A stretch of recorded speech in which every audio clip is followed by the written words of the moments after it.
to back. They handled Barry Sanders last week, but you're getting Brett Favre up here in his environment, at home, with an offensive line that seems to be peaking at the right time. They're healthy. They're playing together. Hardy Nickerson on Henderson. That's going to be a war. Odom on Reggie White. I saw Reggie White the other day at practice. He was flying around, says he feels great. Brooks, their versatile linebacker. They need to bring him on blitzes. He needs to get hits on Brett Favre or he will tear you up. This is going to be a war. The question is, will they be able to sustain for 4 quarters? Ronnie talked about the swarming defense, the running game, but is there anything about Tampa's offense that scares you at all, though? Mike Allstott, I said affectionately, the boy's got rocks in his head. He runs hard. This is Mike Allstott weather. The key for Green Bay is going to be combating him. They need to get him a lot of carries today. Yeah, but it was Warwick Dunn that had 125 yards rushing the last time they came to Lambeau Field, and it was Tampa that had over 200 yards. It was about 30 degrees warmer then, though. This is all-star weather. All right, folks, now that you're not going anywhere for a while, it's time for our Snickers Fox Watch. And the men who will be watching the game and bringing you the action, Pat Summerall and John Madden. And gentlemen, although this is the 3rd time these two teams are meeting, I thought there would be no surprises, but Mike Holmgren indicated there may be some surprises, Pat. All right, JB, and John, you've been in this situation as a coach where you have to play. So much has been made about playing a team 3 times now. How do you approach it as a coach? Well, you know, as a coach, you're making up your game plan offensively and defensively and the things that you're going to do. And what you want to do is you look at how you've played them and how they've played you, and you want to keep the good things that you did, and then you want to throw out the bad things that you did. And as Mike Holmgren was saying, you have some new wrinkles, but what you do is you take the good things you did and you just package them a little differently. Or you see that you can run a play pass and a hook, and they jumped on the hook. Now you run a hook and go. You do those kinds of things. When you have all this knowledge of each other, having played those 2 previous times, do you think that makes you more conservative or more aggressive? I know it makes you more conservative because your memory is such that you remember all the bad things that happened and you don't remember the good things as much. So anytime that a play didn't work or was bad, you put that out of the mind, and there's no way you let that get into your game plan. It was interesting. Mike Holmgren told us yesterday that he played against a Tony Dungy defense. When Tony Dungy was a defensive coordinator at Minnesota, he said they threw a pass. It was intercepted. He said that was 6 years ago. He said that pass play will not be in the game plan today. With all the knowledge that you have of each other, is there anything that might surprise you in a game like this? I don't think so. I don't think there are going to be any surprises. They may be expecting something, and then they'll do something off it. But the one thing that you really can't account for a game plan is Brett Favre, and he's a big difference in this game. I mean, you can talk about all these things, but just look at the last time they played here. You can't scheme. This isn't about game plan. I mean, they got everyone covered. They got a pass rush. Boom, Brett Favre, throws a touchdown pass. Watch him here. I mean, they got the coverage. They got the pass rush. He just steps up, whap, touchdown. So, I mean, all your game plans, all the things you want to do, all the scheming you want to do, and then number 4 makes those kinds of plays. And you cannot prepare for him. Back to you, JB. Thank you. All right, Pat and John, thank you very much. They talked about the talent on this Green Bay team. And, guys, what about the 3rd time around? I mean, you think about Tampa Bay. They come in here 2 touchdown underdogs, Howie. Yeah, it's interesting. We played the Seattle Seahawks the year we won the Super Bowl in 1984. The last time an AFC team has won the Super Bowl. We had lost to them twice in the regular season. The difference between these 2 teams, you look at these 2 teams on paper, Green Bay is a better football team. Tampa Bay is a young football team. When you're a young football team, as I was when I was 23 years old, and beating the Seattle Seahawks to go to the Super Bowl and beat the Washington Redskins, you kind of take it for granted. You think, hey, this is going to happen every year. You're spoiled. But unfortunately, after that, we never went back to another Super Bowl. Seize the moment. Take advantage of it. It's one game, 60 minutes. Pour it on, no matter how cold it is, no matter how tough it is. Yeah, the thing, I remember back when we played Houston 2 years in a row in the AFC Championship game, and the hard thing about it is it's 3 times. The great thing about the 3rd time, Ronnie, we played them at Three Rivers Stadium. I doubt seriously we could have won both of those games down in Houston. And one of the real neat things about my memory of that game is that Bum Phillips came in, called me to the locker room, gave me a brand new Stetson hat and a brand new pair of powder blue cowboy boots, and I thought that was the neatest thing in the world. Unfortunately, we still beat him. I felt bad about that, but we beat him. But where's the hat?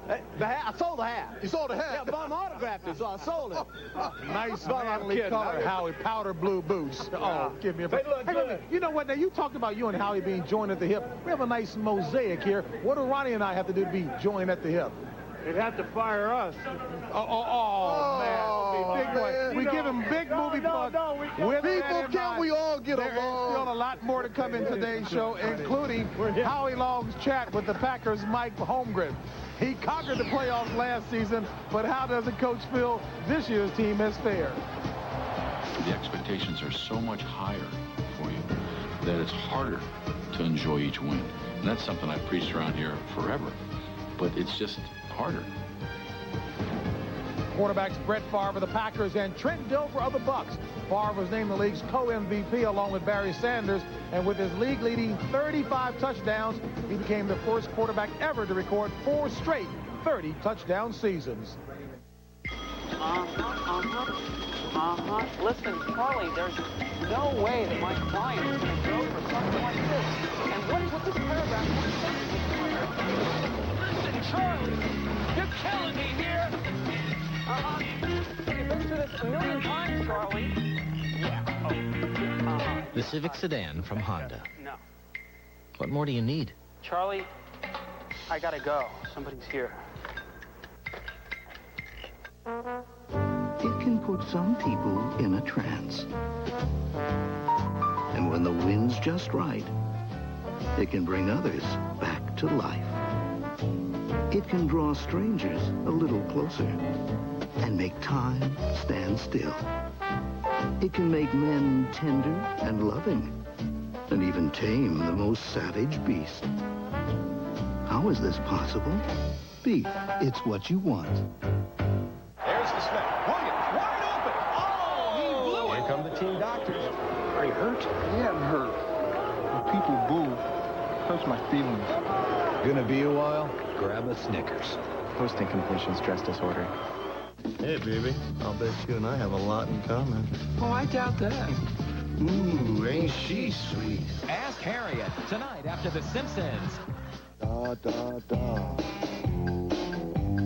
Da, da, da.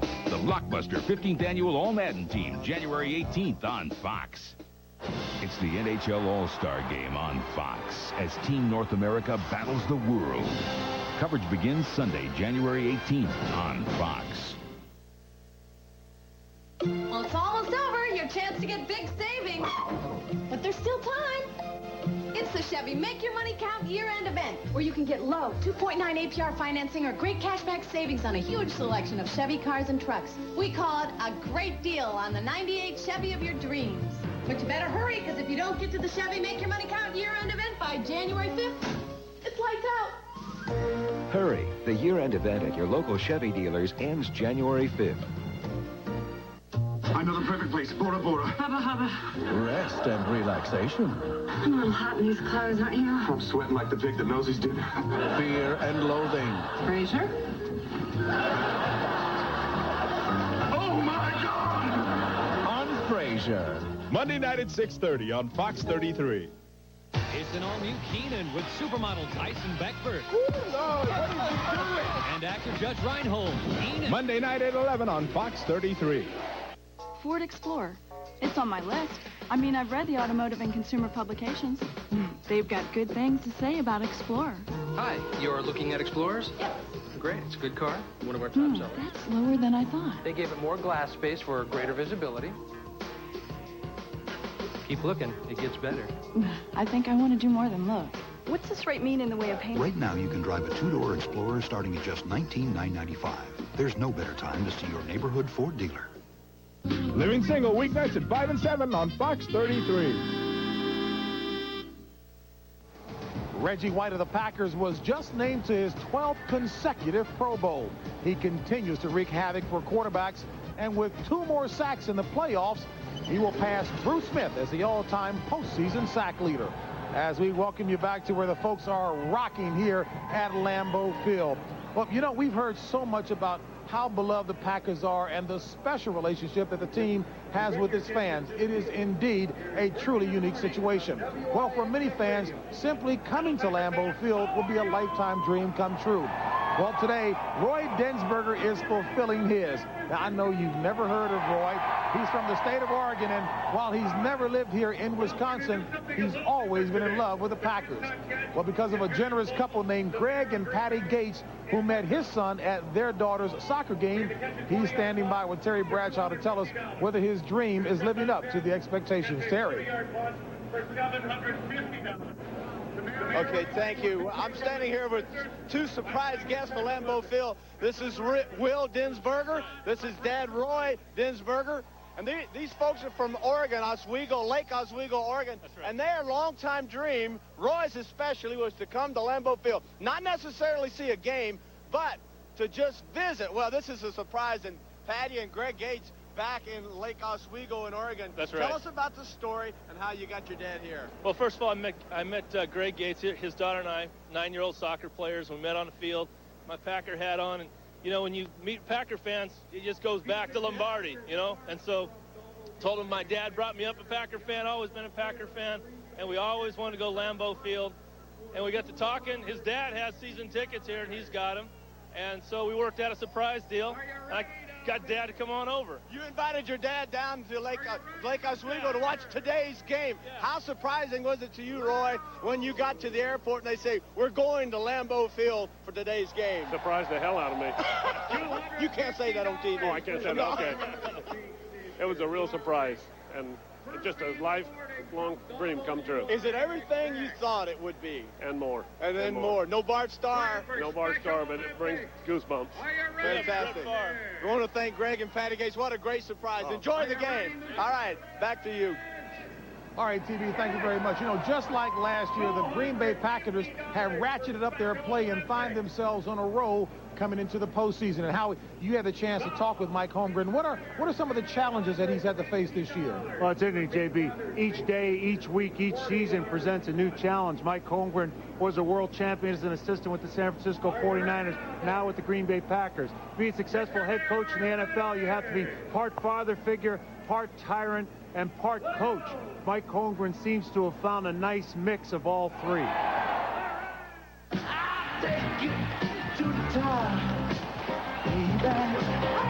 You just beat a real fine football team and be very complimentary because they deserve that, okay? And who knows, we might see them down the road. It's been a heck of a year, a little different than last year. Yeah, a little different than last year. Every bit as fun. Is it as much fun for you, really, to make another run at it? Well, I think at the end, if you can get there again... You get by the season. Yeah, if you get there again, yeah, it's better. Right. But the journey, I made such a big deal last year of enjoying the process, enjoying the journey each week, you know, then you win it. Now, that becomes harder. A lot of things that have gone on this year that might have crippled another team.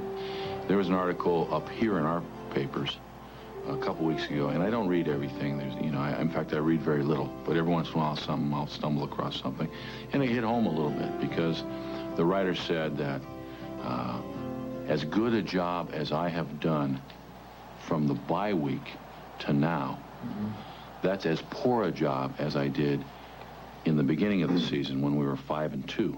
And that hit home. It hit home because, honestly, I thought my first 7 games was the best coaching I'd ever done in my life. And this is what it's all about. Winning a championship. Couldn't happen to a nicer guy. The perception of Mike is one of being this, you know, real teddy bear kind of guy. Is that an accurate depiction? Me being a minister, I can't lie. Right, exactly. That's why we called you in here.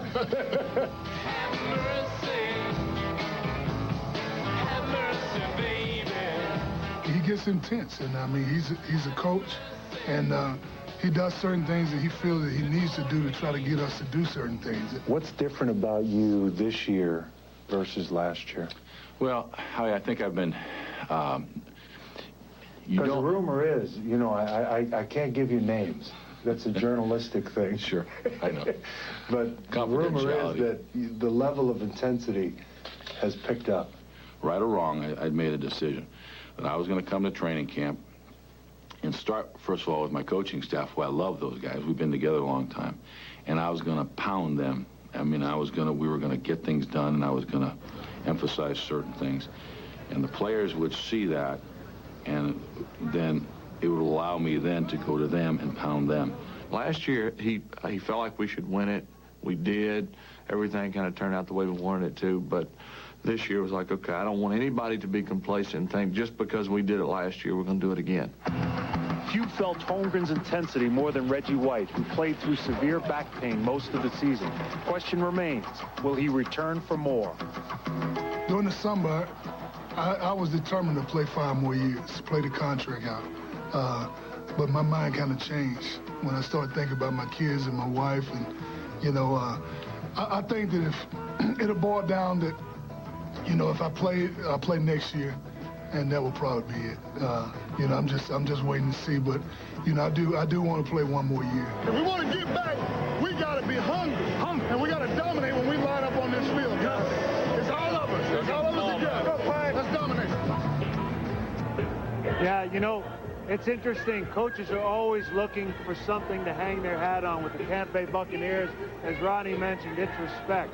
With the Green Bay Packers, is to carve a niche in history. Very rarely do you have the opportunity, one, to win a world championship, and number 2, to keep that team together and build on it and win back-to-back world championships. And the irony of it is, Ron Wolf, the GM from the Green Bay Packers, was instrumental in building that last Tampa Bay Buccaneer team in the 70s who went to the playoffs, and now here with the Green Bay Packers. Yeah, Ron Wolf has done an excellent job, but today, talking to the Green Bay Packers, the key there is they want to keep John Lynch out of the run game. They feel that John Lynch, when he sees I formation, he wants to attack the run. So look for the Packers with split backs to run the ball out of split backs. And one of the things that you got to believe, Brian Williams right now, the linebacker for the Green Bay Packers, is a tough guy. I'm looking for him to bring some woo, Terry.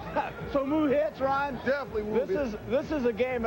I love the first 10, 20 minutes of this game because Tony Dungy feels that if his team is to win this game, the first 10, 15 minutes are crucial to Tampa. Now, you heard Mike Holmgren right at the top of the show. He said, we want to get our running game going, and they have not been able to run the ball very well against Tampa. Tampa is too quick. So what happens? Automatically, it goes on the shoulders of Brett Favre, make him one-dimensional today, make him make big plays, and unfortunately, that's exactly what he can do. Well, Brett Favre has handled challenges quite well, and the cold weather, 35 degrees and below. When Brett Favre is at home, he is 22-0. All right, folks, it is almost game time, so don't go anywhere. Mike Alstott is the bruising running back Howie and Ronnie have been talking about for the Buccaneers. He led the team with 10 total touchdowns on the season and was one of a league leading 7 Bucs named to the Pro Bowl. Says here you ran over a squirrel when you were 16. Oh, you saw that, huh? No, I was guessing.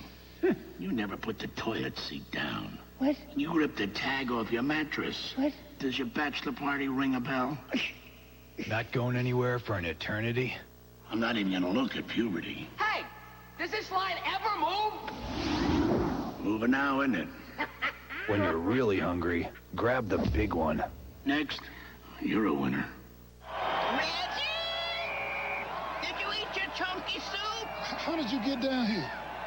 Ma? Did you eat your chunky soup? Yeah, Ma. Chunky beef with country vegetables. With more beef than any other soup. Lean beef, potatoes, vegetables. Chunky always hits the spot. Where'd you get that outfit? Can't talk, gotta go. Just want to make sure you're eating good. That's my mom. Oh, yeah? Which one? Campbell's Chunky Soup. It's loaded with beef.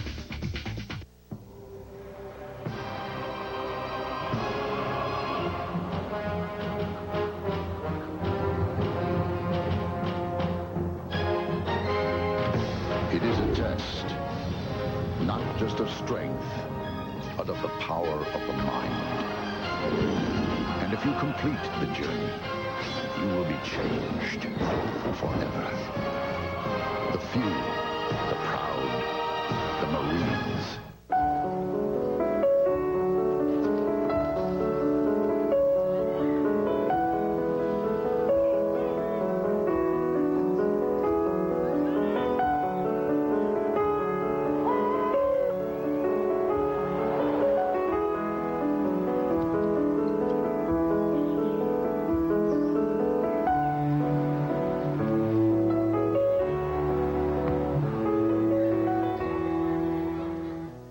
team. You want me to bug the CIA? New rules. How far are we willing to go? Whatever it takes. The New York Undercover returns Thursday at 9, 8 Central. The spirit and success of Vince Lombardi lives on here in Green Bay as these fans represent St. Vincent. Well, as those of you who watch the program know, all this year we have kept track of which players have scored the game-winning points for their teams. Well, thanks to Pizza Hut, the winner of this contest will donate $50,000 to his favorite charity. Well, 3 players ended up tied for the title, and as a result, they'll split the $50,000, and 3 charities will benefit. As we take a look at Orlando Marte, the outstanding rookie for the Miami Dolphins, Jimmy Johnson quite pleased with him. He did the job quite nicely on the season. As well as John Hall, the man whom many consider to have the best leg in the National Football League. He did the job for the Jets. And, of course, the 3-time MVP, a league record, Brett Favre, the quarterback of the Green Bay Packers, as we congratulate them all. 3 players have ended up as the winners. Once again, thanks to Pizza Hut for sponsoring our Pizza Hut game-winning delivery segment and donating $50,000.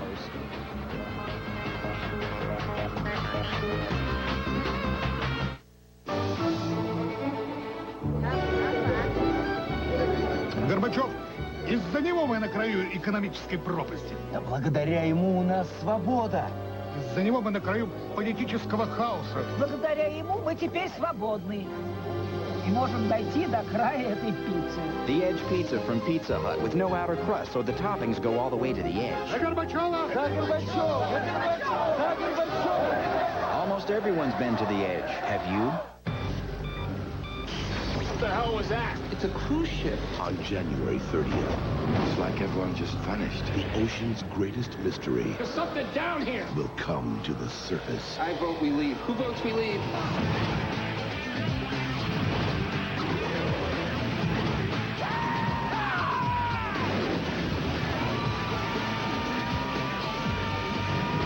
Deep Rising. Rated R. Starts Friday, January 30th.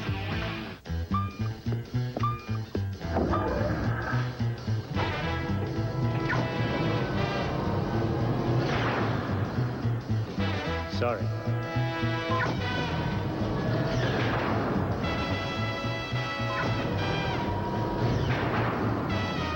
Late for work? Try the new Accord V6 Coupe from Honda. To prove that Energizer lasts over 30% longer than Duracell in these palm-top computers. Here's Energizer attorney James Madden. Lie, Counselor. And it's bedtime for Bunny. Now, do you have any overdue library books? No comment. Okay. Which battery lasts over 30% longer in these computers? Energizer. Someday, Bunny. Tonight, The Simpsons perform their greatest hits in a brand new extravaganza. Then, advice columnist Jack Cody has to be nurturing, intelligent, and a 38 double D. I do have a big chest. So do I. That's right, Sparky. They're real. The series preview of Ask Harriet. It all begins tonight at 8/7 Central. Glory days. He's rising to a burning flame. Here comes the game to end all games. Every woman, every child and man knows it's the final step to the promised land. It's exciting each and every play. Light is gonna strike on glory day. Sunday's gonna be good today. The NFC Championship game next Sunday, only on Fox. All right, as we welcome you back here for final thoughts, Ronnie, your keys to the game. Well, my keys to the game right now is Tampa Bay's can't give up big plays. You'll see right here, going into this game, they've had 11 big plays the Packers have. The next thing is keeping your poise. Don't have problems. Keep your composure. And the third thing, Sapp and Dotson. Santana Dotson, the lineman, has to get the job done for the Green Bay Packers. Yeah, my keys, Ronnie, it's simple. Packers corners must play man-to-man, which allows Leroy Butler to roll up to an 8-man front to stop Mike Alstott. Leroy Butler, versatile safety, needs to play big as a blitzer as an 8th man defender versus the run, and as a slot cover man versus 3 wide receivers. Buccaneer defense must play zone, which will allow their corners help over the top versus Brett Favre. Yeah, Howie, my 3 points, keep Green Bay one-dimensional, meaning by that stop their running game and get after Brett Favre. Make Brett Favre win this game with his arm. My second point, sustain long drives. They want to do long drives, 8, 10, 12-play drives, eat up the clock, make Green Bay have to travel 80 yards for touchdown. And then thirdly, Dilfer must make big plays. There are 4 big plays for him in this game, and he has to hit at least 2 of those plays. And final thoughts, we talked about him all week. MVP, your kissing cousin. This man right here is the X factor. We all know it. We all understand that he's the MVP. He's got to be the guy that's going to get the job done. Packers defensive front is angry. They felt the Buccaneers went after Gilbert Brown's leg, specifically Middleton, offensive guard with a leg whip. They want a piece of that offensive line. I know there's a lot of similarities between this guy and myself, but I think one of the things very important, 16 receptions by Dorsey Levens in the last 2 games. Thank you. Thank Tampa Bay will try to stop that. I will be back in a moment to set you up for the game.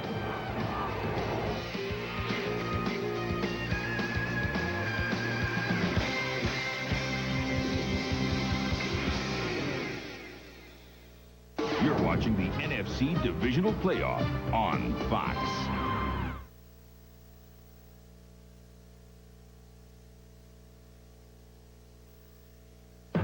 I know.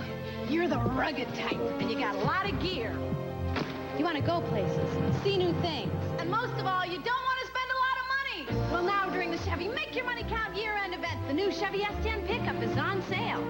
Get 2.9 APR financing or cash back. S10's got bold new looks and a redesigned interior. There's a mountain of other great 98 Chevy cars and trucks on sale, too. Get to the Chevy Make Your Money Count year-end event now and save big. I know the perfect place. Bora Bora. Hubba hubba. Rest and relaxation. I'm a little hot in these clothes, aren't you? I'm sweating like the pig that knows his dinner. Fear and loathing. Fraser? Oh, my God! On Frasier. Monday night at 6:30 on Fox 33. Wow. Bart meets his perfect match. Smart, beautiful, and a liar. The Simpsons. Monday at 6 on Fox 33.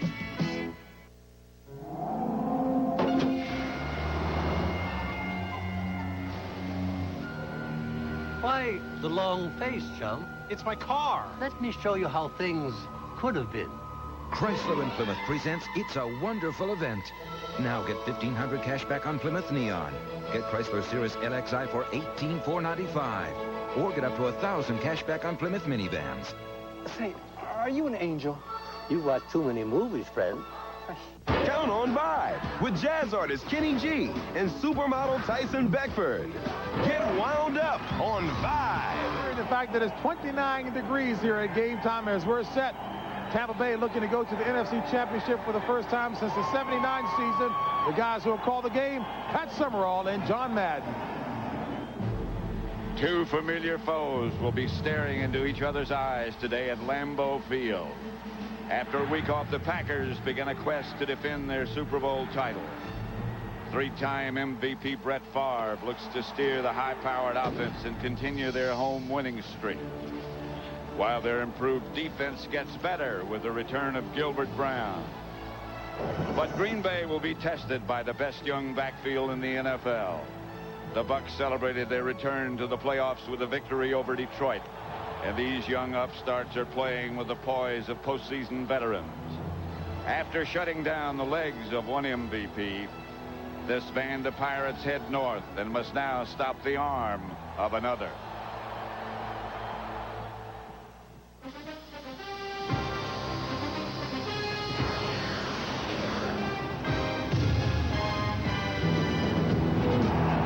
There is Bedlam at Lambeau Field in Green Bay.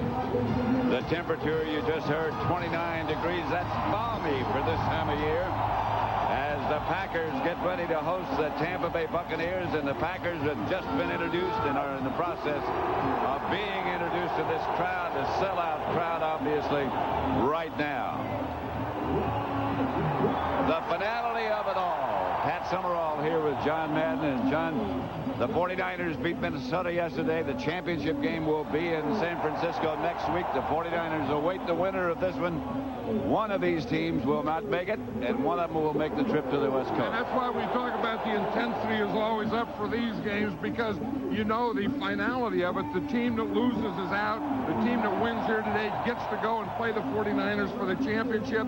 And I'll tell you, when you have a crowd like this, if you can't get into this, this is what you play for. This is what you coach for. This is what you wait for from the minute you go to training camp. It is some scene indeed.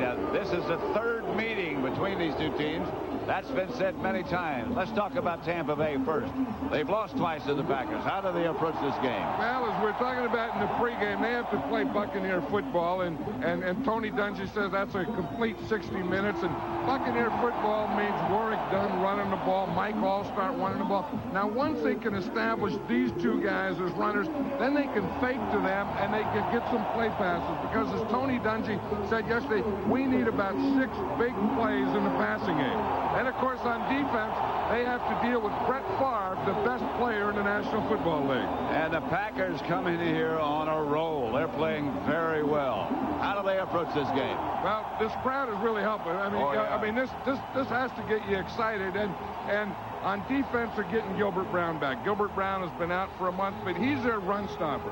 And, you know, we talk about Tampa Bay being a running team. Gilbert Brown is a run stopper, so that's going to help their defense. I talked to Reggie White the other day, and he said that he feels the best right now that he's felt all year. So the defense has to do a job to get the ball back for the Packers, get it back to Brett Favre, and then let him be the difference. And Brett Favre can indeed be the difference. We'll watch him all day long. Ron Pitts is again with us this week, and we'll get a report from Ron down on the side of the field when we come back.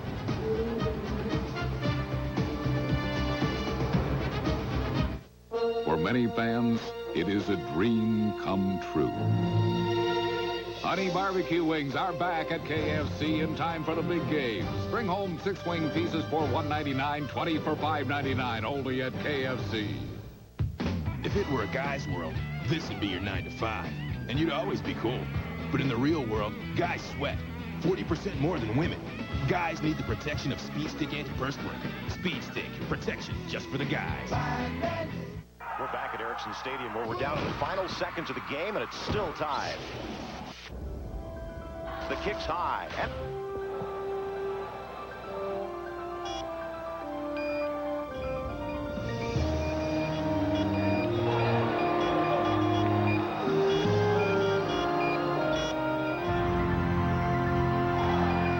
Ericsson mobile phones. Catch the excitement. And now, the Ericsson countdown continues. All right, welcome back to Lambeau Field. I'm Ron Pitts, standing on the sideline here in Green Bay. You know, a lot of teams, when they get into the playoffs, they look for that edge. And they find that edge a lot of times in special teams. But I look at the Green Bay Packers, that's where I think they've lost their edge in the special team department, because they've lost one particular guy, and that's Desmond Howard. Take a look at this stat. With Desmond Howard last year, the average starting field position was huge. This year, not quite the same. They've used 7 different guys trying to find that same effect. And most importantly, look at the touchdowns. With Desmond Howard last year, 6 special teams touchdowns. He had 5. This year, the Green Bay Packers have no touchdowns on special teams. So what Mike Holmgren said, he said, okay, all right, I'm going to get going now. We're going to put the best guy on the field. Antonio Freeman, he's going to return the kickoffs. Robert Brooks is going to return the punts. The same thing on the other side of the ball. Tony Dungy said he's toying with putting Warwick Dunn in place of Carl Williams back on the punt return. No matter how you look at it, both coaches, like Pat and John have talked about, know the finality of this game. They want to have the best players in the best spot to make the big plays. Pat, let's go back up to you for the kickoff. All right, Ron, thank you very much. We'll be hearing from Ron Pitts as the day passes by. Mike Holmgren, who has done such an excellent job with the Green Bay Packers, against Tony Dungy, who has done an equally outstanding job with Tampa Bay.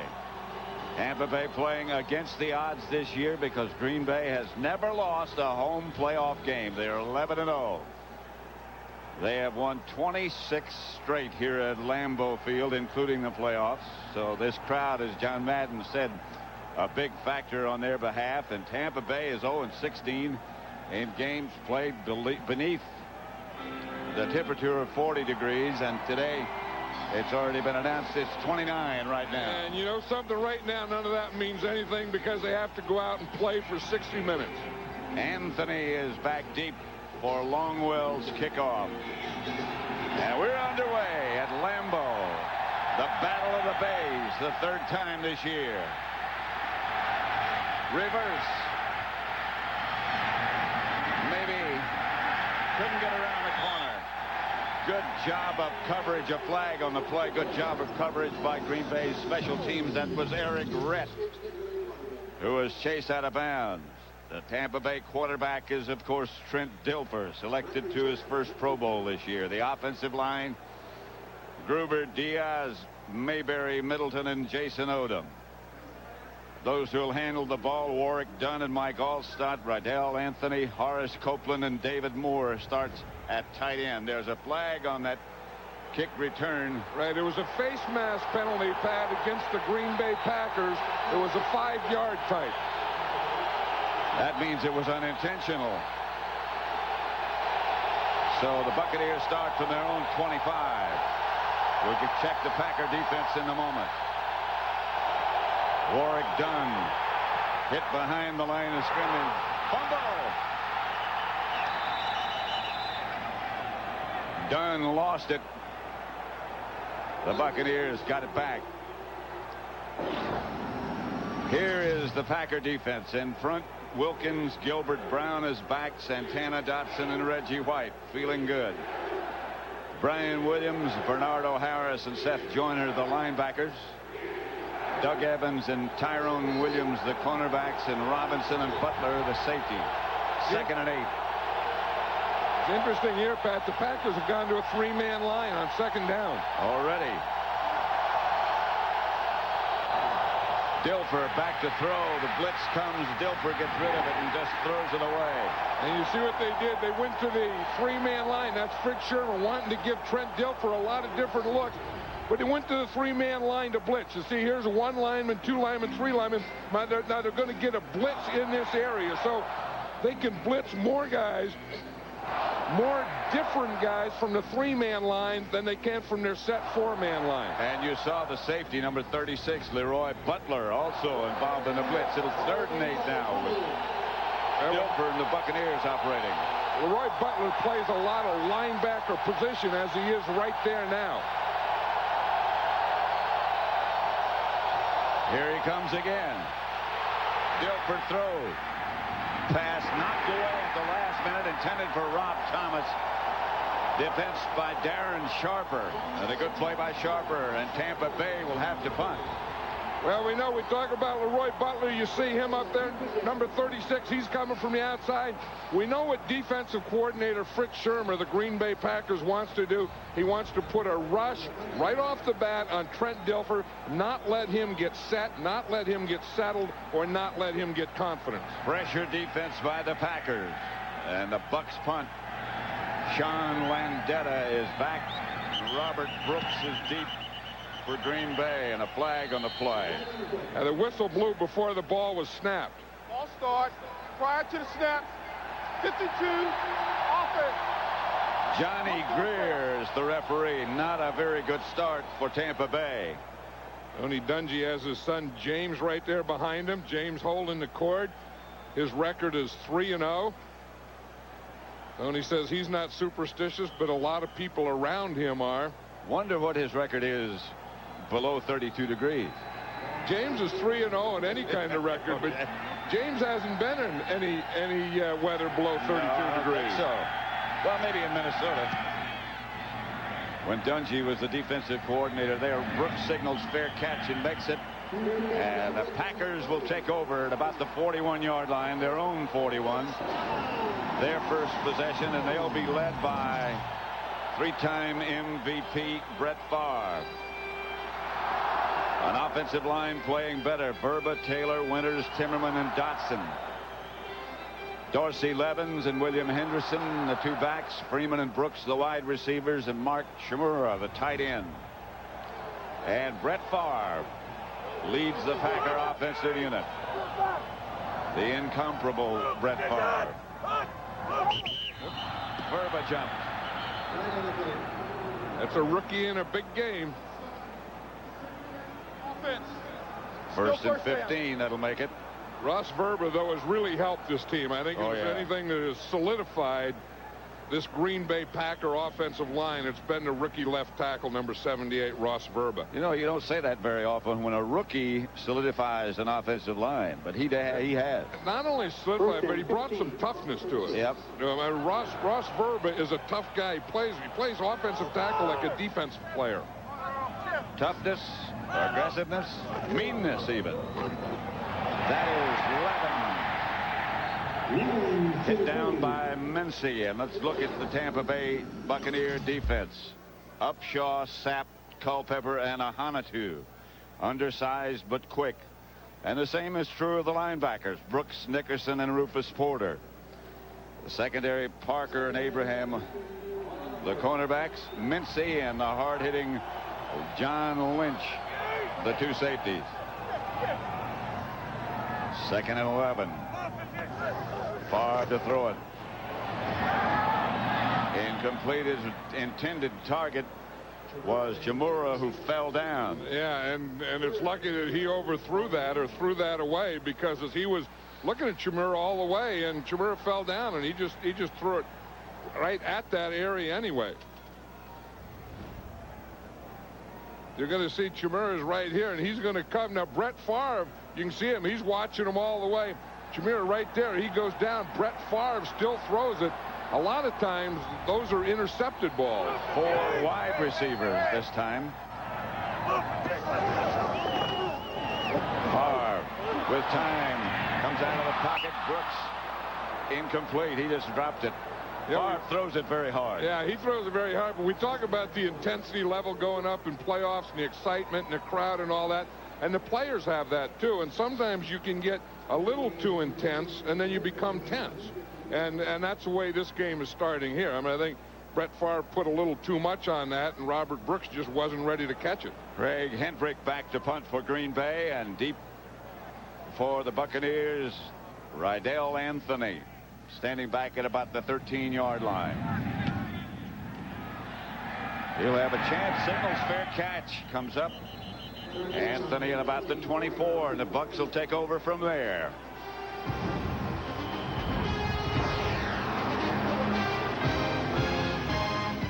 My dream's in Nashville, but my heart's in Texas. Sounds like a country song.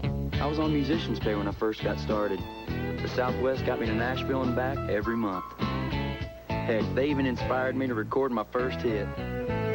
Window seat, 30,000 feet above the ground. It is a country song. You are now free to move about the country. I believe in the power of the beer vendor. That one man with one beer born in the Rockies can refresh thousands. I believe in the perfect pour. Frost Brewing. Cold beer, warm heart. I believe that the 3 most important words on earth are hay, beer, man. That if a vendor can't get you your Coors Light at its ultimate refreshment level, it's a darn shame. And I believe in comfortable shoes. Only by going alone in silence can one get into the heart of the wilderness.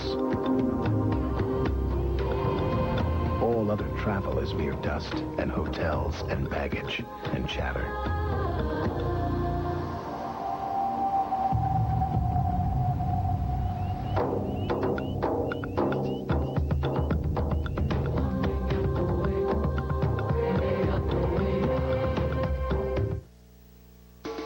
This Fox NFC Divisional Playoff is brought to you by Southwest Airlines, proud sponsor of the NFL and official airline of the Super Bowl.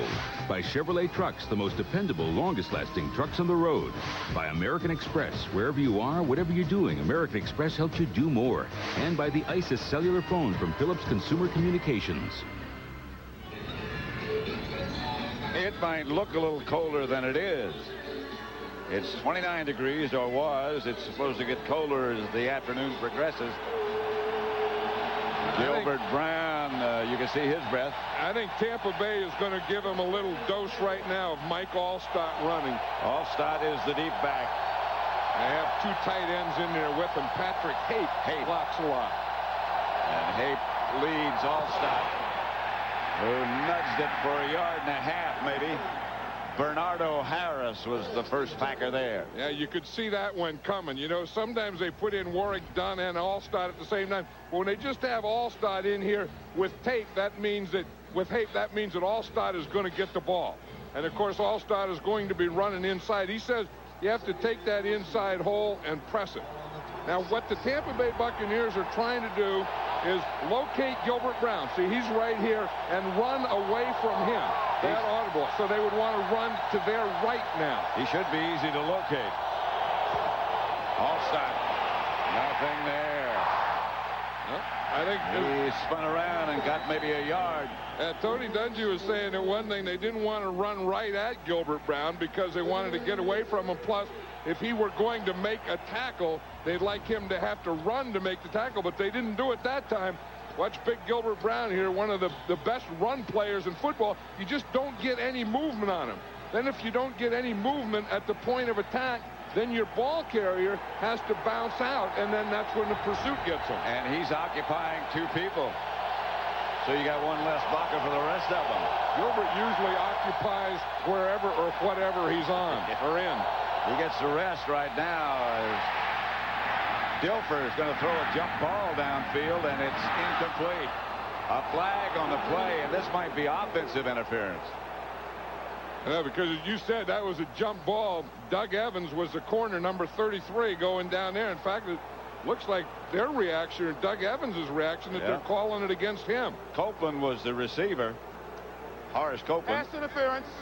33. Whoa. Defense. First down. Let's take a close look at this one. Well, you see him right here. Copeland pushes there, and then after he pushes, Evans grabs his jersey. So there was really, it's the old fight thing. It's the second guy in there because Copeland pushed him first, and then Evans grabbed him, and the official saw the grab. So it's first down, Tampa Bay at the Green Bay 37.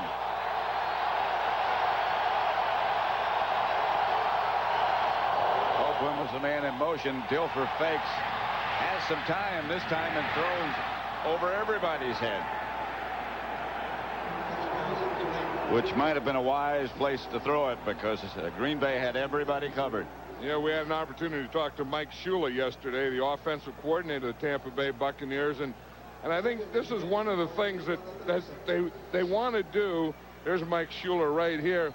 Not only do they want to pass the ball, but they want to take some shots, throw some deep passes, kind of loosen this defense up so that they don't have Leroy Butler playing up there as an eighth man like a linebacker all day. They took a shot that time. Just nobody near. And they took a shot that got him to pass interference. Dunn. Warrick Dunn was going to have a Buccaneer first down at about the 26-yard line of Green Bay. Eugene Robinson took him out of bounds. You know, right there is what I love about Warrick Dunn. I mean, he has that sparkle in his eye. He has that bounce, but he doesn't go out of bounds. Now, you'd think, here's a guy 175 pounds, and he's going to get anytime he gets in the sideline, he'll just jump out of bounds and not take that hit or deliver that last blow. Watch Warrick Dunn. Watch him right here. He could step out of bounds. He turns in and whap, he finishes off his run. And now that is something. Oh, so quick. First and 10, Tampa Bay at the Green Bay 26. Dunn again. Warrick Dunn is knocked backwards, and he's not going to get out of that one. Gilbert Brown. Santana Dotson. I don't think you can run at Gilbert Brown.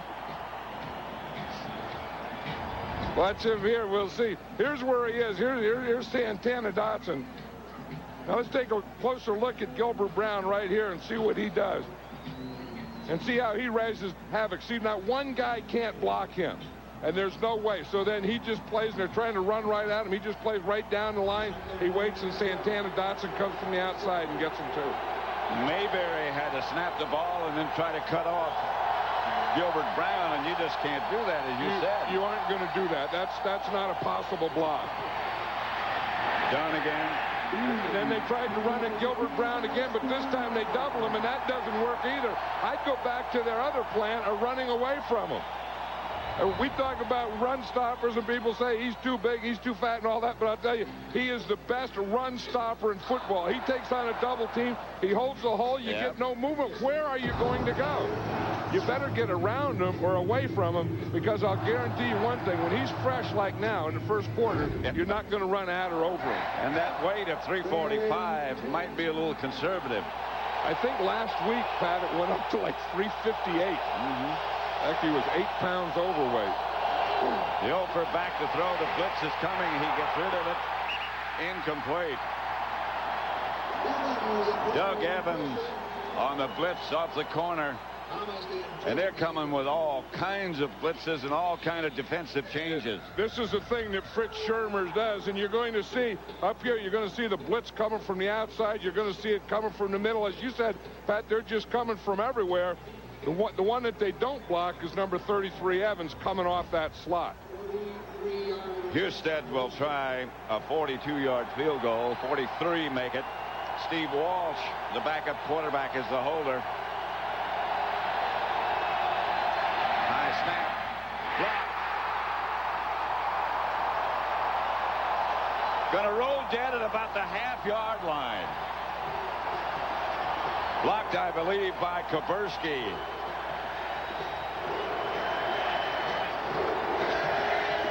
They're going to bring it back to where it was kicked from.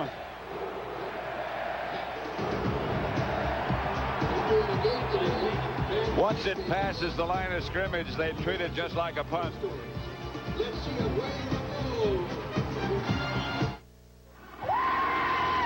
Yeah, freedom! That's what it's all about. It's like, let's go.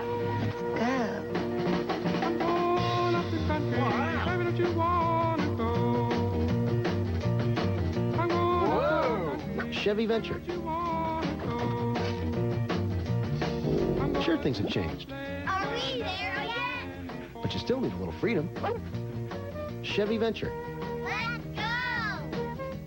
Good morning. I'd like to cash in my miles for 1 ticket to Paris, France. I'm sorry, sir. Your miles have expired. I've been charging on my Visa card for years to earn this trip, and now I'm going to have to pay for the ticket. It happens. Paris. Visa says you're over your limit. Visa, it's everywhere you want to be.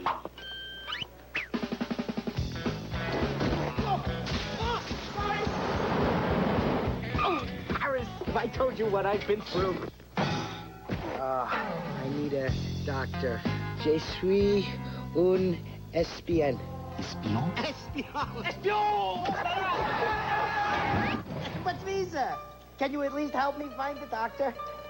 How about a lawyer? Visa says they're everywhere, but American Express helps you with just about everything. So you can always do more. I do not get French fashion. There's something about the Daily Herald's new advice columnist that you can't quite put your finger on. What are you looking at? Ask Harriet. The Secret comes out tonight at 8:30, 7:30 Central. Watch Kaburski. Yeah, 94. He's right here. He's going to run over Dave Moore, the snapper, and get the block. Watch him. He just cans Dave Moore, runs right over him, gets his hand up. That kick was a little low. Since it was blocked, now it's brought back to the original point where the ball was kicked from, and that's where Green Bay will start. And that's one of the things that Tony Dungy said. Our kickers have to get used to kicking this ball, which is going to be harder. And here's Favre. Tamura, midfield. Yep, Brett Favre came back to that one. Remember the last time he threw the same pattern, Tamura fell down. Watch him, he's going to come right here, and you're just going to see him come right into the screen. He's going to hook right here in the middle. See him hook, and the minute that he hooks against the zone, Tampa Bay is primarily a zone team, so you try and find holes in the zone and sit down there, and then the quarterback hits you in that hole. 1st and 10, right at the 50. Favre to Levens. Around the corner is Dorsey Levens. And out of bounds after 6. And right now, for a look at playoff history, let's go down to James Brown for a McDonald's game break. Pat and John, as you recall, last year in New Orleans, Reggie White in his 12th season, eyeing his first Super Bowl championship. Brett Favre obliged, throwing 2 touchdown tosses. That one's to Antonio Freeman as the Packers capture their first championship in 29 years. Mike Holmgren, the victor. Back to Pat and John. Oh, I remember that moment in New Orleans. 2nd and 4. Favre. Fake to his left. Now he's going to run it. Lets it go. Pass complete. Antonio Freeman. He scrambles to his right, and that's when he scares Tampa Bay. You know, he was trying to throw a pass to his left to Derek Mays. He's trying to throw out here to Mays. And watch what happens. You see him, he brings the ball back. Now, here's what you can't look out for. He's going to throw to the left. Instead of throwing to the left, he runs to the right and throws to the right. Now, watch Mays. Here's Mays over here. This is what he's looking at. See, 1, 2, 3. He's looking at that. Mays gets bumped and falls down or gets knocked down right there. Yep. And then Favre goes the other way and completes the pass. That is Brett Favre. He's nobody can match that. That's Levens. Maybe got a yard. You know, one thing this Tampa Bay defense has really done well against Dorsey Levens. This year in the 2 games that they've played, he's only averaged like 2.8 yards per carry. And so the Tampa Bay defense doesn't give up a lot of touchdowns, and they're really tough to run on, but they have to get you in those situations where you can pass, then go after the passer. And I don't know that that's such a big deal when you're playing the Green Bay Packers and Brett Favre.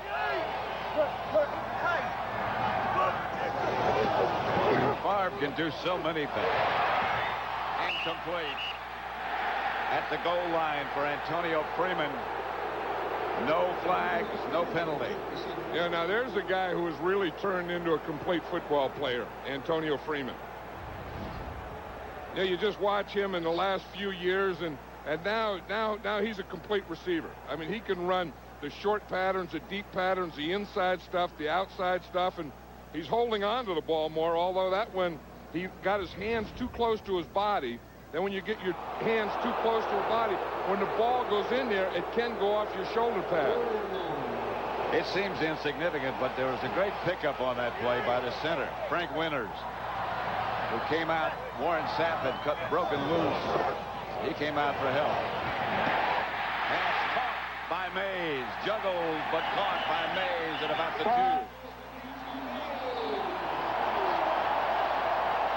Again, that's Brett Favre, because he had someone hanging on him, and he wasn't able to step into that ball. Here's Derek Mays. He's up here on top. He's playing as a 3rd wide receiver. He's just going to run it in right there. And the minute that he breaks, Brett Favre hits him with that ball. That ball was on the way before he ever made the break. It had to be on the way. Watch Derek Mays. He has great hands. In fact, Derek Mays could have the best hands on this Green Bay Packer team. 1st and goal at the 3. 3 tight ends set up now. Favre. Touchdown. Shimura.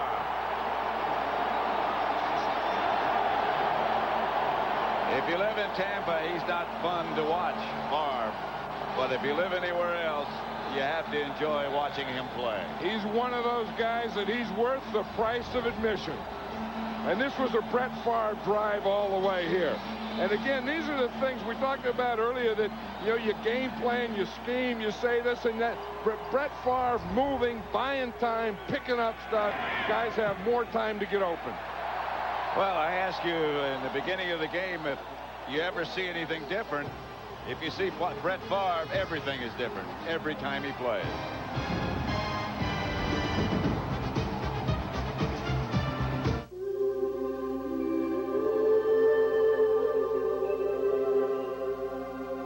There are 2 sides to every Monte Carlo.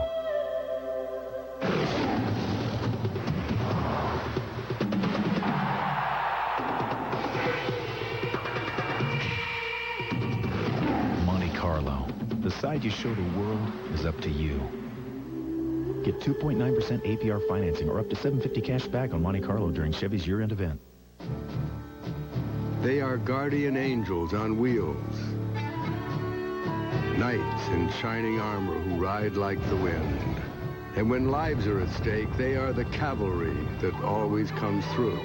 That's why Texaco tests and retests clean System 3 gasoline under extreme emergency conditions.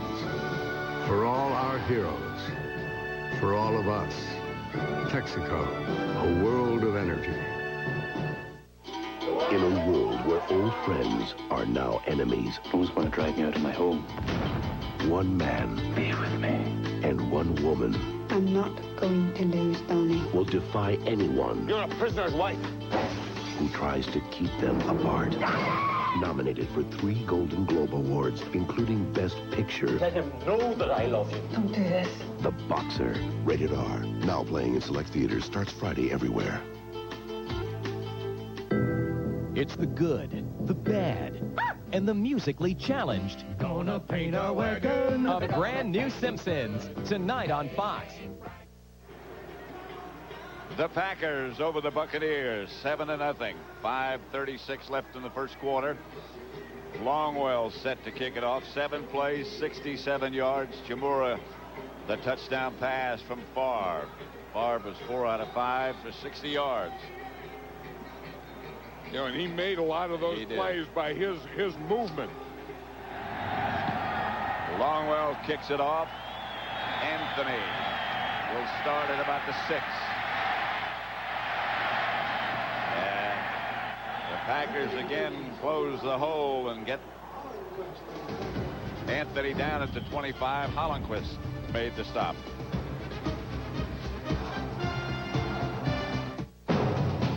Teammates sponsored by the U.S. Army. Be part of our team in the Army. In Green Bay, Packer backers are ready for another run at the Super Bowl.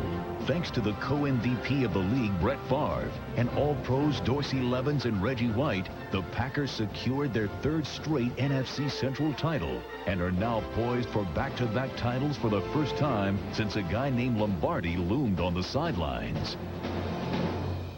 It's freezing. It's quiet. But you get used to it. You grow to love it. Snowfox 2-1. This is Snowfox base. This is Snowfox 2-1. Then a storm comes up. And I'm the one who's got to get us out of here. And I remember who gave me courage. This is for them. For my mom and dad, who never missed a game. For Drill Sergeant McCardle, who showed me what it takes to be a leader. Visual contact, Sergeant. And for myself, who became one. Hey, help me figure this out. Usually the more gizmos you want, the more money you gotta spend. Then there's the Chevrolet Cavalier. It gives you a lot of the same gizmos that make expensive cars easy to live with, for about half the price. If you forget to lock your doors, the Cavalier is still protected by a gizmo called a theft deterrent system. If you leave your dome light on, it turns it off. My house doesn't even do that. Get the car that's easy to own, a Cavalier. Genuine Chevrolet. The cars more Americans trust. An enemy from the past returns. I'm going to take a wild stab here and guess this is a clue. An all-new X-Files, tonight at 9, 8 Central. The Packers 7, the Buccaneers nothing. 5:26 left in the first quarter. Pat Summerall with John Madden at Lambeau Field. Tampa Bay led by Trent Dilfer. And Gilbert Brown, boy, he can stack up some things in the middle. Number 93. He doesn't give much ground. Dilfer back to throw. Up the middle, incomplete. Intended for Rob Thomas. Deflected by one of the Packers. Yeah, Bernardo Harris was back there and almost had that as an interception. You know, Gilbert Brown is a run stopper, but he's not bad on as a pass rusher. He just pushes. All he does is push the pocket. See, push, and get right back into the quarterback's face. That's not a great pass rush move. You know, when you think of arm over and head slaps and humps and all those things, when you just take a big guy just pushing the center right back into his quarterback. 2nd and 10. Dilfer to throw it. Pass is caught this time by Moore. That should be enough for first. That's Trent Dilfer's first completion. As we're talking about Gilbert Brown, you can see why they stopped running at him. Because when they did run at him, I mean, they single blocked him and it didn't work. There they double teamed him and it didn't work. Now they're going to double team again and try and get in there. I think they probably learned that the one successful run they had was with Warrick Dunn when he ran to the outside. The other side. Here's Warrick Dunn. And Dunn crosses the 40 for Tampa Bay. Gets to about the 42. Leroy Butler. You know, and the other thing with this Green Bay Packer defense and this Buccaneer offense is you have to stay with it. And you have to do this for 4 quarters, because I've noticed over the year that the Green Bay Packer defense does wear down. And if you look, they start to get a little tired. And things that aren't there in the first quarter could be there if you stay with it in the third and fourth quarter. Well, Gilbert Brown and Reggie White, neither one have been able to play full time, so they can't be in great shape as far as stamina is concerned. Here's Dunn. Hit by Bernardo Harris, and he is really playing well. Yeah, and of course, when you have a Gilbert Brown in there, that's going to help for Bernardo Harris, because you can't single block Gilbert Brown. So then when you double him and he's in the middle, that means that the guy who is doubling against Gilbert Brown is probably the guy who should have been blocking Bernardo Harris, so he'll be free a lot on those rundowns. A lot of middle linebackers have made their names and reputations by just what you just said. By a great front four will make great linebackers. Here comes the reverse. That's Anthony. And Anthony gets a first down for Tampa Bay. Gilbert Brown made the stop. Well, that's Gilbert Brown here again. Now we know that when you run right at him, there's not going to be much air. There's George Diaz blocking him, but he'll even run down the line and make a play on you. Now, you know, they say that Gilbert Brown has a box, and he just kind of plays within a box, and if you go away from that, he doesn't get there. This is kind of Gilbert Brown's box that we just showed there, but that time he got out of the box. Dilfer. Pass caught by Horace Copeland. He was in the air after he gained about 5, and they took him back for a ride of about 3. So let's see where they mark it. And that's the thing I think with Tampa Bay, is they just have to stay with their plan, you know, and just keep running Warrick Dunn, you know, and then just keep running Mike Alstott, because the things, again, that aren't there now, I feel as this game goes on, will be there. Because you got to like a guy like number 40, Mike Alstott there. I mean, he's a tough guy. He's a tough runner. You know, he's from this area. I mean, he played college football at Purdue, so this cold weather isn't anything new to him. 2nd and 9. That's done. And he has taken some shots that have caused him to change directions in a hurry. And that's Brian Williams. You know, we talked about on the offense, we talked about Antonio Freeman, and then on the defense, it's Brian Williams. I mean, Brian Williams is going to sit right here. He goes out of the frame, and then he comes right back in here. Boom, right there. That's the way a linebacker is supposed to hit. He's just sitting there, and he's reading, and then he comes in there, and look at his square up. I mean, he gets those shoulders squared, those knees bent, that head up, and he puts it right on Warrick Dunn. 3rd and 8. 3 wide receivers. Mayberry's pointing. You pick him up. That's Seth Joyner down, and he's rushing the passer. Dilfer gets to Copeland. Good throw by Dilfer. Doug Evans made the stop, but that's a Buck first down. Yep. Copeland made a nice move on Doug Evans, but here again, they had the pass protection. You see, we talked about that 3-man line. They put Seth Joyner up there as a pass rusher. Now, the Buccaneers know that. The blitz get theirs a little late. Middleton picks it up. They give Trent Dilfer time to pick this up. And here it is right out here. You see Copeland run the end, break away right there, and Trent Dilfer hits him perfectly. 1st and 10 at the Packer 33.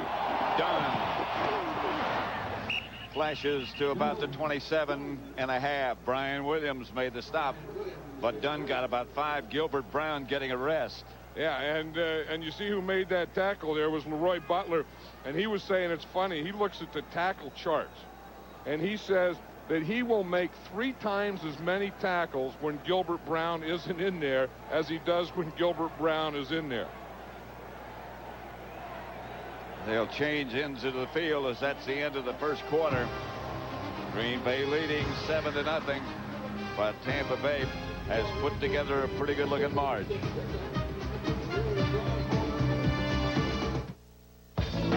The Whopper has 39 grams of fat.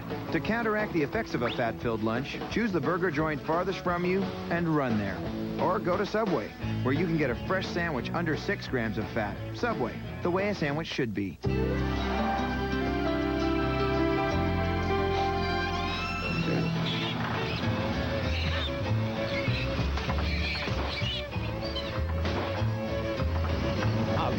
Great.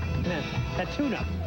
These AC Delco parts are about the most dependable you can buy. They should really help improve your performance. Come on, they're all the same.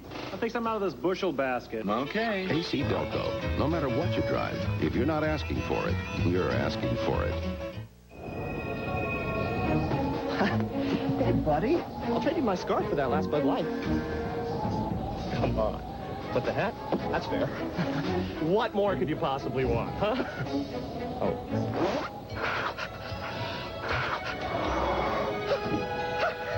You got a raw deal. For the great taste that won't fill you up and never lets you down. I never said it was the last one. Make it a Bud Light.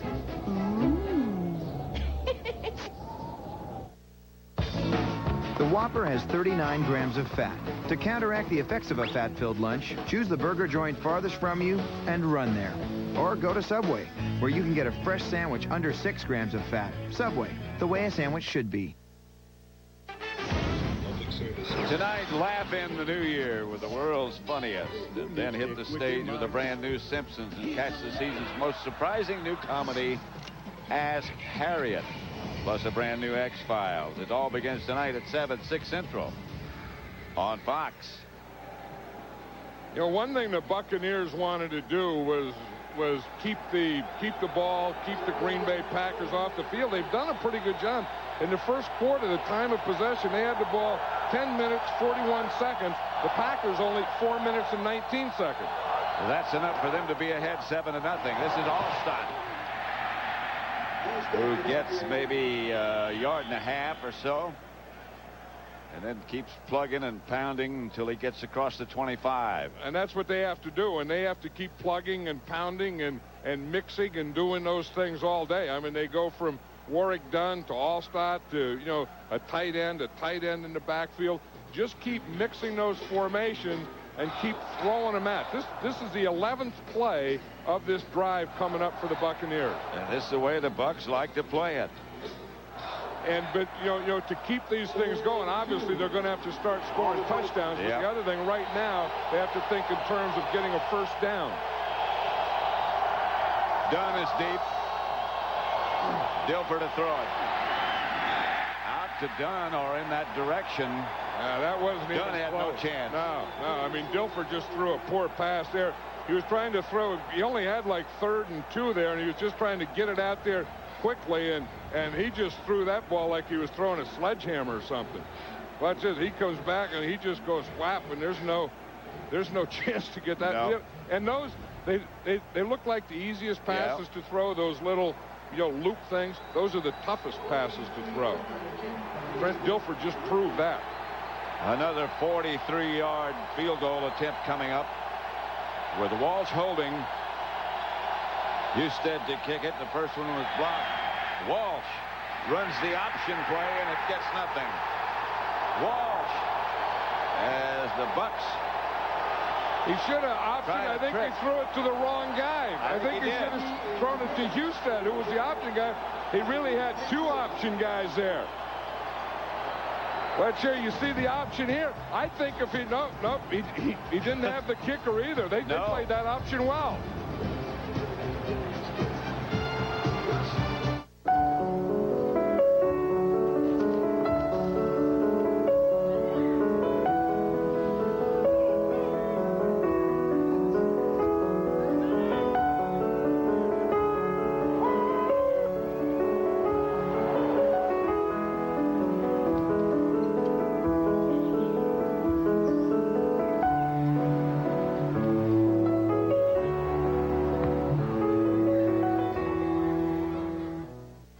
Nike Play Corps presents...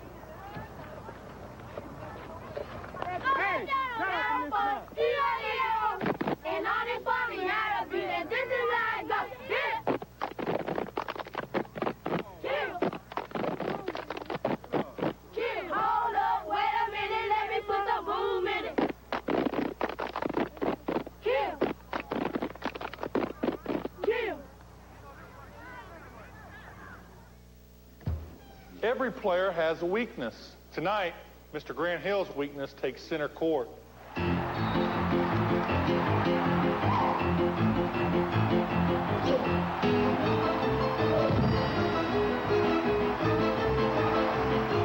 There's only one place to go for the irresistible taste of America's favorite fries. Did somebody say McDonald's? Now come to McDonald's and vote for your favorite NBA All-Star. This Fox NFC Divisional Playoff is brought to you by Nike. By Saturn, a different kind of company, a different kind of car. And by Aflac, insuring over 40 million people worldwide.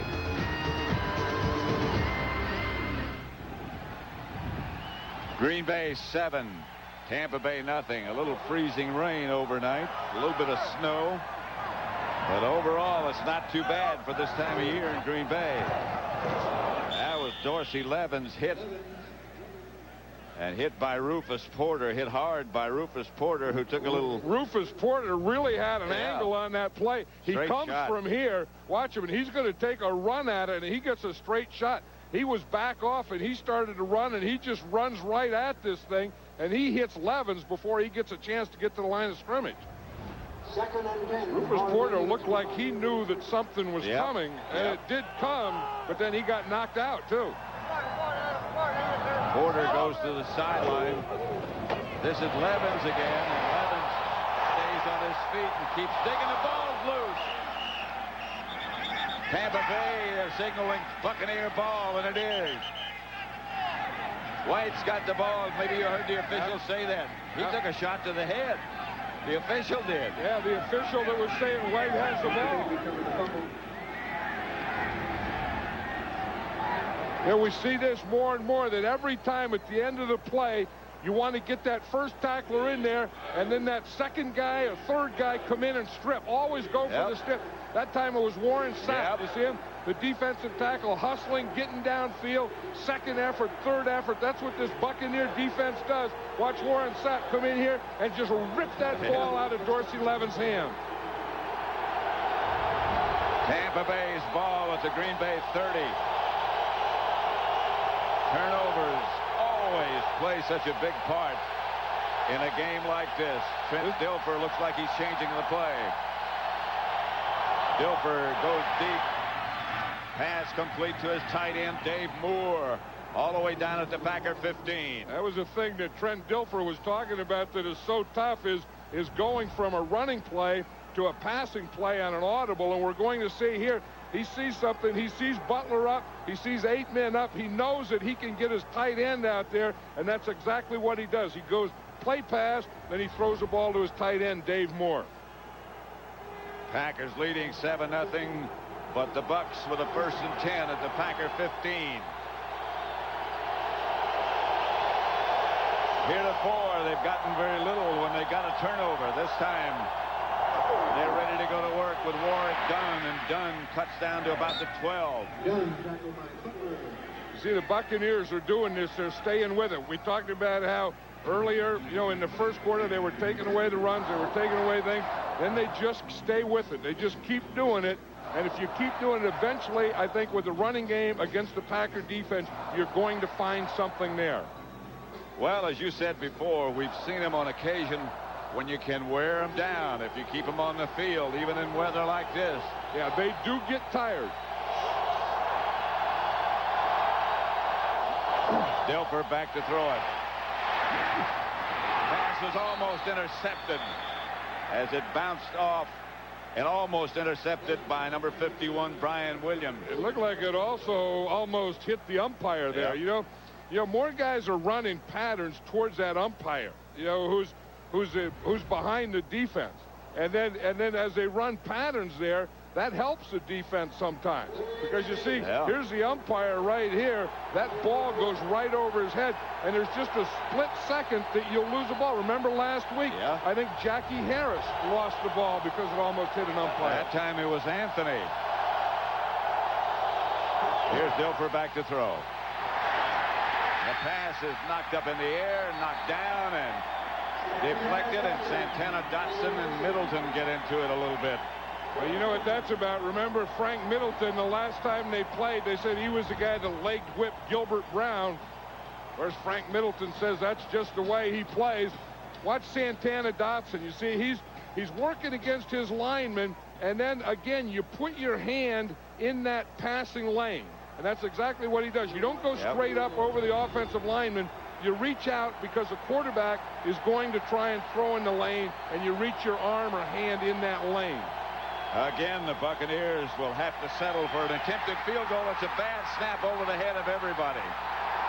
Houston finally gets on the ball, but the Packers will take over, and the Bucs just can't take advantage of those turnovers. Tony Dungy can't believe this. There is a penalty on the play, though, but they've had 3 field goals attempt. One was blocked. That one goes over the head, and the other one, they tried the option play that didn't work. Whew.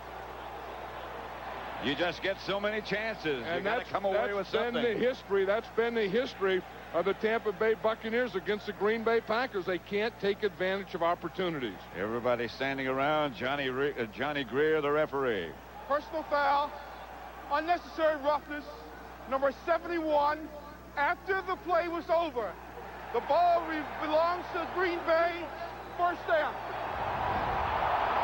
Santana Dotson. There he is right there. And again, this is after the play is over, and we saw him going against Frank Middleton earlier, and that was Frank Middleton. They were just continuing their battle. He got him.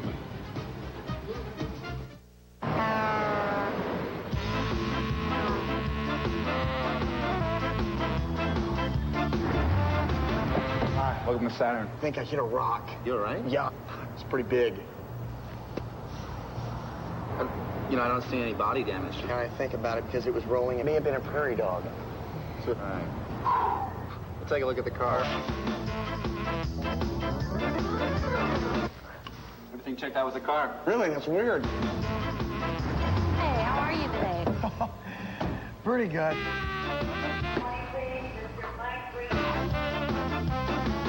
Mr. Finley, your car is fine. Really? Here comes a whippoorwill from this side of the car. At Saturn, all our service centers are linked up to a nationwide network of computers that provide us with all kinds of important information.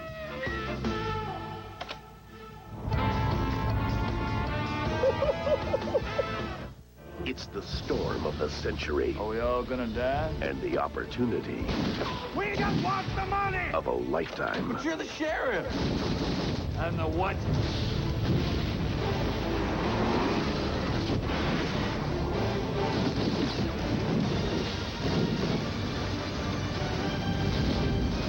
Morgan Freeman, Christian Slater. Hard Rain, rated R. Starts Friday, January 16th. New team. You want me to bug the CIA? New rules. How far are we willing to go? Whatever it takes. The New York Undercover returns Thursday at 9, 8 Central. Center Dave Moore is having a tough time. Remember, he was the guy that Bob Kuberski went over to block the punt. Now he has a bad snap. That's just a high snap there to Steve Walsh. Walsh didn't have a chance to get that ball or get it down. It barely got a hand on it. Dave Moore is the starting tight end, but also the snapper for field goal and extra point. Green Bay first down at their own 23. Favre to throw. Going deep. I believe it might have been picked off by Lynch. John Lynch sure got a good jump on that. You know, a lot of times he's up there as the 8th guy, and then sometimes he's off as a deep safety in what they call cover 2. John Lynch was playing cover 2 that time. He juggled it. He was the safety who has half of the field. Watch him, and he's going to get the jump here, and he just doesn't get control, but he goes underneath, undercuts that ball, and just drops it. Yep. 2nd and 10. Favre again drops. the catch. See, they stayed in that cover 2 again. It was the same thing where Lynch and Melvin Johnson is a safety, and they play deep, and then you can get those ins. You see, you're going to come up and get a bump here. The safety's going to get deep. See, so he goes by the bump there, then he comes in the middle, so he catches it between the corner and the deep safety. The cover 2, and they're giving some big middles in this zone coverage, this Tampa Bay defense.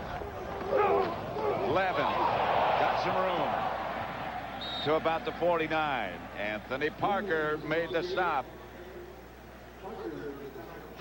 Yeah, just look at Brett Favre, Pat, on that last drive, that touchdown. I mean, just some of the things that he does that I don't know that any other quarterback does.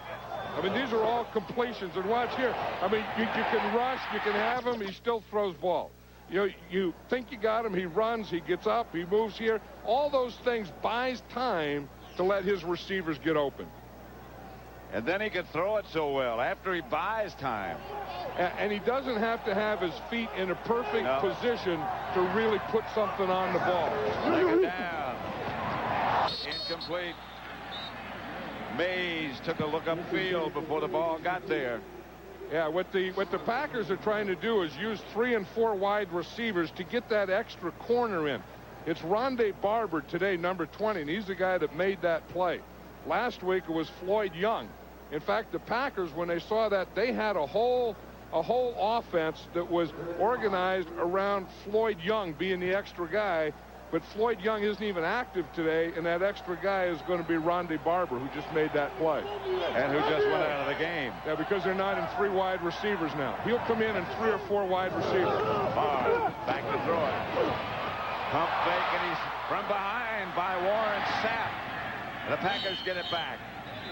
Boy, that's the second one of those plays that Sapp made. Look at Sapp is still talking there to Favre. Favre wants to go after Sapp.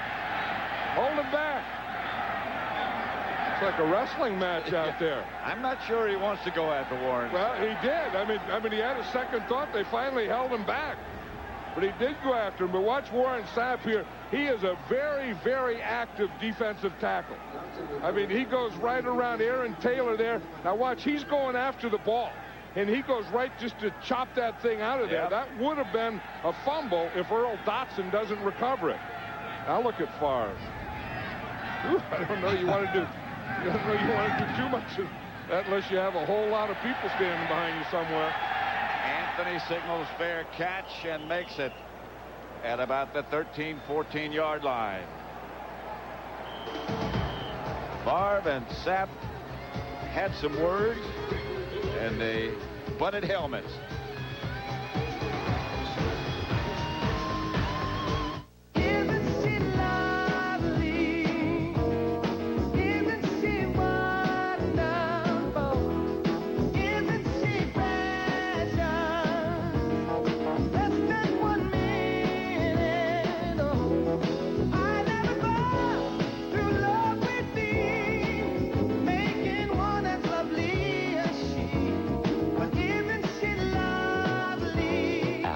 Insuring over 40 million people worldwide. Mike Ditka for 1-800-COLLECT. Hey, come on, ladies! Hey, get mad! Make believe I just insulted your mama. Or make believe I just treated you.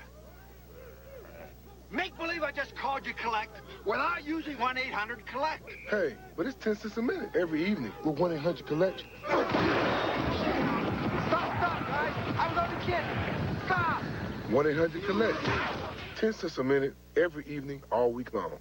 Good day, Bob and Doug McKenzie in the Great White North. We was doing some extreme skiing, eh? Yeah, we got extremely tired, so we decided to call it a day. 2 days, eh? Now I'm kind of extremely parched. Hey, are you seeing what I'm seeing? Hey, it's Hosehead.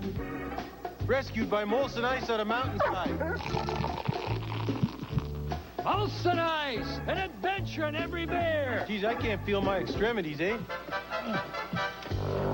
Oh, well, let's suck foam. Get ready for a manly comedy, cleverly disguised. Mr. Russell, back off, pal! Ask Harriet previews tonight after The Simpsons. Warren Sapp hasn't run out of words yet, has he? Well, he's saying everything that he's done, everything he's doing, and everything he's going to do. But I'll tell you, for a defensive tackle, he doesn't just stay in the middle. Warren Sapp is all over the field and making things happen. He's another guy who has fun playing the game. He has fun all the time. He's the type of guy that you look for that you'd like to have on your side. Here's Dilfer dropping and going deep, and Riddell Anthony had a couple of steps, but couldn't catch up.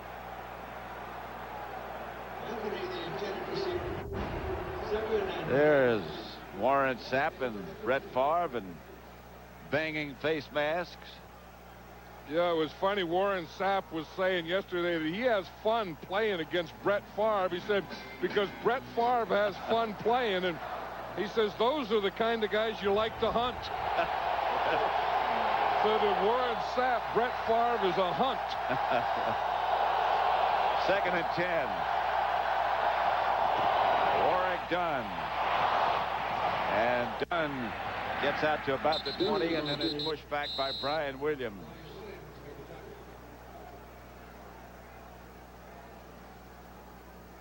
Our Aflac trivia question: how did the expression huck and buck come to be used in the NFL? You remember huck and buck? Yeah, sometimes you just put "ol" in front of it. You just don't call it huck and buck. You put the old huck and buck. Give me the old huck and buck. I remember it well. Gilbert Brown not playing. We talked about how the Packers tend to tire in the 3rd and 4th quarters, and one of the ways they try not to do that is keep them fresh and keep them off the field earlier in the game. Dilfer, incomplete. Horace Copeland, the intended receiver. Doug Evans, the defender. Excuse me. Anytime there's a 3rd down, you know that Reggie White is going to go after this. I mean, he knows 3rd down. Now, how in the heck they're going to block that? I don't understand that blocking, where the tackle, Jason Odom, blocks down, and then they put Warrick Dunn as man-to-man, having to pass block Reggie White. Now, that one they use, that's a design I do not understand. Landeta's punt is handled by Robert Brooks, and a flag on the play.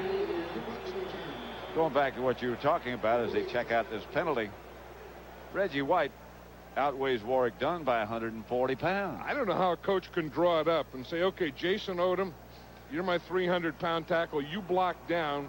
Warrick Dunn, you're my 175-pound halfback. You block 300-pound Reggie White.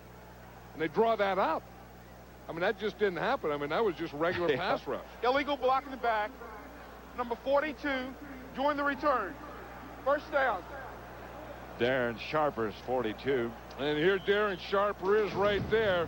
And there's the illegal block in the back right there. They'll walk it off against the Packers.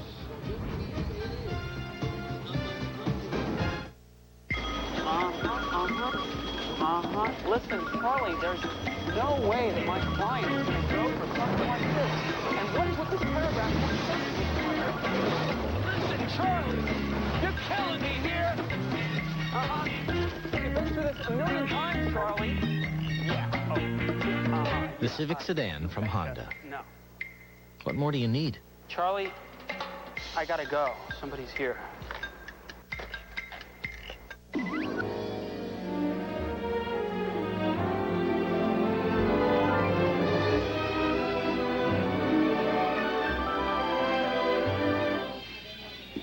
Hey, mister.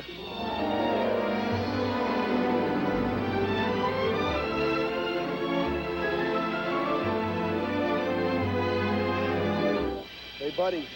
Sir?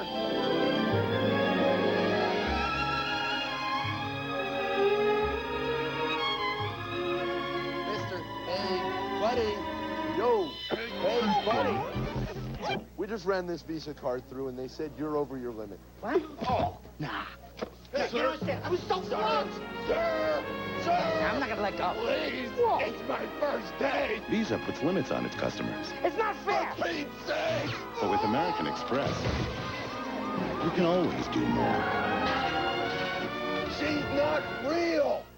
Time flies, you know. Every week a game, and boom, playoffs. 2 teams play a game. 1 game you out. You wait till next year. So who do you think gonna get it this year? That wonderful trophy?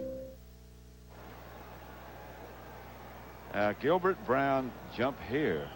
Well, that's, in case Gilbert Brown were, to intercept a ball or pick up a fumble and run it in the end zone, and then he's looking for a place to jump, to do that Lambeau leap. Ah. I don't know that I'd want to be carrying that sign around if I were that kid. No, I don't want Gilbert Brown jumping. Here's Favre, chased again. He gets away. Brett Favre scrambles for about 6. Reagan Upshaw made the stop. And I think that's what they were complaining about, or the fans are complaining about it, that he went feet first and you're not supposed to be able to touch him. Again, how did the expression huck and buck come to be used in the NFL? That's our Aflac trivia question. And here comes the answer. Jim Lawhead's his name. The photographer who used to take pictures of every NFL team. That's Henry Jordan in the background. And he was posing and showing you the huck and buck. Levin. And he would tell everyone, to give me the old huck and buck. Yep. That's just Jim Taylor there in a normal run. Willie Davis, and doing a little karaoke there. Jerry Kramer, like he's pulling. But there's a huck and buck there. That's the old huck and buck. I mean, he would tell you that. That's where you cross over the leg and put your hands out. Yep. That's the one he always wanted. Give me the old huck and buck. I had a lot of problems doing the huck and buck. Now, I even did the huck and buck as a tackle, and I used to say, tackles and guards aren't supposed to do huck and bucks, and he would just say, just do the huck and buck. The old huck and buck. Here's Favre to throw and gets the ball upfield to Dorsey Levens as the Bucks put the pressure on. Levens didn't quite get the first down. You wonder how he got that ball in there. Yep. It wasn't enough for a first down. Like you said, they had a punt. That was one of those zone dogs. And you're going to see the middle is going to back out, and they get the rush. You see Culpepper starts out, and here's Culpepper. He's dropping back. He's the tackle, and he almost got the interception. Hendrick punts it to Anthony. Again, signals fair catch. It is an annual football tradition, and on Sunday, January the 18th, it is back. It takes a certain caliber player to make this team, so find out who from around the league will be selected to the blockbuster 15th annual All-Madden team on Sunday, January the 18th. Check your local listings for the starting time in your area. A lot of people waiting with a lot of anticipation, a lot of hopes. Well, we're still taking nominations. We're still looking at players. We're still doing interviews. I mean, you have some people you have to look at, some people you talk to, and this thing is international now. We still have to go over and talk to some people in other countries about what they would want. And they have some strange wishes. People in other countries? Yes. Yeah. You never know. Again, the Buccaneers send Warwick Dunn straight ahead. He crosses the 20, stopped by Gilbert Brown. Now Gilbert Brown is coming off a rest, and we'll see again. This is a guy, if you're going to run, this is a guy that you have to block. So the Tampa Bay Buccaneers know that, so they're going to double him.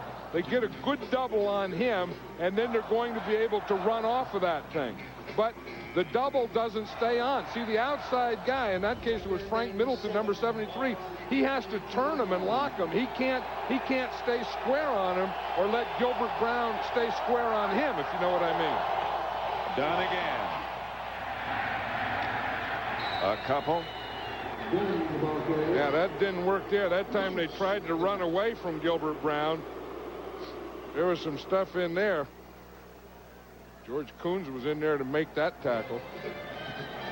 Bring up third down. Still 7-0. 5:10 left to play in the second quarter. You see, it's a three-man line, and they're trying to get away, so they do get away from Gilbert Brown. But again, with the three-man line, that brings 4 linebackers with it, and those 4 linebackers are excellent pursuers. And that was George Coons that made the stop.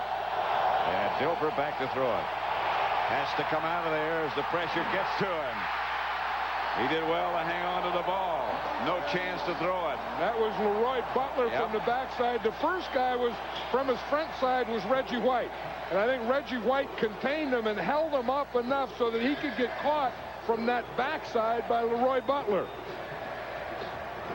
Leroy Butler's as good a blitzer as there is, but watch Reggie White come up here, 92 on the onside. See, he's the first guy there that makes Trent Dilfer see him and then get outside of him. He didn't see nor feel Leroy Butler coming from that backside. Landetta's punt is a good one. Handled by Brooks. And he's got some room. Landetta waiting back, but it was not Landetta that knocked him out of bounds. Yeah, that's how you can tell. Elvin Johnson. You know, Pat, we talk about big games and intensity and what it means. When you get Robert Brooks, when you get one of your best players returning punts, you know it's a big game. Remember for years with the Washington Redskins when Joe Gibbs was there, anytime Darrell Green was a punt returner, you knew it was a big game. And we saw him break a couple of big games. Right, and when you see Robert Brooks back there, you know all holds barred, we're going all out. That's what Mike Holmgren and his staff is thinking. Of course, last year they had Desmond Howard. He's gone, and they put Robert Brooks in. And Levens takes the fake, and Favre throws down the middle pass complete to Brooks. It'll be first and goal at the 7. And that was a great fake to get in the I formation, and that holds the thing. And then you're going to see Robert Brooks. He's just right here. He goes right in the middle. And again, they've made some big plays in that zone defense, that cover 2, where the safeties are off. They've given them a big soft middle, and that's about the 4th play that the Packers have hit in that middle against that cover 2. First and goal. Brooks in motion. Favre will throw if he has time. Gets the ball to his fullback Henderson, and Henderson gets down inside the 5. Favre bought some time. You say he'll throw if he has time, and if he doesn't have time, he'll make some time, and that's exactly what he does in every football game this guy plays. You know, and it has to frustrate the defense. You know, you go and you're rushing the guy, and you're staying in your lanes. You have your coverage. You're doing all the things the coaches tell you, and then he just escapes, buys some more time, and makes a play. Levens comes out. Henderson stays. They go with 2 tight ends. 2 wideouts. Henderson maybe got a yard.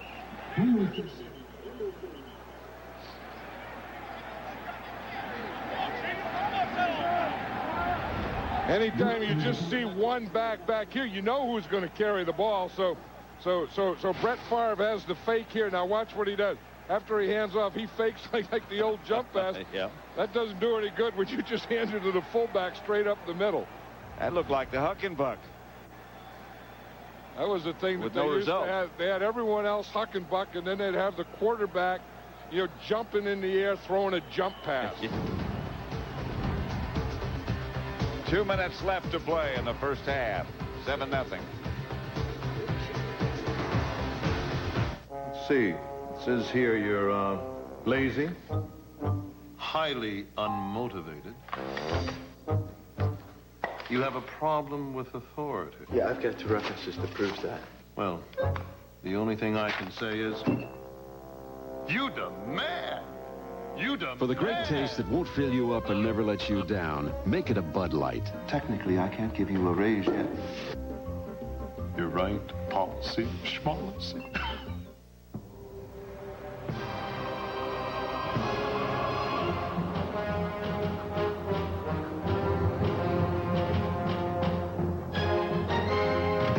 It is a test, not just of strength, but of the power of the mind.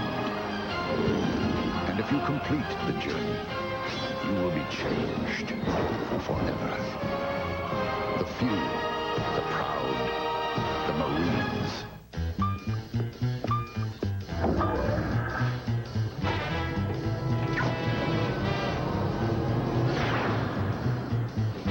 Sorry.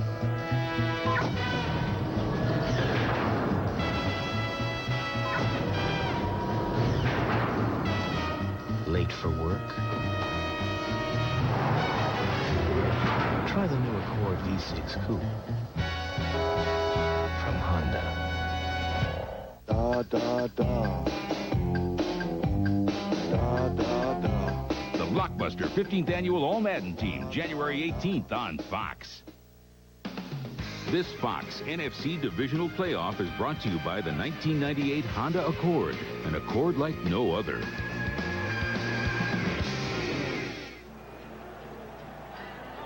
These people who are regulars at Packer games this time of year think this is balmy.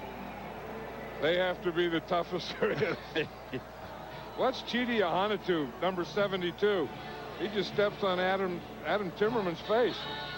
And the first guy to see it is Brett Favre. Yeah. He said, hey, not to my guys, you don't do that. You know, this 2nd down and 2 here, 3rd down and 2 here, this is a passing down. This is not a goal line play or a short yardage. This is a passing play. 3 tight ends, Levens in motion.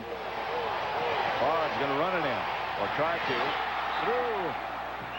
Let it go to Henderson, and he was just too close to him.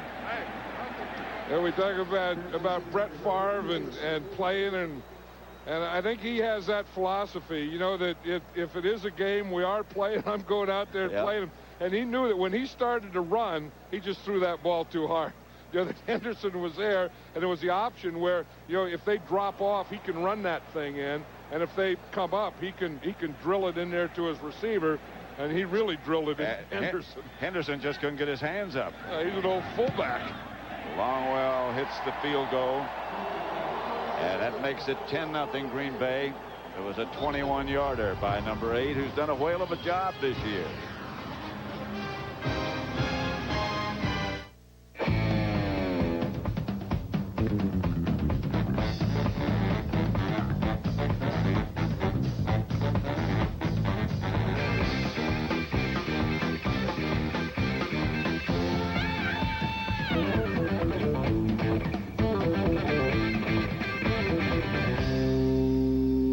Now you can save $100 on professional installation and get $50 of programming certificates. So what are you waiting for? Go to your retailer today.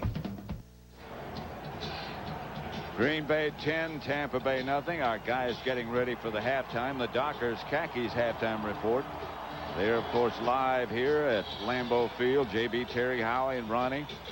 They'll have their analysis of the first half. Also, our Fox Sports ticker will have up to the second postseason stats. All coming up on the Dockers Khakis halftime. The boys look reasonably warm today, don't they? Yeah, and that's a good place to be. I mean, they're right down there. You know, they're not above the action or away from the action. They're right down there in the action.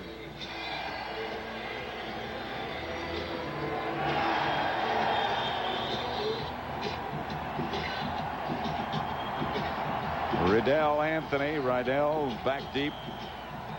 You know, Trent Dilfer is only 4 out of 14 for 44 yards. And we talked about running. They have to be able to run the ball, but they have to be able to throw it better than that, too. Short kick. Anthony from the 14 is knocked down at about the 28 right now. For a look at playoff history, let's go down to James Brown for a McDonald's game break.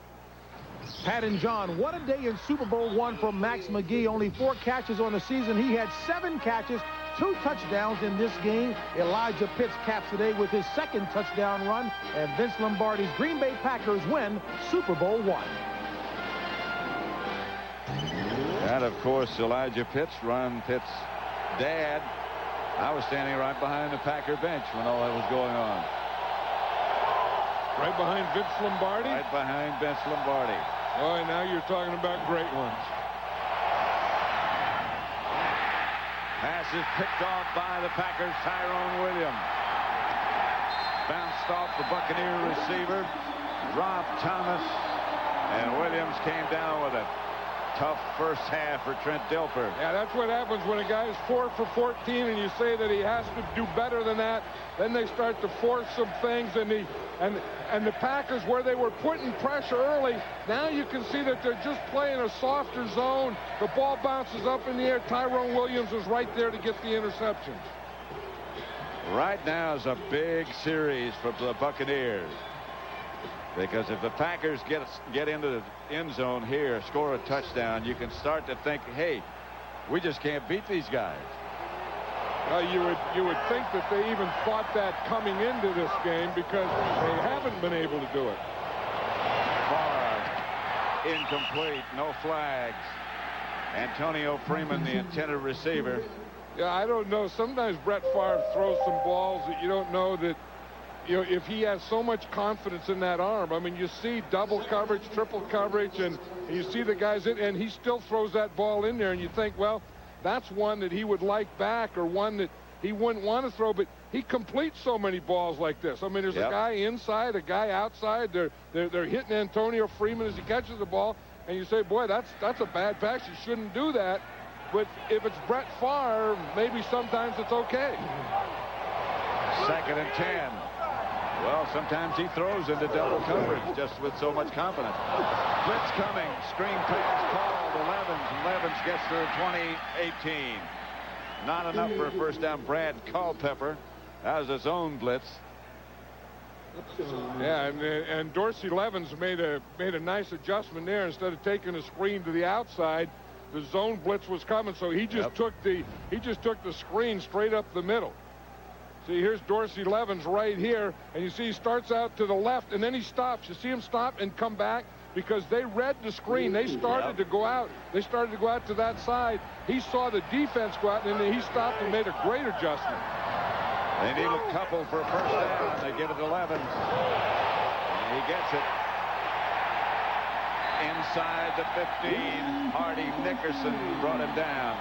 And now with 44 seconds, the Packers have all 3 timeouts, so they're in great position time-wise here. They just took 1, so they have 2 left. Lie, counselor. And it's bedtime for Bunny. Now, which battery will last over 30% longer in these palm-top computers? Duracell or Energizer? Energizer. Someday, Bunny. For many fans, it is a dream come true. Honey Barbecue Wings are back at KFC in time for the big games. Bring home 6 wing pieces for $1.99, 20 for $5.99, only at KFC.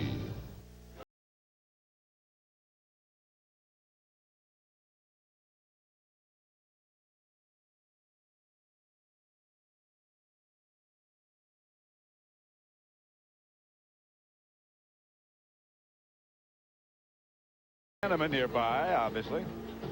Howie Long and Firestorm, and he's the guy listed.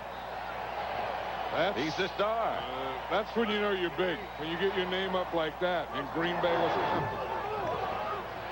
Favre, incomplete, intended for Henderson. You know what I liked about that sign, though, with Howie Long and the movie and all that, it was above Mr. Magoo. You know, had it been, you know, Mr. Magoo and then Howie Long, you'd say, watch above the jackal. Howie Long, yeah, see, I mean, here's Howie Long up here, and here's Mr. Magoo here. See, but if Mr. Magoo was up here and Howie Long was down there, you'd say, uh-oh, Howie, you lost it, man. And then he's above screen 2 and as good as it gets. They didn't have room for all that. The Green Bay Packers have 3 wide receivers here, and this is where they go to the end zone. The exchange between Winters and Favre, and they did well to get it back. This will be a discussion now between Frank Winters and Brett Favre, 2 best friends. They're going to take a timeout here. But watch this. You see, it looked like the ball didn't get up there, or as it did get up there, Brett Favre just dropped it. But he says sometimes he'll go on a long count down there, and Frank Winters will snap the ball before it's supposed to be snapped. He said also sometimes he'll come out before it's supposed to be snapped. 3rd and 10. Favre rolling and throwing. Pass incomplete. Got away from Brooks. And here comes Longwell. Yeah, there seemed in this first half to be a lot of drop passes, but there also seemed to be a lot of real hard passes by both these quarterbacks. I mean, Brett Favre throws this one. Brett Favre threw one earlier to Henderson. I mean, those balls are really drilled in there. And you remember Trent Dilfer just threw that interception. It bounced off his guys. I mean, balls have been bouncing off receivers in this first half.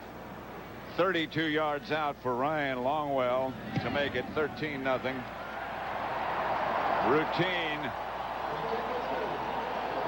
And Green Bay is going to go to the locker room leading 13-0. 2 seconds left. I think the Tampa Bay ought to be happy with that, because Tony Dungy can now talk about, okay, 2 touchdowns and we're ahead. I mean, it's not like we're being blown out here. Our defense really played well. I mean, after that turnover, to come up and hold the Packers to 3 points was a good play by the Tampa Bay defense. What he can't be happy about is not being able to take advantage of those turnovers. That's something that's really plagued him. Next Sunday, don't forget, coverage begins at 3:30 Eastern Time. We'll be in San Francisco as the 49ers overwhelmed Minnesota yesterday. You know, you wonder what the 49ers are doing now. You know that they're going to play the winner of this game, but do they start working on Green Bay now? Do they do both teams now? Do they just sit, enjoy the game, watch it, and then go to work after the game is over? That would be my guess. I'll bet you what they did is a little work on both teams, though, because as a coach, the last thing you want to do is get ready for a championship game by sitting by idly. Bouncing kickoff handled by the Buccaneers. Steve White.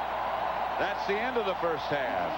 With the score, Green Bay 13, Tampa Bay nothing. This NFC divisional playoff game will continue with the Dockers Khakis halftime report after these messages and a word from your local Fox station.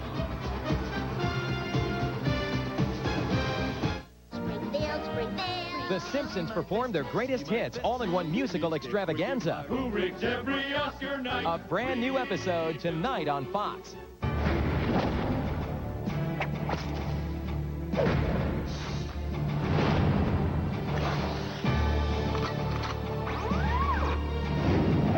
In the Battle of the Sexes, there is a new warrior. Ask Harriet. Series preview tonight after The Simpsons. I'll be stacked.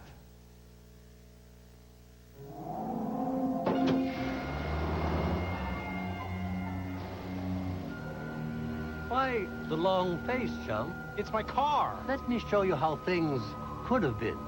Chrysler and Plymouth presents It's a Wonderful Event. Now get $1,500 cash back on Plymouth Neon. Get Chrysler Cirrus LXI for $18,495. Or get up to $1,000 cash back on Plymouth minivans.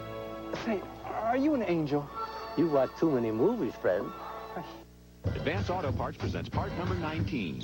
Don, our battery expert. You never know when your battery's going to die. But when it does, Don is here to help. Just let Don know what kind of car you drive, and he'll make sure you get the right battery. Better yet, get your car in here, and Don will install an Autocraft battery for you. Advance Auto Parts. The best part is our people. The Bartons see thousands of cars and trucks. We select the very best to be featured as the Tom Barton Signature Series cars and trucks. Not quite new, gently used, and thousands of dollars less. Come see the cream of the crop, thoroughly inspected and reconditioned. With our 3-day, 300-mile return policy and extensive factory warranties. At the Tom Barton Signature Series, only at Beach Ford and Barton Ford Lincoln Mercury. Get the best of the best and spend less. Beach Ford, Barton Ford Lincoln Mercury. I know the perfect place. Bora Bora. Hubba hubba. Rest and relaxation. I'm a little hot in these clothes, aren't you? I'm sweating like the pig that knows his dinner. Fear and loathing. Frasier? Oh, my God! On Frasier. Monday night at 6:30 on Fox 33. Count on Vibe with jazz artist Kenny G and supermodel Tyson Beckford. Get wound up on Vibe. Living Single weeknights at 5 and 7 on Fox 33. Dockers Halftime, brought to you by Dockers Khakis, the next best thing to home field advantage. Hey, nice pants. Tampa Bay Buccaneers with only 85 total yards in the first half. 2 turnovers, squandered 3 scoring opportunities, and trailed the Packers by the score of 13-0. As we welcome you back field side here, Ronnie, as you take a look at the first half, squandered opportunities by the Bucs, good defense by the Packers. Yeah, good defense by the Packers. And what's happening is that secondary has stepped up. And one of the things that you got to look at right here is that Leroy Butler's coming off the corner. He's doing an excellent job of putting pressure. He stays with the blitz right here. He stays after Trent Dilfer, and that's what you have to have. Doug Evans, Leroy Butler, this secondary is playing big. Howie, they have to continue to put pressure. That's what you pointed out earlier. 2 defensive tackles in this game that have really exemplified their play, Warren Sapp and Gilbert Brown. Here, Gilbert Brown comes off the double team, stifles the running game. As John Madden pointed out, he's in a phone booth. Well, here, let's take a look. Gilbert Brown, you can't double him. You try to single him, give movement. He's down the line. Gilbert is angry. The only place where one guy beats 2, my old D-line coach used to say, is in the movies. Well, Gilbert's killing that theory. You know, one of the other things we talked about, Tony Dungy wanted to make Green Bay go one-dimensional in the first half. Absolutely no running game, but the thing is, there was Brett Favre, 237 pounds, out of the backfield, scrambling, hitting Freeman on a big 21-yard gain, and then Shimura on another scramble. A bigger quarterback, a scrambling quarterback. He is one-dimensional, but the problem is he can make those plays. Opportunities, yes, they were squandered by Tampa Bay in the first half. And Tampa Bay's special teams have traditionally played well this year, not so far in the first half. All right, folks, coming up later today on NBC, what should be an excellent game between Denver and Kansas City to determine the next team to advance to the AFC Championship. And standing by with Denver head coach Mike Shanahan is our own Eric Clemens. Here just outside the locker room with Coach Mike Shanahan. Mike, first of all, how difficult was it to get your team refocused after that emotional win last week, refocused on the job at hand this afternoon? Well, it's a do-or-die situation. Very easy to get our team refocused. You know, it was a win at Jacksonville. That's not our goal. So we've had a great week of preparation, and it should be a great matchup. Weather conditions here have been nasty, to say the least. You got freezing rain earlier today. It stopped right now. Will that affect game planning for you at all? Well, it all depends on how bad it is, but we've practiced in this quite a bit this year. We've been very fortunate to have this type of weather and practice in these type of conditions. So if it is sleeting or raining or whatever the situation is, at least we've been through it. Okay, now talk about Terrell Davis. He's nursing the bruised ribs. Is he going to wear the flak jacket today? Is he going to need any pain-killing injections or anything like that? Right now, he says he feels at 100%. He feels quite well. I'd say he's at 100%. He's not going to need any painkiller, and he's not even sure if he's going to wear the flap jacket, so we'll just have to wait and see. Final question for you, Coach. If the team is executing like you would expect today, what will we see from the Broncos in hopes that they'll be successful? Hopefully we can move the ball and stop them. You know, it's going to be one of those knockdown, drag-out fights.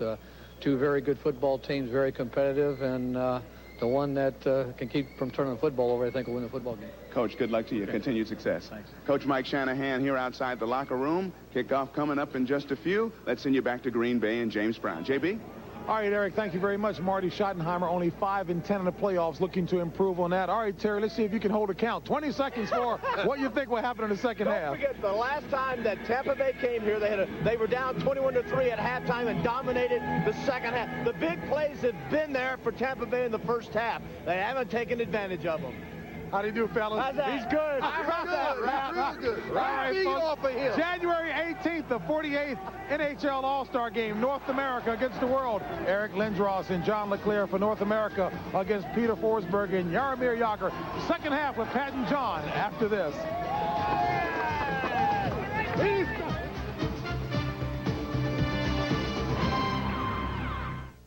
Thursday, New York Undercover is back with a whole new team. CIA, Cuban assassins. What's going on? Well, that's what we're getting paid to find out. They'll tell any lie. How far are we willing to go? Whatever it takes. Create any deception. I'm contact on this one. Real close contact. Commit any crime. You want me to bug the CIA? All in the name of justice. You play by my rules. New York Undercover returns Thursday at 9, 8 Central. The medal is funny, you know. It has its own personality. It's like a jigsaw puzzle, right? You had to study it and fit it and figure it out, you know. What's bigger than Super Bowl, tell me? Millions and millions of people watch it, right? That's the biggest thing of my life. After it's polished up, the trophy, right? We don't even breathe on it. That's got to be perfect. I tell you, you know what? I'm always afraid of when they all hold it and everything. I said, gee, don't drop it, please. Look at me. See? Get goosebumps. It's what a feeling, I tell you. I'm Mark Tremere, tight end for the Green Bay Packers, and this is my family, my wife Linda and my son Dylan. As new parents, we know the joy and love you feel for your child, and also the responsibility ensuring that they'll grow up to be healthy and safe. At this United Way funded child care center, we're seeing the real impact these programs have in the lives of people who really need our help. NFL and the United Way are making better communities for all of us to live in. The NFL, the United Way, and you, the power of teamwork. On January 18th, a classic NHL event becomes a world war as the NHL on Fox returns with the 48th All-Star Game. In an Olympic preview, Canada's Gretzky and America's Leclerc unite to lead Team North America against the rest of the world. World War III will be fought on ice. Coverage begins Sunday, January 18th at 4 Eastern, 1 Pacific. Welcome back to Lambeau Field, where the score is Green Bay 13, the Tampa Bay Buccaneers nothing. This first half highlight is brought to you by 1-800-COLLECT. Brett Favre.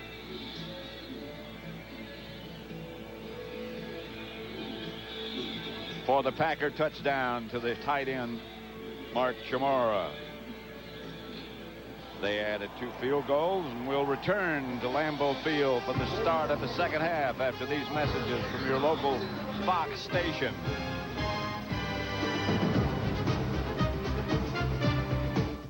You're watching the NFC Divisional Playoff on Fox. Chairman's Award is not about being the biggest in sales. It's about being the very best in serving the customer. Ford Motor Company's recognized us. Our customers have recognized us as providing the best level of service. The actual award is a trophy. It's a big piece of. You want to try to describe it? It'd be like winning the Super Bowl. Among the largest Ford dealers in America, Freedom Ford is in the top 3 in customer satisfaction. I hope it tells our customers we're just a different kind of dealership.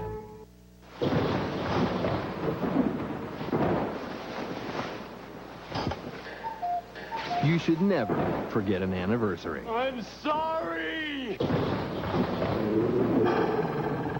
That's why at Golden Corral, we're celebrating our 25th anniversary with a sale you won't forget. Our inch-thick sirloins, our juicy ribeye, all seasoned to perfection, all on sale. Starting with our half-pound sirloin dinner with salad and potato, just $4.99. Golden Corral steaks, almost too good to believe. Well, it's almost over. Your chance to get big savings.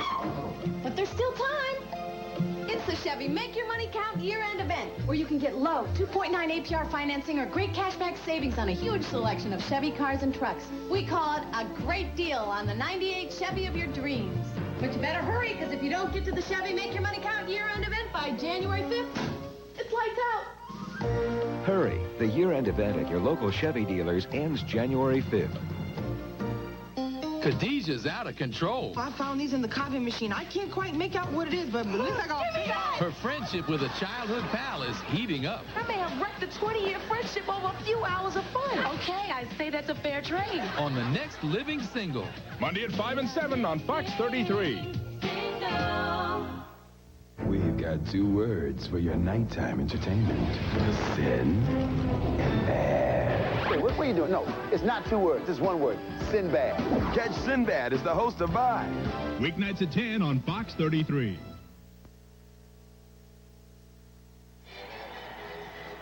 Halftime just about over. Both the teams are out of the locker rooms. 13-0. Green Bay leads Tampa Bay. Let's have a look at the halftime statistics.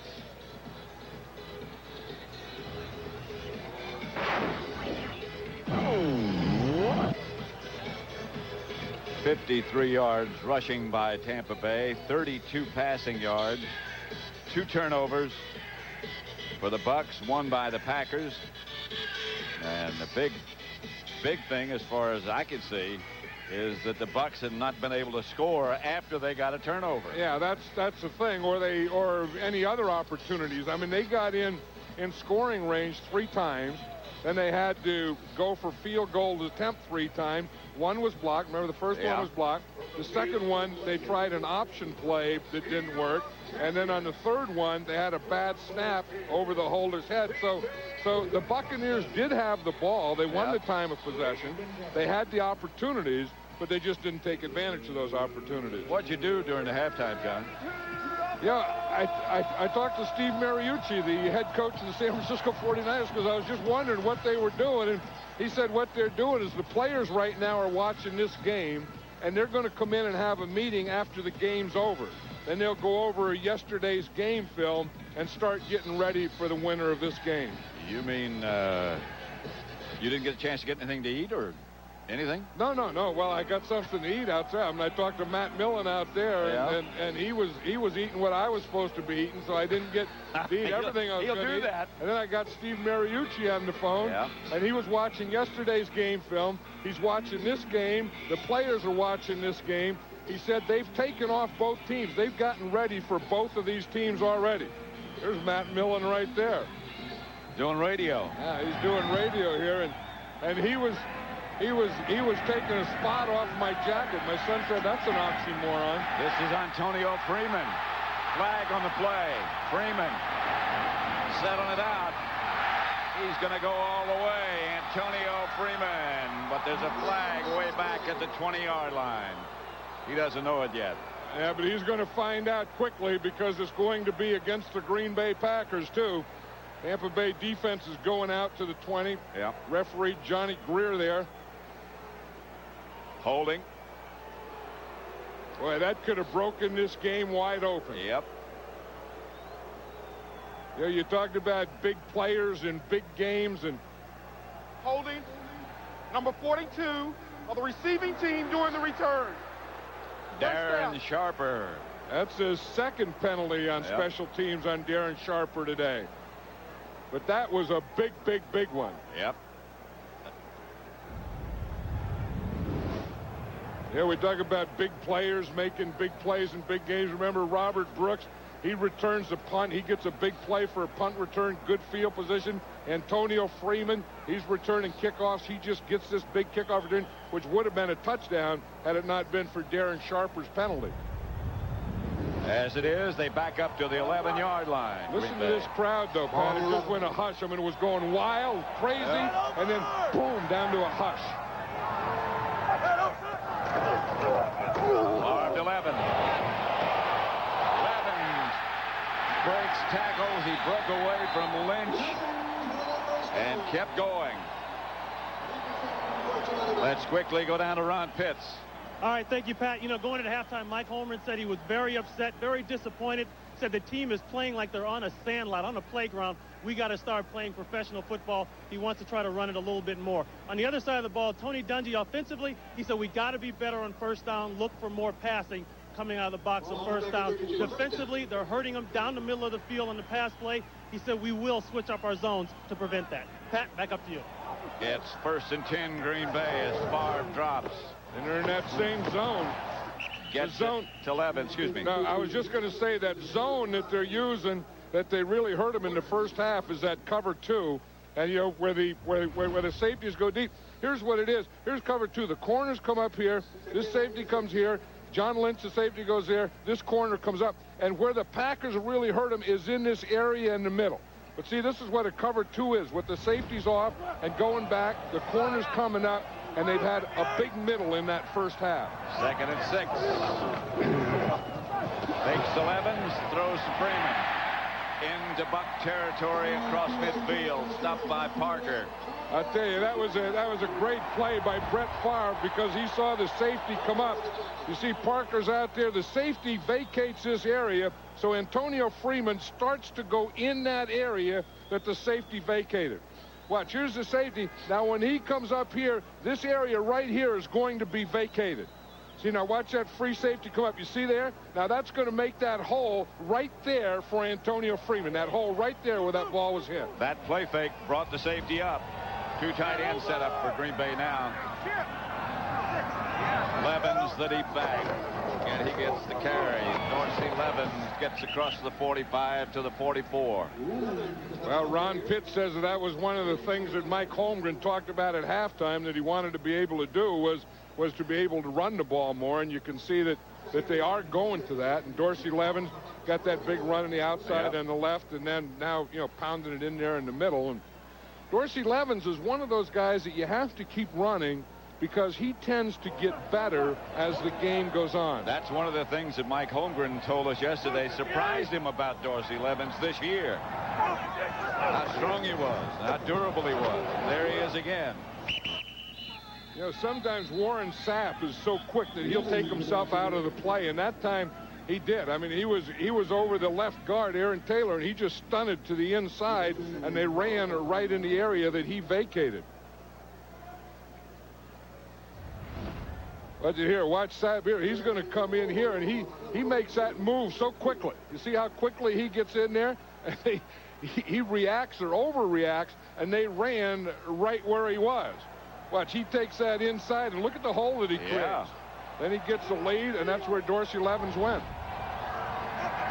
Third down. Here's Favre to throw it. Dumps it out to Henderson. Henderson will get the first down with that last surge.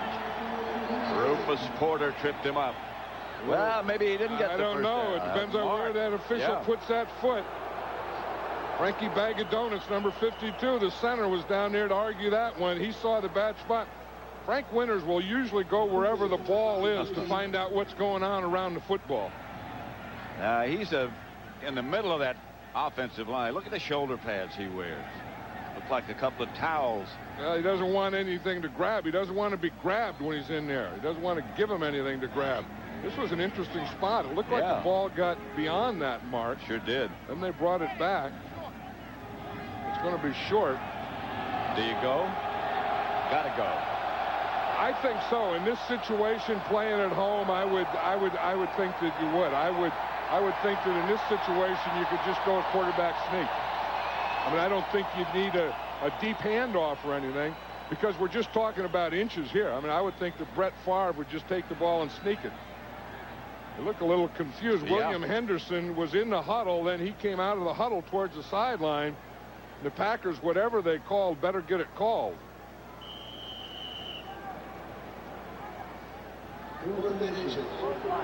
4th and inches. Yeah, I think this has to be a quarterback sneak situation. They're hoping to get them spread out. Levens. Dorsey Levens. Or hand it off to Dorsey Levens inside and let him run the option where he can either keep it inside, press the point, or he can bounce it out, which he did there. Nice to have a horse like that, isn't it? Yeah, I formation, start with a lead. He starts into this area and then just bounces it outside. See, that's kind of an option thing. Boom, he gets the lead there. Everyone comes up, plugs up that hole, and then Dorsey Levens has enough speed and quickness to get to the outside. And got the first down. 1st and 10, Green Bay at the 25 of Tampa Bay. Dorsey Levens has gained 41 yards on this drive alone. Henderson moves. Favre back to throw it. Pass is picked off, and what an interception by Donnie Abraham.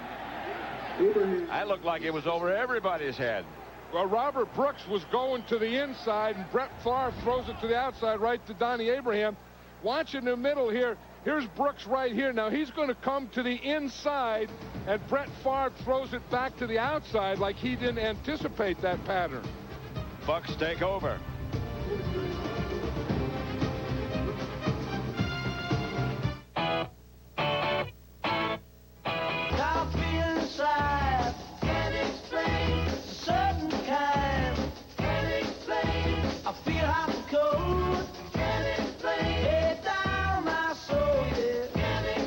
Competition can't explain how a car that broke all the molds still has enough power to keep blowing away the stereotypes.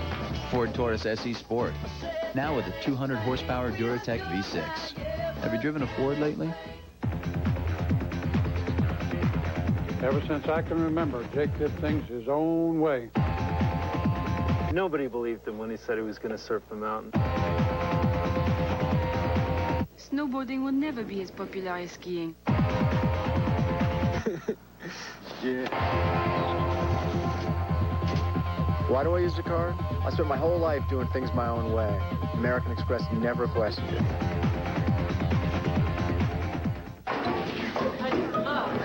Let's see. Oh, it says you've been seen in the movies. That should read at the movies. And you've built models, but never really actually modeled. Well, quite frankly, you the man! For the great taste that won't fill you up and never let you down, make it a Bud Light. Is she my co-star? Now she is. This Fox NFC Divisional Playoff is brought to you by Ford and your Ford dealer. Have you driven a Ford lately? By Bud Light. If you want great taste that won't fill you up and never let you down, make it a Bud Light. By Firestorm from 20th Century Fox starring Howie Long. On Friday, fight fire with fire. And by Microsoft. Where do you want to go today? It is going to be very difficult for the Buccaneers to hear in this end zone down here. 1st and 10. Dilfer to Dunn, and Dunn flag on the play as Dunn spins back to about the 5. Bernardo Harris made the stop. Let's watch that interception again of Donnie Abraham. We'll see what happens. Here's John Lynch, and he's going to come on a blitz, and he hits Brett Favre's hand just as he throws the ball. His hand arm. You see 47 sneak up here, sneak up here, sneak up here. Now watch him. He comes. He goes through William Henderson, and watch him. He hits with his left hand. He hits Brett Favre's right hand. So that's why when Robert Brooks went in, the ball went out, is because right here, John Lynch hits Brett Favre's hand just as he throws the ball. 2nd and 11. The penalty was declined by the Packers. And Dilfer drops into the end zone and goes deep. Pass is incomplete. Juggled by Anthony as he headed out of bounds.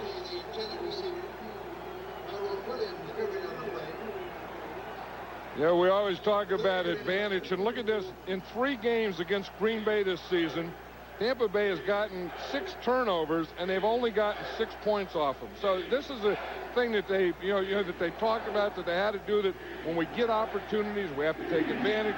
When we get turnovers, we have to make things happen. They haven't been able to do it. Now, this isn't a fair one here because they did get the ball inside the 5-yard line, and to say, well, can you score a 95-yard touchdown? Well, what the heck are we talking about? 3rd and 10. In the meantime, Dilfer got a man, Anthony, and Anthony is to the Packer 43-yard line. Maybe they can score a 95-yard touchdown after a turnover. Donnie Abraham got that turnover, and they've been taking these shots all day. And Look at the first protection. thing it starts with is pass protection. That's a 3-man line with Seth Joyner rushing in there. They do a good job on Seth Joyner. Give Trent Dilfer plenty of time, and he can get Riddell Anthony right here. And if Riddell Anthony doesn't have that pack on his back, I don't know that this isn't a 95-yard touchdown. He might have been gone. That's that old thing like flag football. You know, you go and you grab the flag out of there. Woo. 1st and 10 at the Green Bay 43. Dilfer gives to Alstott. Alstott crosses the Packer 40. Reggie White. Alstott has a little swerve to him. Did you see that? Yeah. Williams Normally came up to tackle him. No. I mean, usually he'll just run over a linebacker. That time Brian Williams came up there, and he was in the hole, and Alstott gave him a little move. He looked like Warwick Dunn there. There's an injured Packer down. That's Reggie White. And I noticed Gilbert Brown limping. Of course, he had a bad ankle, limping off the field earlier in that series. It's 13-0. Computers, they're like a tutor. They help you learn. Guess what I want to look up today? Spiders. Do you like spiders? We looked in ancient Egypt at their cities. I play chess. Cool, I found a shark. That's gotta hurt. It's cool to be smart. You know, Mother and I are real proud of you going off to the Winter Olympics in Japan. That's what happens when you're America's favorite. But, well, I know you won't be coming back. But you're gonna make one heck of a French fry. Who feeds the world's greatest athletes? Did somebody say McDonald's? We love you! Well, if I had money, I'd tell you what I'd do. I'd go downtown, buy a Ford truck or two. I'm crazy about a Ford truck. Lord, I'm crazy about a Ford truck. I'm gonna buy me a Ford truck and cruise it up and down the road. I'm gonna buy me a Ford truck and cruise it up and down the road. For the last 50 years, there's only been one truck built Ford tough. It's the first big event of 1998. I'm losing fuel. Who will live and who will die?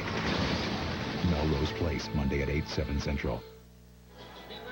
At Lambeau Field, Pat Summerall, John Madden. Reggie White seems okay, doesn't he?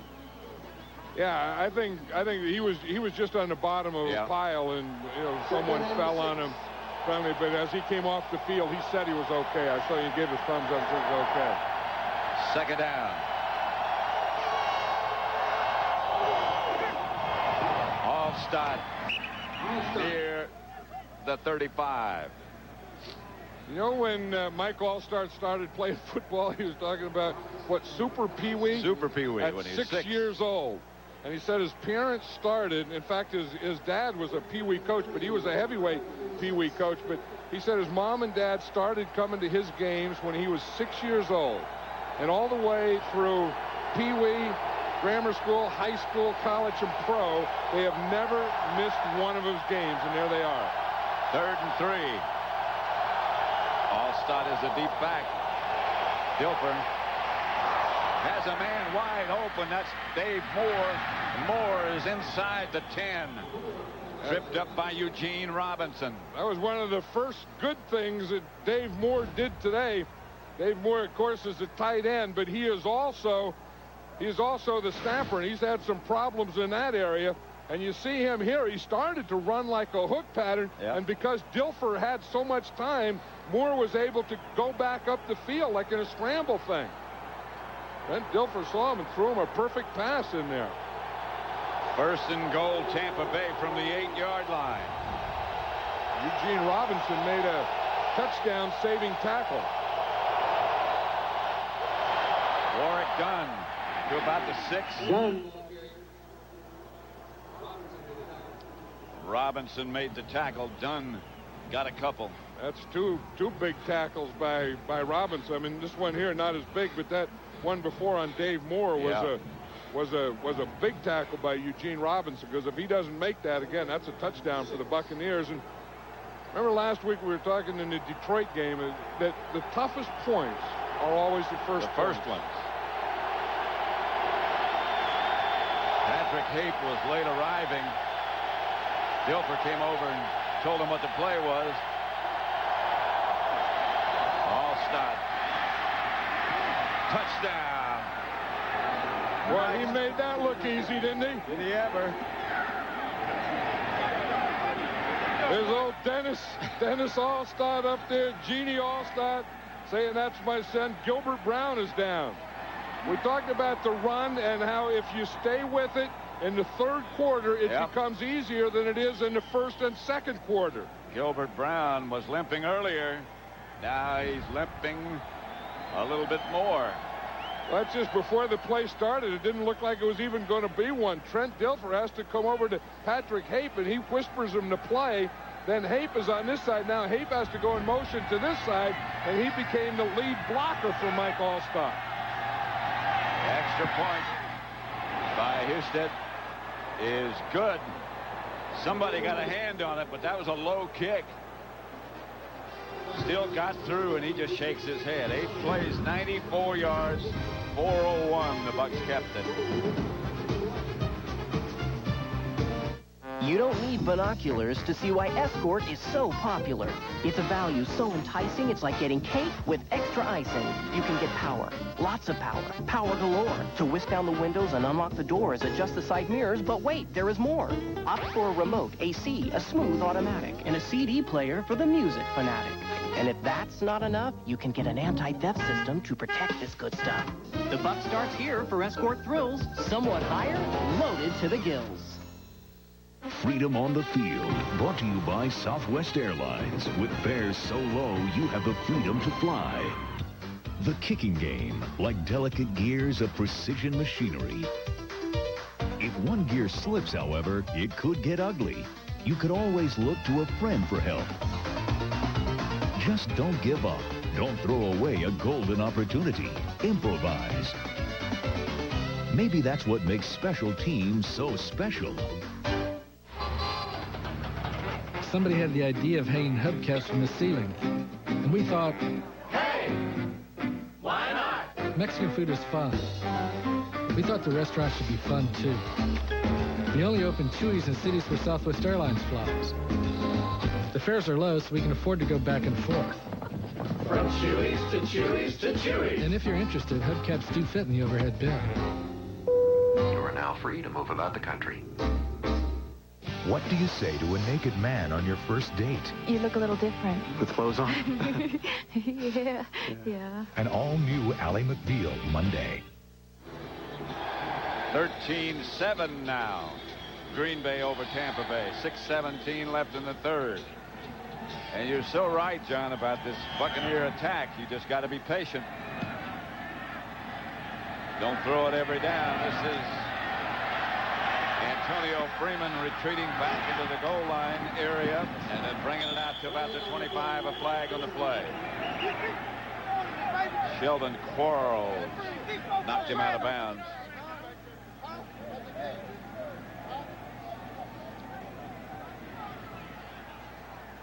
Personal foul, face mask.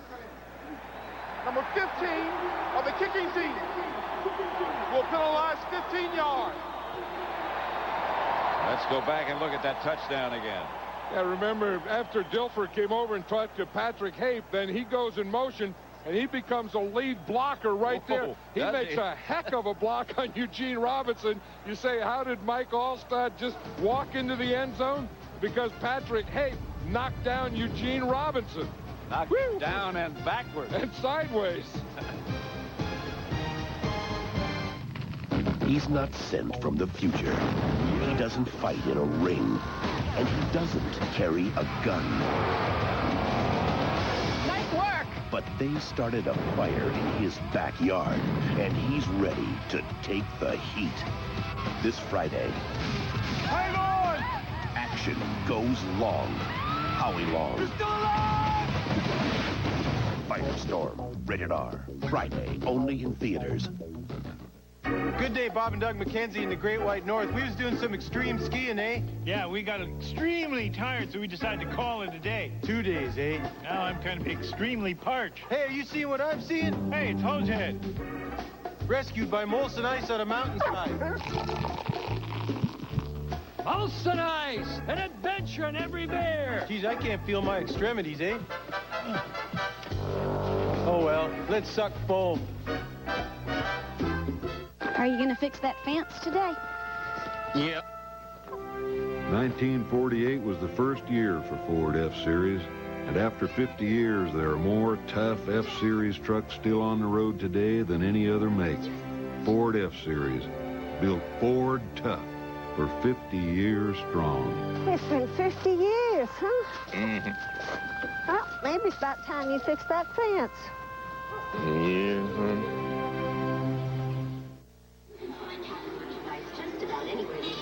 13-7, Green Bay leading Tampa Bay. Third quarter, 6:07 left to play in the third. All the games between these two teams, since Tony Dungy's been in Tampa Bay, have been close games. You know, anytime that Tony Dungy coaches a team, they're well coached defensively, and you don't score a lot of points. It's very difficult to score on. This is Dorsey Levin. He gets out to about the 44-yard line. I think that's the thing we talked about earlier, that these teams know each other so well. Yeah. Of course, they're in the same division. They play each other twice every year. And even before Tony Dungy came to the Tampa Bay Buccaneers, he coached the Minnesota Vikings, so he was in the same division. So Mike Holmgren and Tony Dungy have played against each other for so long that anything that they could do, both of them have seen before. Levin's got 5, 2nd and 5. Three wide receivers for the Packers. Goff retreats. Going deep. Freeman had a step. The ball went right through his arms. That might have been deflected. I don't know that was deflected. That looked like a perfect throw by Brett Favre. Antonio Freeman, remember earlier in the year, he had a problem dropping passes. I don't know, but this one looks like it's right there. That just goes right through there. The Packer receivers, look at that. They've dropped 5 passes today. And I think that's the thing that, Ron Pitts talked to Mike Holmgren at halftime, and I think that's the thing that upset Mike Holmgren so much is that they're playing like sandlot football. They're dropping passes, they're throwing it all over, they're not running the ball.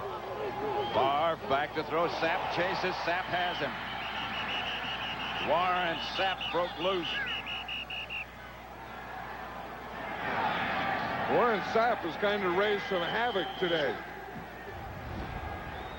You see, here's Warren Sapp right here, and again, he really, when that ball snapped, he really gets off the ball, and he just breaks through. Now, what happened? That was a stunt. Ross Verba was supposed to get him. Aaron Taylor took the outside guy. Verba was supposed to take the inside guy, and that's why Warren Sapp split both of them. Greg Hendrick back to punt for Green Bay. Anthony back deep. Anthony. Couple of pretty good moves by Rydell Anthony. Boy, there's some good hitting going on down there. This is good hitting weather today. Out to the 35. Warren Sapp.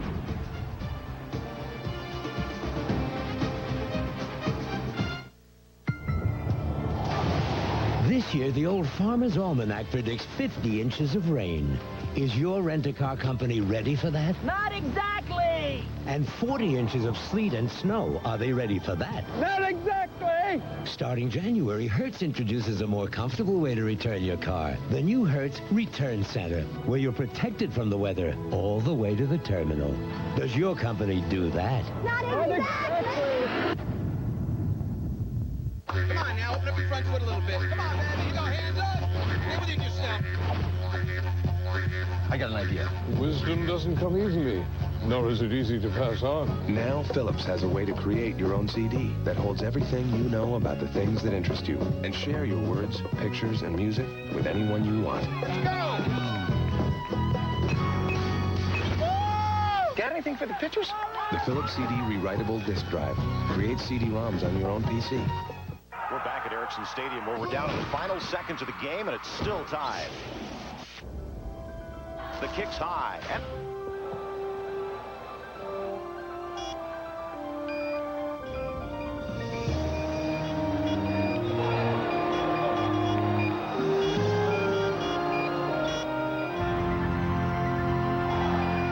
Ericsson mobile phones. Catch the excitement. To make it as an advice columnist, Jack Cody will need confidence, compassion, and a really tight girdle. Ask Harriet, series preview tonight after The Simpsons. Yeah, we talk about the Gunners and the, you know, what they have to go through. Here's Travis Jervey, the Green Bay Packers. Now, he made the Pro Bowl for doing this. So once you make the Pro Bowl, you become a marked guy. Now you got 2 guys on you, and with those guys out there, anything goes. I don't think they have any rules anymore, and they just stay on him. They say someone may make the tackle on this play, but it's not going to be number 32, Travis Jervey. Make sure of that. First down, Tampa Bay at their own 30, just inside their own 35. Anthony was the man in motion. They fake to Allstott. Lots of time for Dilfer. He just throws it away. Finally, he couldn't find anybody. He had forever.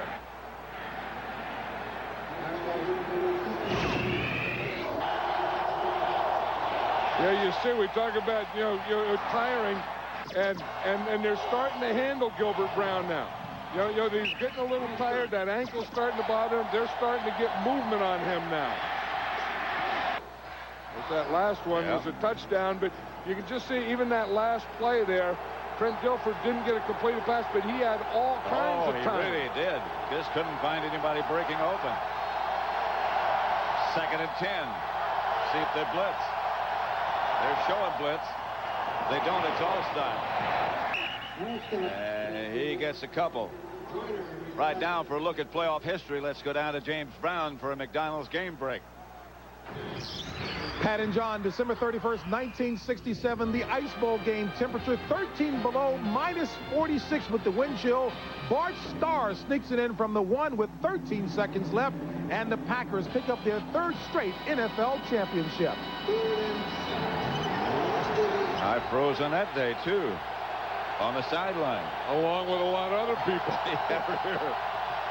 3rd and 7. Butler comes clean. Dilfer throws. Nobody around. Flag on the play, maybe. Yes, there is.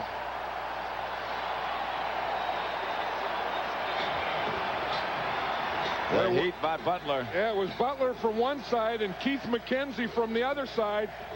Trent Dilfer saw Butler coming, but when he turned, Keith McKenzie, number 95, was there. Then he tried to throw it away just as he was hit. Intentional grounding, number 12 on the offense. The ball will be placed at the spot of the foul. It's also a loss of down. 4th down. You know, here's Butler. He's going to see Butler, but he's not going to see McKenzie. Watch Butler. You see, he comes here. He sees Butler right now, and watch when he turns there. There's McKenzie. So McKenzie hits him, and he throws it away, and he's in the pocket. Had he been outside the tight end area, he could have done that. Landella to kick it. And it's a good punt. Going to be handled by Brooks.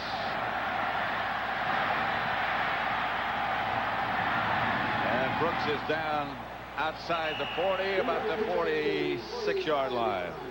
Sunday, January the 18th, World War III will be fought on ice. Don't miss Canada's Wayne Gretzky and America's John LeClair when they lead the best players from North America against the world in an Olympic preview. Don't miss the NHL All-Star Game live from Vancouver. Sunday, January the 18th at 4 Eastern, 1 Pacific, right here on Fox. And don't forget the All-Madden team that same day. You know, can you believe that we're on the same day with the hockey and all those things happening, and then it's the 15th annual? That's what I can't believe. No, that's hard to believe, and it started off as a lark.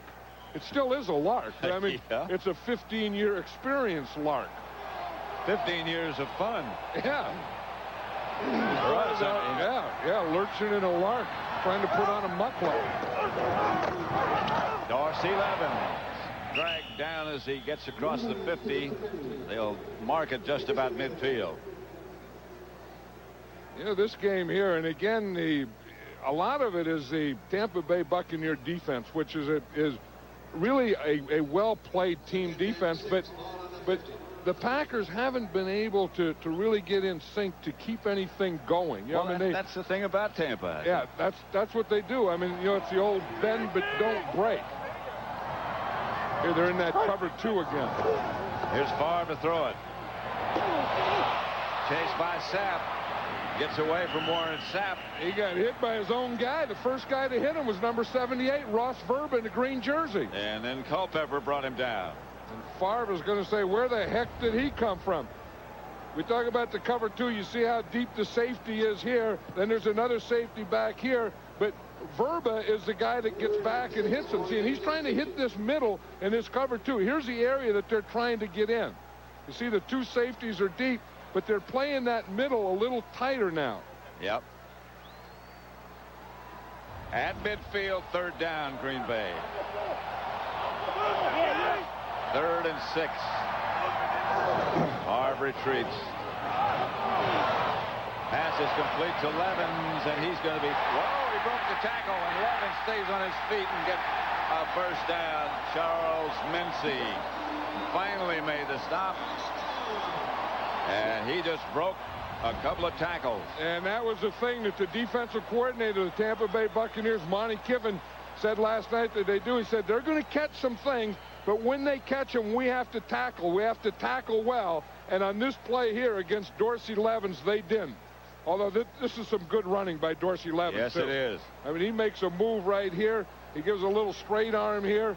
He gets here, John Lynch comes in and misses right there. That's a missed tackle. There's a missed tackle, and they finally get him down. Two of their best tacklers missed, Lynch and Nickerson. You know, John Lynch is really beat up. Yeah. And he has two bad knees. He's hardly able to practice at all, but there is one tough guy, John Lynch.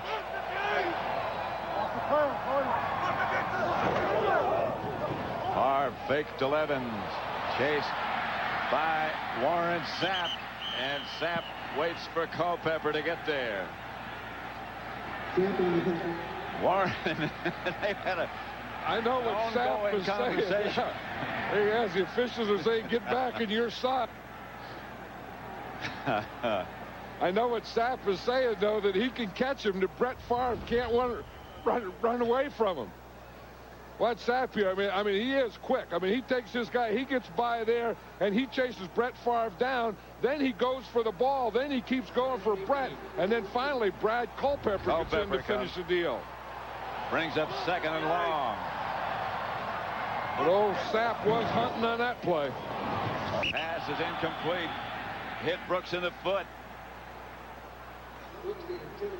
I think Favre is a little tired there after watch this, he changes hands with the ball. See, he's trying to get away from Sapp. Sapp is going for the strip, and had he left it in the right hand, I think Warren Sapp would have stripped that ball on that play before. I think Favre put that shirt on that Sapp's got right there on at the half. He didn't have that on the first half. Well, it didn't help him throw that last ball. He threw what you call a drop ball. It hit Brooks in the foot. Right in the foot. High ball drinker, low ball thrower. He has time this time. Steps up and fires, and the pass is caught by Derek Mays. A diving catch by Mays. He got it. Well, that's that area that we were talking about in these zones, and that's the area that the Packers have really had success with, is hitting that middle area. Brett Favre is a real warrior. I mean, he just hangs in there, and you know that if you're going to throw the ball, you have to block Warren Sapp. So now they're doubling. They got Frank Winters blocking him, Taylor blocking him, and then Dorsey Levens coming in as a third guy, because they know that if they can get the pass protection, they can get the ball into the middle. That time it was Derek Mays. That's going to be the end of the third quarter. Warren Sapp is really fired up. The end of the third quarter with the score: Green Bay 13, Tampa Bay 7. This NFC divisional playoff game on Fox will continue after these messages and a word from your local Fox station. Robin Williams is Mrs. Doubtfire, Tuesday on Fox. Ford Explorer. It's on my list. I mean, I've read the automotive and consumer publications. They've got good things to say about Explorer. Hi, you're looking at Explorers? Yes. Great, it's a good car. One of our top sellers. That's lower than I thought. They gave it more glass space for greater visibility. Keep looking, it gets better. I think I want to do more than look. What's this rate mean in the way of payment? Right now, you can drive a two-door Explorer starting at just $19,995. There's no better time to see your neighborhood Ford dealer.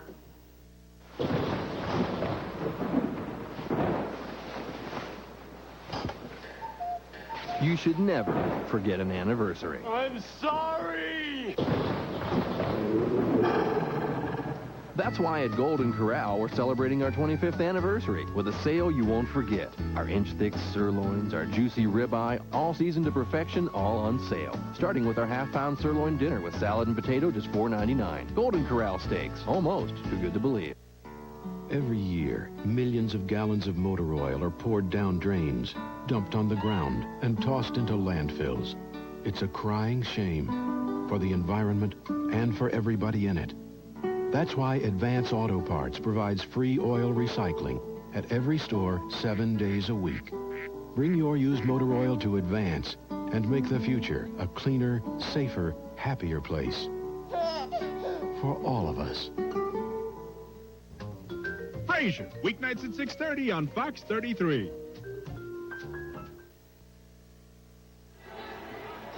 (13-7) Green Bay, and the Packers on the move. You know, if it's a game, it should be fun. And if it's fun, it should be like this. And those are two warriors going after each other. You know, Brett Favre knowing that he has to get rid of the ball before Warren Sapp gets there, and Sapp knowing that the guy that he's hunting today is Brett Favre, but they both have a great deal of respect for each other.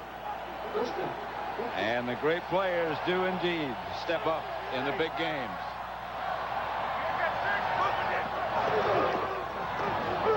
Levens, and he breaking tackles, and Dorsey Levens, wow. As I think Dorsey Levens gets stronger and stronger as he goes. Now you can say that, that the Tampa Bay Buccaneer tackling isn't as good, or you can say that Dorsey Levens is running harder. I think you can say both. And I think both would probably be true. Because in the first half, he wasn't able to do things like this. In fact, he hasn't been able to do things like this against Tampa Bay in the other two games they played. But now they're getting some good blocking in there, and some missed tackling, and some good running. First and goal at the 7. Favre gives to Levens. Levens hammers down to about the 1. One thing you have to mention here, when you see this Buccaneer team not tackling like they are, there's one of their best tacklers right here, John Lynch, who's on the sideline. John Lynch is that strong safety who plays like a linebacker and makes a lot of plays. Now Melvin Johnson and Charles Mincy are the two safeties. Lynch has a sprained knee. It's at the 2-yard line. Second down.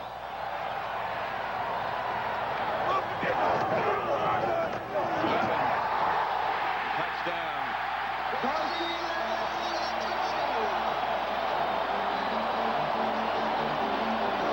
He had one there. He had Charles Mincy in the hole. Yep. You can get 8 men up, and you can get 9 men up, and you leave one. Dorsey Levens took him. The extra guy was Charles Mincy.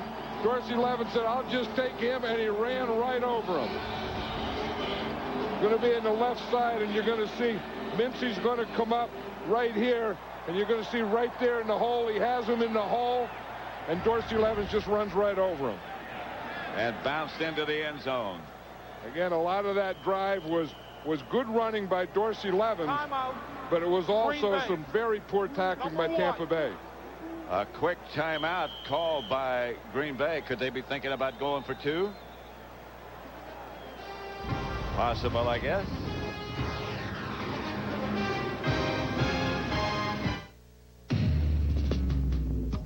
A lot of industry experts told us that the passenger side was the best place to add a third door. We got still more advice insisting that the driver's side was the only logical choice.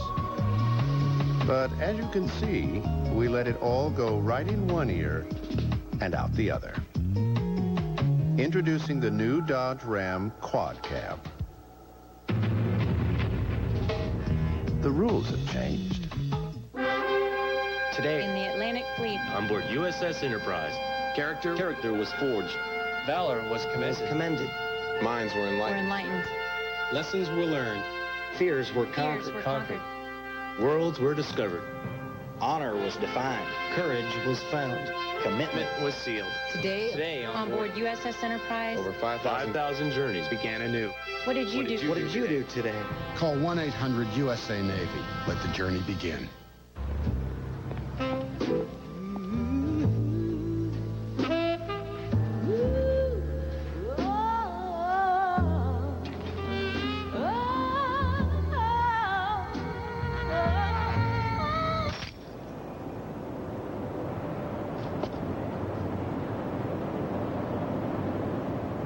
Nice pants. Dockers, khakis.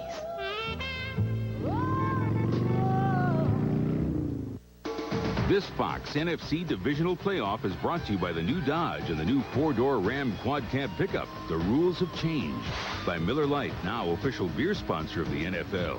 And by Snickers. Not going anywhere for a while? Grab a Snickers. Hungry? Why wait?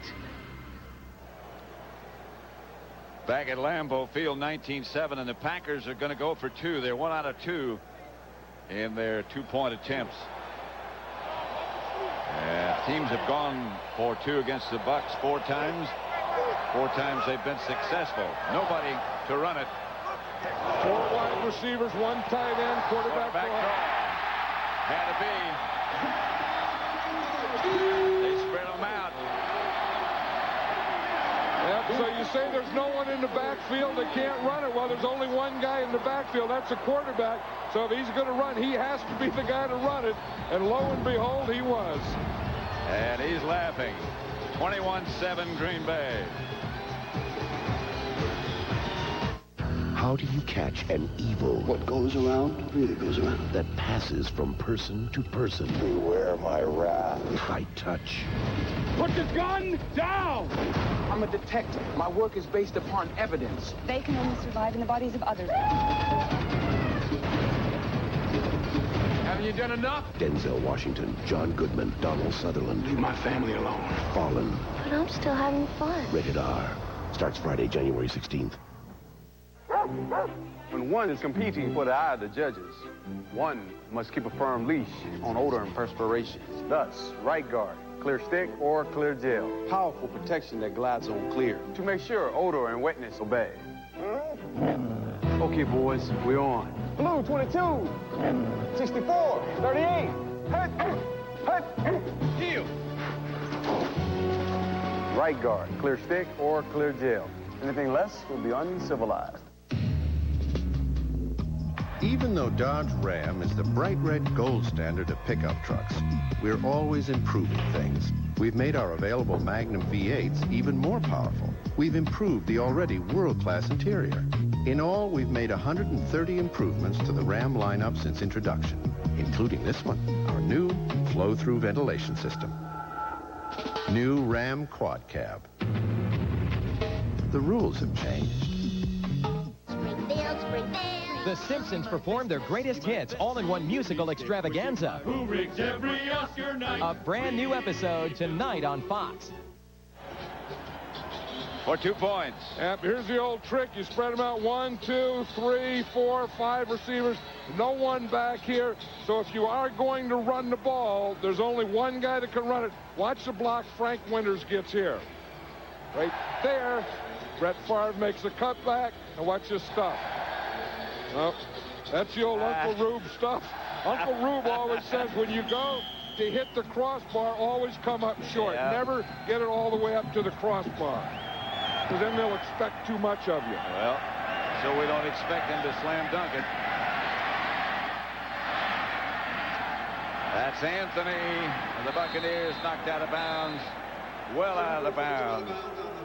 At the 40, where the Bucs take over.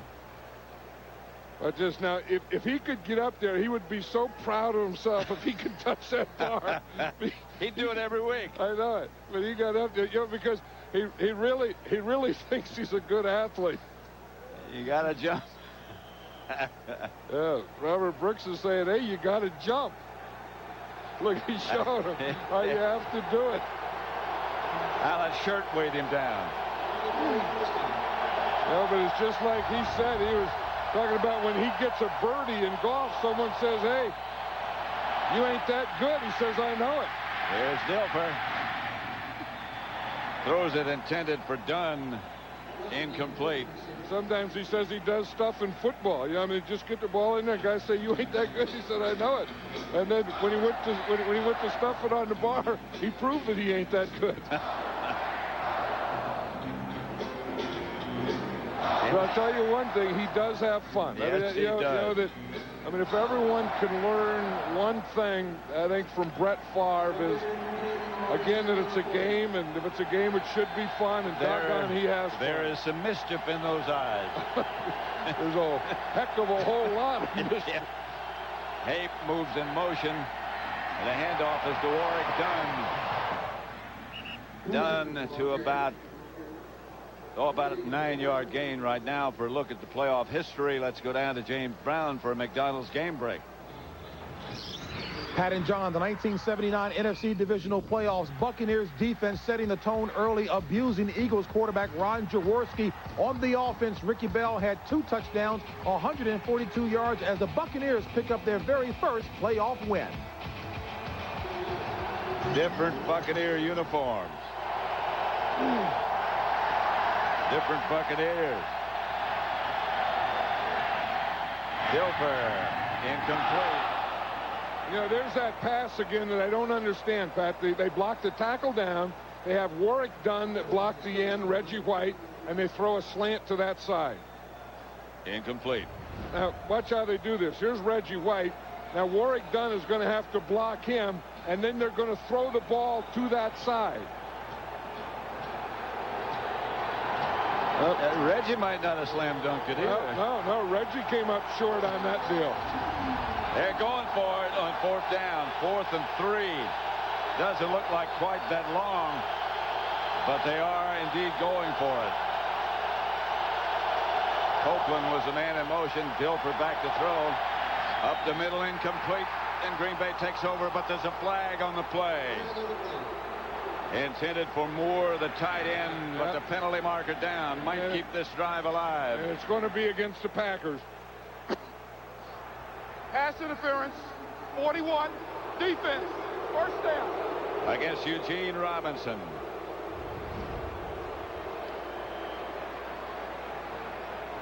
You see Copeland is going to come underneath, and you see Moore's going up to the top, and there's Robinson there, and he just gets there before the ball. Just mistimed it. 1st down, Tampa Bay at the Green Bay 44. The handoff is to Dunn. He gets a yard, maybe. Santana Dotson, an ex-Buccaneer. Yeah, we talked about that thing. Here's 2 times. This is the 2nd time that Warrick Dunn had to block a big guy there. It was Gilbert Brown. And there was on Reggie White. And Gilbert just sort of looked back like, what was that? That was some gnat hit me in the knee. 11:58 left to play. So Warrick Dunn is a complete player. He's an every down player. He's not one of those 3rd down specialists. That's one of the questions they had about him. Was he durable enough? Green Bay showing blitz. Dilfer changing the play. Clock running down. Got to hurry. Gets away with a 2nd to go. Dilfer. Incomplete. Intended for Moore again. Brings up a big 3rd and long situation. Dave Moore has really become his go-to guy in this game, because we know that Green Bay has found some openings in that middle, and Dilfer on a few of his completions has found some things in that middle to his tight end Dave Moore. This game's presented by authority of the National Football League. It's intended for the private use of our audience. Any rebroadcast or other use of this telecast without the express written consent of the Packers and the NFL is prohibited. 3rd and long. And the handoff on the draw play is to Warrick Dunn. He gets about 8 yards before Darren Sharper brings him down. And I think Tony Dungy's already decided to go for it on 4th down, because when you run a draw on 3rd and long, what you're trying to do is create a 4th and shorter situation so you can complete a 4-yard pass for a 1st down. So I think when he ran that draw, he wasn't thinking in terms of 1 play. He was thinking in terms of 2 plays, 3rd and 4th. And it's 4th and 4 as the crowd at Lambeau gets to its feet. And they start to roar.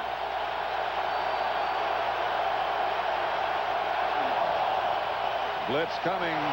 Dilfer behind the intended target, Horace Copeland. And Green Bay takes over. 21-7, Green Bay leading.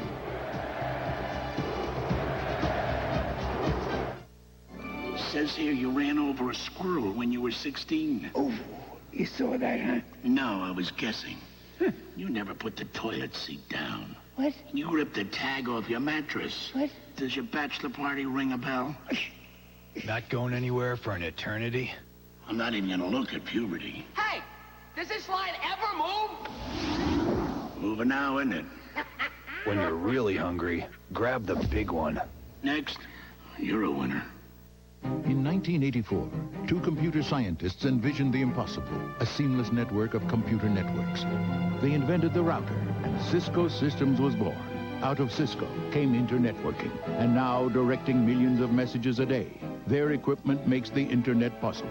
Cisco will be there, as web users soar to 200 million by the year 2000. Where do you learn about companies so integrated into the future? NASDAQ, shaping the new world of investing. It's your own little world. You're way up high, so you can see everything. It has lots of places to hide your treasures. It's roomy. It's cozy, with space for all your favorite things and your favorite people. It makes you feel like you're part of a club. Dodge Caravan. It's like a treehouse for grown-ups. Now get up to $1,000 cash back on Dodge Caravan. Time flies, you know. Every week a game, boom, playoffs. The closer it gets, the more intense it gets. That's what it's all about, you know. So who do you think gonna get it this year? That wonderful trophy? The All-Madden team, don't forget. That's coming up here on Fox, and there's got to be more to that play than what's diagrammed there. Yeah, I mean, he doesn't even have a quarterback in there, and not enough defensive players, not enough of... Would anybody on the All-Madden team wearing dark glasses make it? No, or have that look. That doesn't have a chance. Levens pounds away for about 5 over the Green Bay right side. I think that's what Green Bay wants to do now, is just pound away. That's when you can tell when it's cold weather, when you have to wear some other hats under your cheese head, because in nice weather, your basic cheese head becomes your basic hat. And then in cold weather, then you need a couple layers of hats underneath your cheese head. And if you have to make a quick escape, you wear a hat like that, not that one. And you know, one of the other things they wear here that I got a pair of and I haven't figured out how to put on is mucklucks. Mucklucks are things you wear in your feet. Levens squirmed out of what appeared to be a loss of about a yard and picked up a first. And I think that was really a turning point in this game, and it was what Mike Holmgren talked about at halftime, that the Green Bay Packers had to be able to run more. Now, whether the turning point was Dorsey Levens running, and now he has over 100 yards, or it was a Tampa Bay poor tackling, or the combination of both, I think those things were the turning point in this game in the second half. And talking to Tony Dungy, he said, we have to tackle well. And Eva Levens has gotten stronger, which he does. This is Henderson, hit by Nickerson. Henderson. He drags him a couple of yards. And the Green Bay Packers are winning all the battles now. I mean, you know, when the running back runs in there and gets hit and goes 2 or 3 more yards after he's hit, they're winning that battle. Now they're starting to win the battles in the offensive line. And, of course, the one guy on Tampa Bay that they really haven't calmed down yet is Warren Sapp. Brent Dilfer's had a tough day today. He really He's has. only completed 6 passes. The one long one to Anthony that set up the touchdown. 2nd and 6. Levens is a deep back, and he gets the carry. And Levens pounds for about 3. Today's game is being produced by Bob Stenner, directed by Sandy Grossman. Replay producer is Peter J. Macheska. Associate director is Mike Roy. Broadcast associates are Fran Morrison and Charles McDonald. Technical producer is Bob Muller. Studio was produced by Scott Ackerson and directed by Bob Levy. Senior producers Bill Brown, and the executive producers of Fox Sports are Ed Gorin and David Hill, both of whom are in attendance. You know, most of the people that you talked about were in attendance today. Like you say, those are the 2 things that happen: intensity and that. Pass to Freeman. From far, a strike.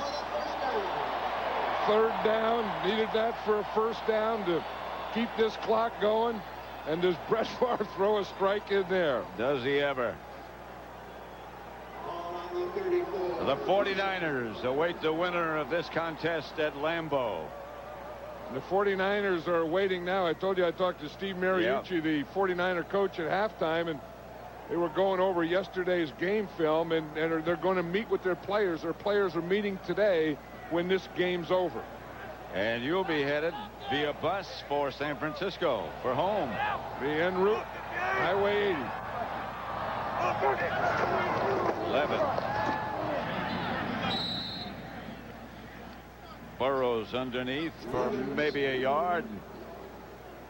We're all headed for San Francisco by different means of transportation. The playoff picture: Tampa Bay advanced with that victory over Detroit. Looks like Green Bay is going to advance. Minnesota lost to San Francisco, meaning that one more time no team that plays in a dome has ever made it. Yeah, that's the thing. No team that's ever played in a dome, like you said, has never won the Super Bowl. And as you said, no team that plays in a dome has ever made it to a Super Bowl. Levens again. Heads outside, tripped up by Derek Brooks. The Buccaneers, excuse me. The other thing, we talk about the urgency and the finality here. There are 12 teams that go into the playoffs. And of those 12 teams, only one team is going to win their last game. Yep. And 11 others have to live with it for the entire offseason until August. And that is tough. I mean, getting there is big. Playing in these games is big and great. But I tell you, there is no losing that is tougher than losing a playoff game and that being your final game. 3rd and long. 3rd and 13. They're 5 out of 12 on 3rd down. Favre drops. Buccaneers blitz. And the pass is picked off by Donnie Abraham.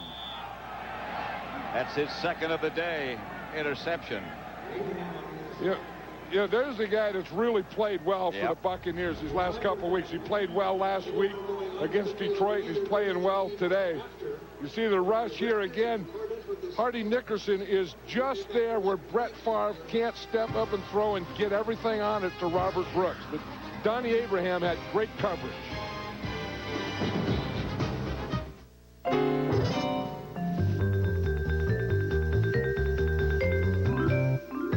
When we spread the wheels out a bit, moved the windshield forward a tad, lowered the step-up height a skosh, and widened the aisle a smidgen, we created a Caravan with 32 more cubic feet of room. It's remarkable what a few alterations will do. Now get up to $1,000 cash back on Dodge Caravan.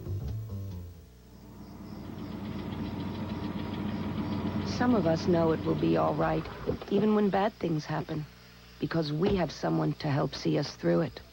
Darn thing came out of nowhere. I just missed it. I know. What do we do? I mean, should we just leave? They'll be fine. Now, keep your eyes peeled. Where there's one, there's usually more. Being in good hands is the only place to be. American Express Small Business Services. How can I help you? How can I help you? Right. We only work with small businesses. Why don't we start with your cash flow? And our equipment financing plan will help spread out the payments. That'll definitely give you more flexibility. How about setting up a line of credit? We can do that. Then I'll put you in touch with one of our CPAs so you can start getting ready for tax time. We can always make adjustments when your situation changes. Call 1-800-SUCCESS to find out how American Express Small Business Services can help you do more. Hey, baby, I'll bet you and I have a lot in common. Oh, I doubt that. Ooh, ain't she sweet? Ask Harriet tonight after The Simpsons. Pat Summerall with John Madden back at Lambeau Field, where the Packers lead the Bucks 21-7. Buccaneers have the ball at their own 20 after the interception by Abraham, his 2nd of the day. Dilfer back to throw it. Outside to Dunn. Warwick Dunn gets the first down for Tampa Bay. Fritz Shurmur continues to mix up these defenses. He's playing that 3-man line. He calls it his 3-3 dime. 3 defensive linemen, 3 linebackers, 6 defensive backs. 2 deep this time as they blitz Dilfer. He just does get rid of it, but he does.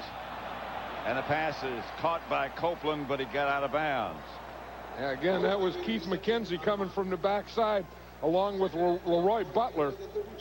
He had the whole thing coming from back there. I haven't quite yet figured out when he wants to be called Leroy and when he wants to be Leroy. I don't know. He says he wants to be called Leroy, but then sometimes he calls himself Leroy. Himself, yeah. Remember when he said Brad Johnson when he was doing the Minnesota game? He says, tell Brad Johnson that Leroy says hello. I said, I thought you were Leroy. He said, well, to Brad Johnson, I'm Leroy. He won't allow it. Here's Dilfer. Steps up in the pocket, brings it down, fires. Warrick Dunn gets into Green Bay territory. Dilfer did a good job scrambling away from the pressure. Yeah, usually when Warrick Dunn comes out of the backfield, they have a safety on him. And Eugene Robinson has been doing a pretty good job. He did a real good job earlier in the game on Warrick Dunn. That time he was on there, and Dilfer just made a good throw in there to him. Trent Dilfer hurrying things up now with 4:50 left. And Green Bay leading Tampa Bay by 21-7. First down. Quick slant. Goes to Rob Thomas, who stays on his feet. Anthony was waiting for a lateral, I think. Yeah, well, it's not that point. We're still No. with 4:27 left. You're down 2 touchdowns. They're going to hurry up offense, but they have to think they need a touchdown, then they need an onside kick, and then another touchdown. That's a lot of needs. Dilfer's incomplete, intended for Anthony. Rob Thomas has come up with some Yes, big he has. plays for this Buccaneer team, and I was talking to him yesterday about his dad, Aaron Thomas. Yep. Played for the New York Giants. In fact, his dad came to the Giants a year after you left and took your number, didn't he? Well, he wore the same number. Well, no, but he was number 8. You were number 88. Yes. In 61 for the Giants. Right. And he said his dad came in 62, Aaron Thomas, and Right. he was number 88 That for the is Giants. correct. That is correct. The only thing, he could move it a little bit faster than I could. Dilfer got a man. It's Rob Thomas. The ball goes out of bounds. They feel confident in Rob Thomas, especially, with Copeland and with Anthony. They kind of like to keep them outside as split receivers, and then when they need a third or fourth wide receiver, when they need a slot guy, they like to put Rob Thomas and have him be their slot guy. Amazing how much he looks like his father. Dilfer 9 out of 30, 1 interception, 174 yards. His father was bigger than him, wasn't he? Yes, taller.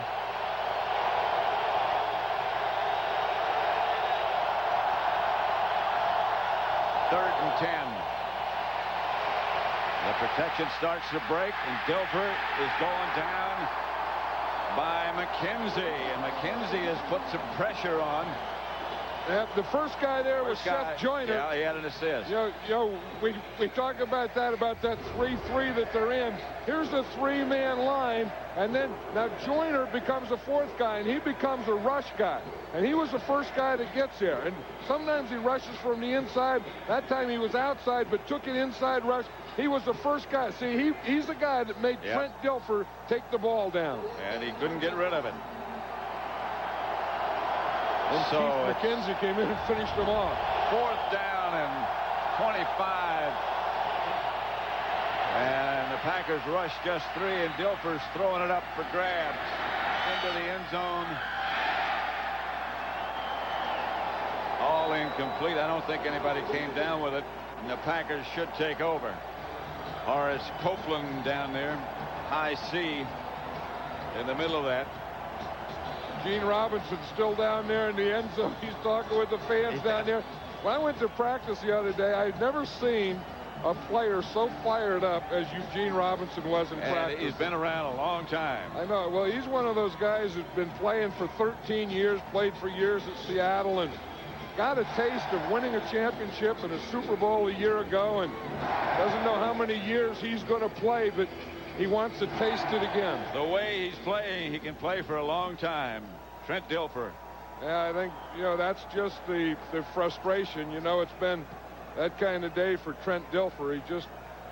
He wasn't able to get into any kind of passing groove at all. And, if you say in what area the Tampa Bay Buccaneers have to improve, I think it's that area. The passing game, getting receivers, getting open, catching the ball, hitting them, those things. Dorsey Levin. Dorsey Levin. for about 5. Dorsey Levens this year has just become a machine, hasn't He really has. Yeah, I mean, who would have thought, they thought that he was kind of a backup guy and a receiver and those kinds of things. Wasn't durable enough, maybe? Well, they didn't know. And Mike Holmgren said, I said, has Dorsey Levens really surprised you? And he said, yeah, he surprised me how durable he is. This is a Tampa Bay timeout. Isn't Dorsey Levens going to be a free agent? Yes, he is a free agent. I mean, yes, he will be a free agent at the end of this season. That's something there. Like you look like you had a puncture wound there. Like you just had a vaccination. You used to have like when you were in grammar school. Yeah, like you're running, and someone punctures you. 23 carries, 112 yards.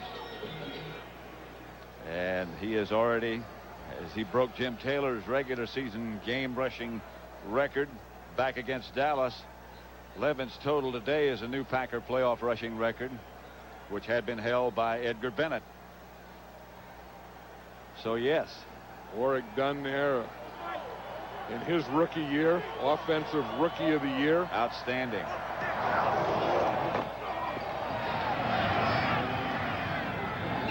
Levens. Well, what Dorsey Levens is doing now, he's afraid to make one of those outside cuts because he doesn't want to go out of bounds to stop the clock. He wants to stay in bounds and make the Buccaneers use their timeouts, but not give them a free one by running out of bounds. Next week we'll be in San Francisco and watch Steve Young dance. Look at his eyes, how serious he is. Steve Young takes everything so seriously. He's even trying to have fun with the dance. Look at Brent Jones laughing at what's going on behind me. Oh, but did you see how sincere Steve Young was? Look at, boy, I got to get this down. Postseason history between those two is Green Bay 27, 49ers 17. That was a big upset. And last year, 35-14. So they know about the Green Bay Packers. And, of course, Steve Mariucci, now the head coach of the 49ers, was an assistant here with these Packers. And he was Brett Favre's quarterback coach. For 4 years.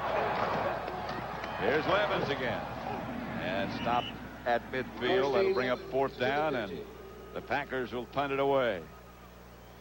Tampa Bay, meanwhile, has 1 timeout left. Warren Sapp, he's had a heck of a day.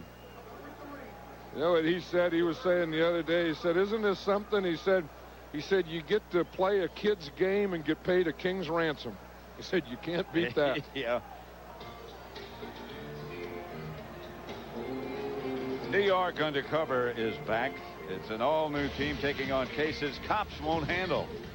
In a world this dangerous, one mistake can get you killed. Catch the season premiere of New York Undercover Thursday at 9, 8 Central on Fox. You may have to watch that. Don't want to make any mistakes. Clock is running. Greg Hendrick back to punt to Riddell Anthony. Anthony in the DB position. 2:58 left to play, and here's Greg Hendrick. Anthony is getting away from it. And the Packers are going to down it. Travis Jervey was the first man down who batted it backwards.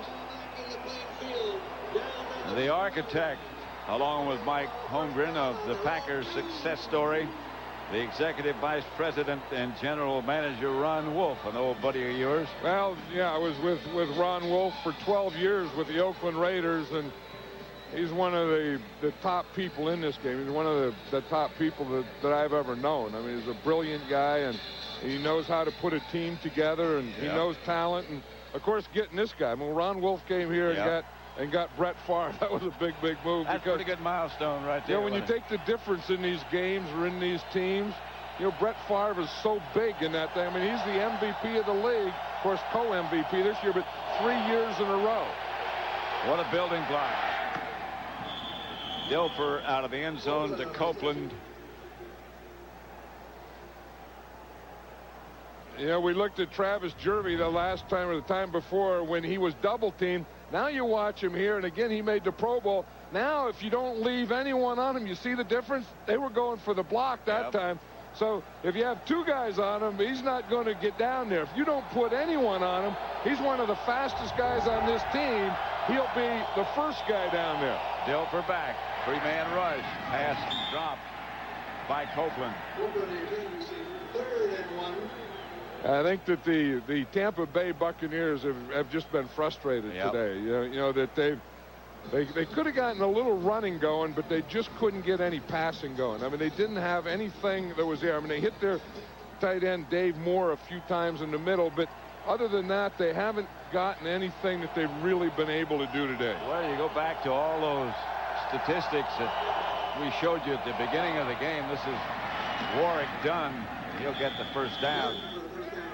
And the one that the Buccaneers have never won a game when the temperature is below 40 degrees, and they still are in that same position. They took this guy out of the game just about. Mike Allstott. Yeah, and they did that when they got ahead, and then they had a pass, and then they weren't able to do that. Here's Dilfer. Incomplete. Ooh, Thomas, the intended receiver, Doug Evans, right with him. Eugene Robinson is lucky that they didn't call a penalty on that. I don't know that he meant to hit him, but he got in there and hit Rob Thomas awfully late. I think he's talking there that he really didn't mean to. He just couldn't stop himself, but he did it. You know, you get to a point when a team beats you 3 times in a year, or you get in that situation where you never won a game when the temperature is less than 40. Can we do it? Yeah, you get to get doubts in your head. And the other thing is Green Bay has never in the history of the franchise ever lost a playoff game here. Right. Copeland. But I think what that does, I think that gives Tony Dungy something to build on. You know, to say we aren't as good as the Green Bay Packers, but that's where we have to go.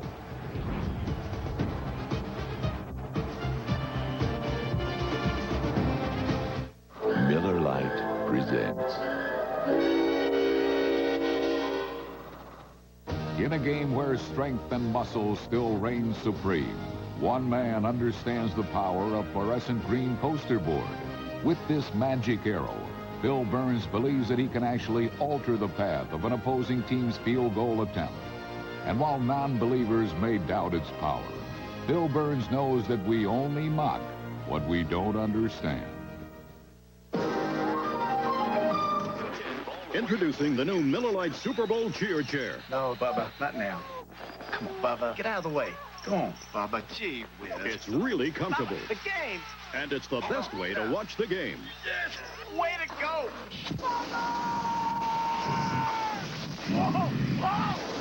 Pick up an order form wherever you buy Miller Lite.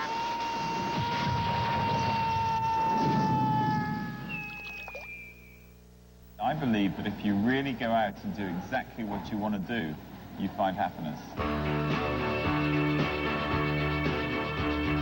If you can do what you love, that's incredible. Approach them only with adequate backup. So what's adequate backup? Every cop you can lay your hands on. On an all new X-Files, tonight at 9, 8 Central.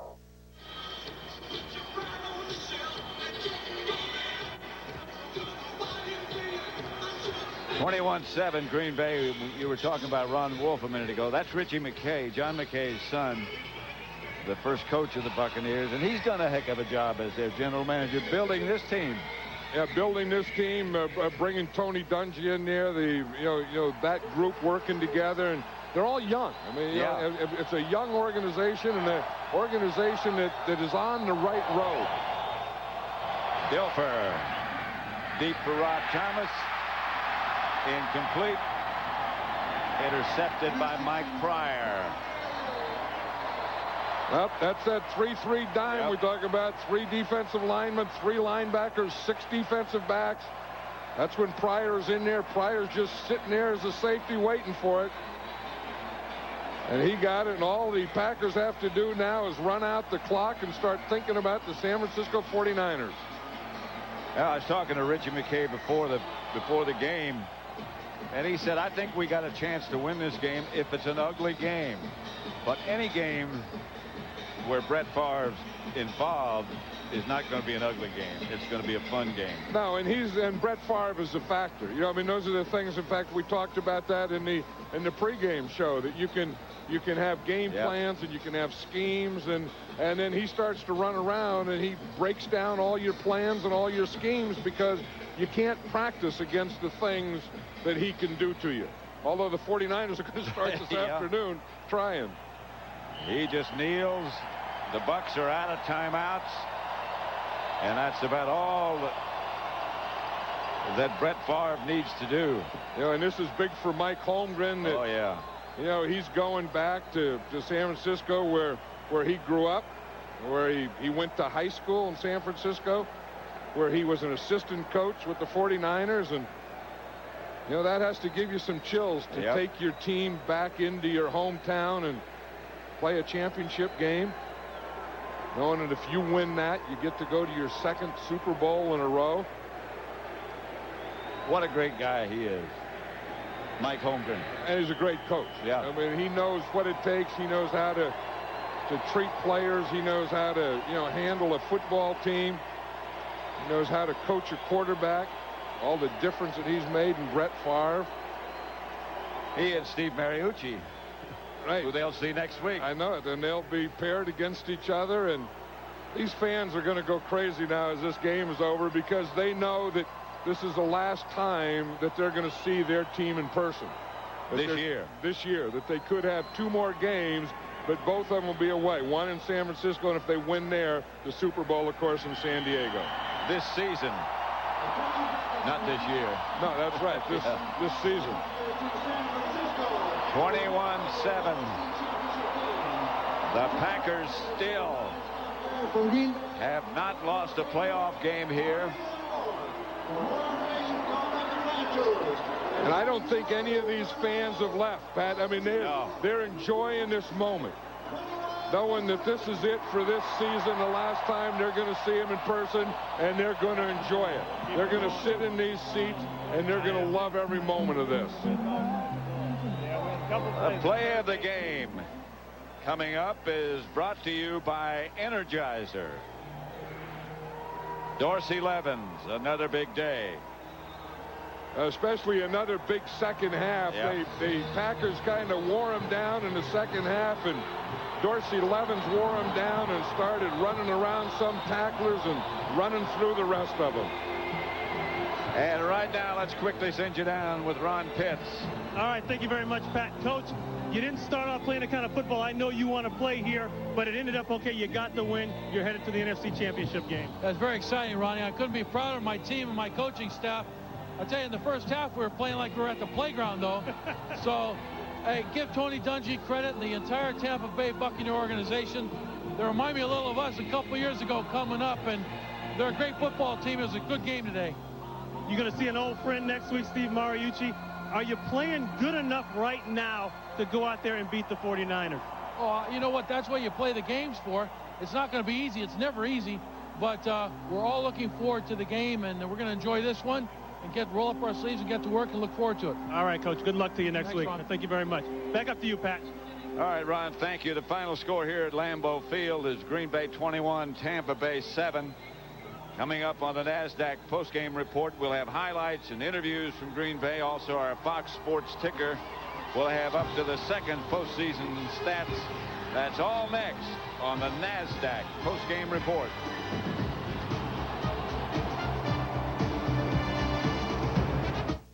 My name is Jim, and I am the beer man, and I'm proud to sell this Coors Light.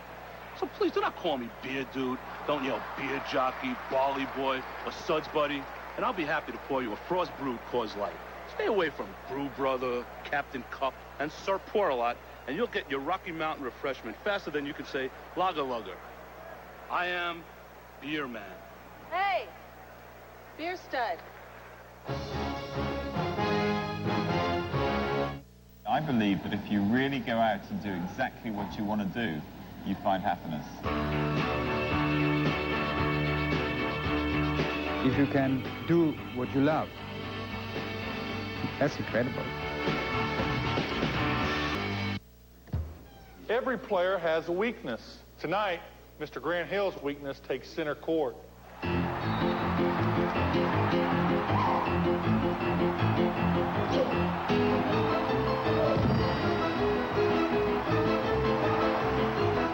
There's only one place to go for the irresistible taste of America's favorite fries.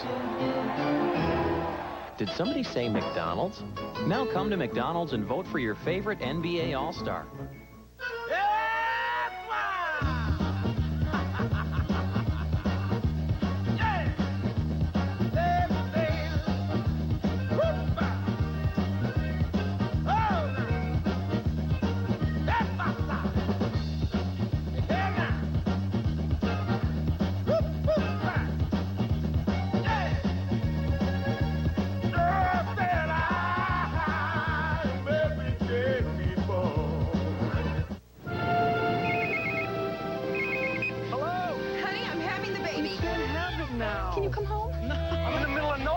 Took weeks for news to reach its destination. Today, neither time nor distance can keep us from sharing our lives. Breathe, honey. Hey, you get another contraction? 5, 6, 7. Philips introduces ISIS, the cellular phone that can let you talk up to 6 long hours. I love you, honey. Honey? ISIS from Philips.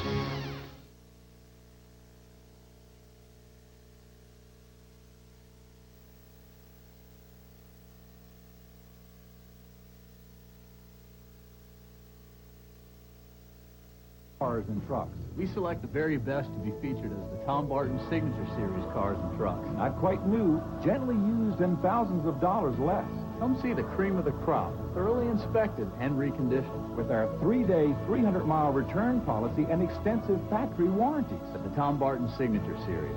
Only at Beach Ford and Barton Ford Lincoln Mercury. Get the best of the best and spend less. Beach Ford, Barton Ford Lincoln Mercury. I know the perfect place. Bora Bora. Hubba hubba. Rest and relaxation. I'm a little hot in these clothes, aren't you? I'm sweating like the pig that knows his dinner. Fear and loathing. Fraser? Oh, my God! On Fraser. Monday night at 6:30 on Fox 33. It's an all-new Keenan with supermodel Tyson Beckford. Ooh, Lord, what is he doing? And actor Judge Reinhold. Keenan. Monday night at 11 on Fox 33. Count on Vibe with jazz artist Kenny G and supermodel Tyson Beckford. Get wound up on Vibe. Run game powered them to the victory, 21-7 over the Tampa Bay Buccaneers. Next week it'll be the Green Bay Packers taking on the San Francisco 49ers in the NFC Division Championship. And welcome here to the NASDAQ postgame along with Ronnie Lott, Howie Long, Terry Bradshaw. I'm yours truly, James Brown. Brett Favre, we talked with him yesterday. He was a very confident quarterback coming into today's game, and with good reason. And right now he's standing by having talked with our Ronnie Pitts just moments ago. All right, thanks a lot. Brett Favre, hey, you're headed to the NFC Championship game. This one started off a little rough, but you got the win. Well, we played them 4 or 5 weeks ago, and I did this same interview, and I said they were a great football team. I still believe it, and it was a dogfight. And I told Coach Dungy before the game that it was going to be close all the way through, and it was. They're a great football team. They need to be proud of themselves. We just capitalized when we had the chance. We made some plays. Hey, you and Warren Sapp, look like you guys were having a little fun out there. Well, we were. I tell you, we're both great competitors. He's a heck of a football player, and I love playing against him. He has a lot of heart, and I tell you, he was everything we thought he was going to be today. 3rd MVP. You're heading down that road for the 2nd Super Bowl. How much does that mean to you? Well, it means a lot. This is what you play this game for, is to win Super Bowls, not MVPs. And I tell you, our team's accomplished a lot this year, and so has San Francisco. So we'll go out there and see what happens. There's 2 great football teams that play next week. Quickly today, what do you think the turning point was coming out in the second half? I know you guys wanted to get things jump-started right away. Well, I think the second half, when we came out, we moved the ball the way we did. That definitely was a difference. I got to dog you right now, man. What is your vertical leap? Not very good. I don't even know what I was trying to do. I was just so excited. I was just having a little fun. I love you, brother. We got to work on that together in off-season. All right, Ron. Good luck to you next week. All right, back up to you guys. Well, that's about the only thing he has to work on, Ronnie Pitts. Brett Favre now 23-0 when the temperature is 35 degrees or lower. Let's come back around to my guys and talk about what you thought Green Bay did. Well, you're right there. The vertical leap, all the imaginative moves that you can have at the quarterback spot. I played with a guy like that, Joe Montana, and he can come up with great plays, and that's what Brett Favre has been able to do.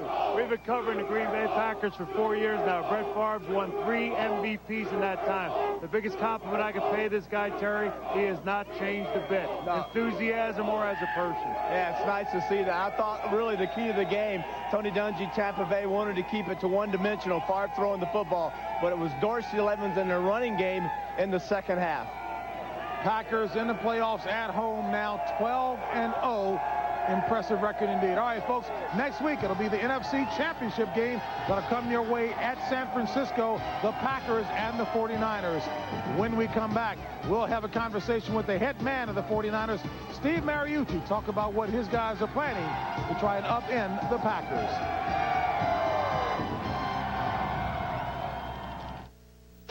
A company most people never heard of is changing the way we fight cancer and kidney failure.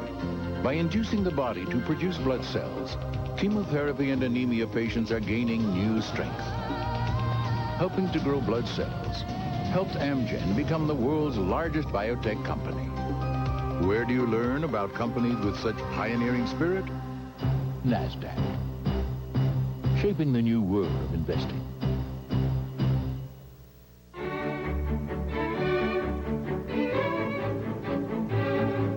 A presence dark invades the fair and gives the horses ample scare. For chaos reigns and panic numbs when something wicked this way comes. Introducing the 300 horsepower V8 Lexus GS, Motor Trend Import Car of the Year.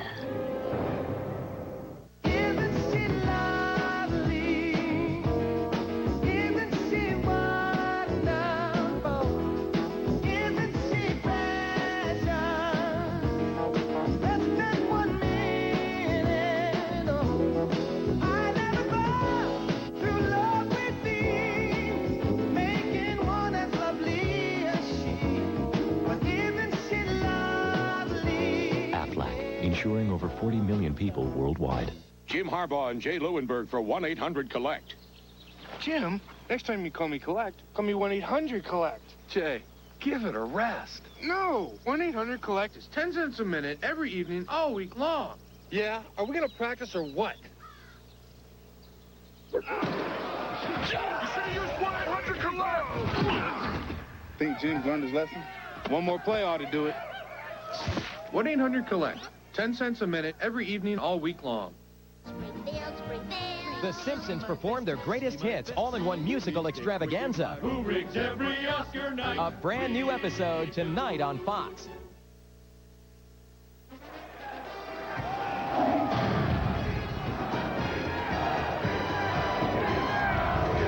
NHL action just around the corner. Sunday, January 18th, North America versus the world. Eric Lindros, Peter Forsberg, Jaromir Jagr, Patrick Waugh, Dominic Hasek, you name them, they'll be there and will be there Sunday, January 18th. As we welcome you back fieldside here at Green Bay. And the Green Bay Packer fans are cheering for one that they will be seeing next week, the head coach, Steve Mariucci, who joins us now, the head coach of the San Francisco 49ers. Steve, you know all about these rabid Packer fans, and as you took a look at the victory today, what did you see that your guys are going to have to work on in order to be victorious next week? Well, the Packers show that, you know, they're the world champions, and they showed it again today, and they've been playing very, very well as of late. And, you know, while we didn't know exactly who we would be playing, we had to prepare for both teams.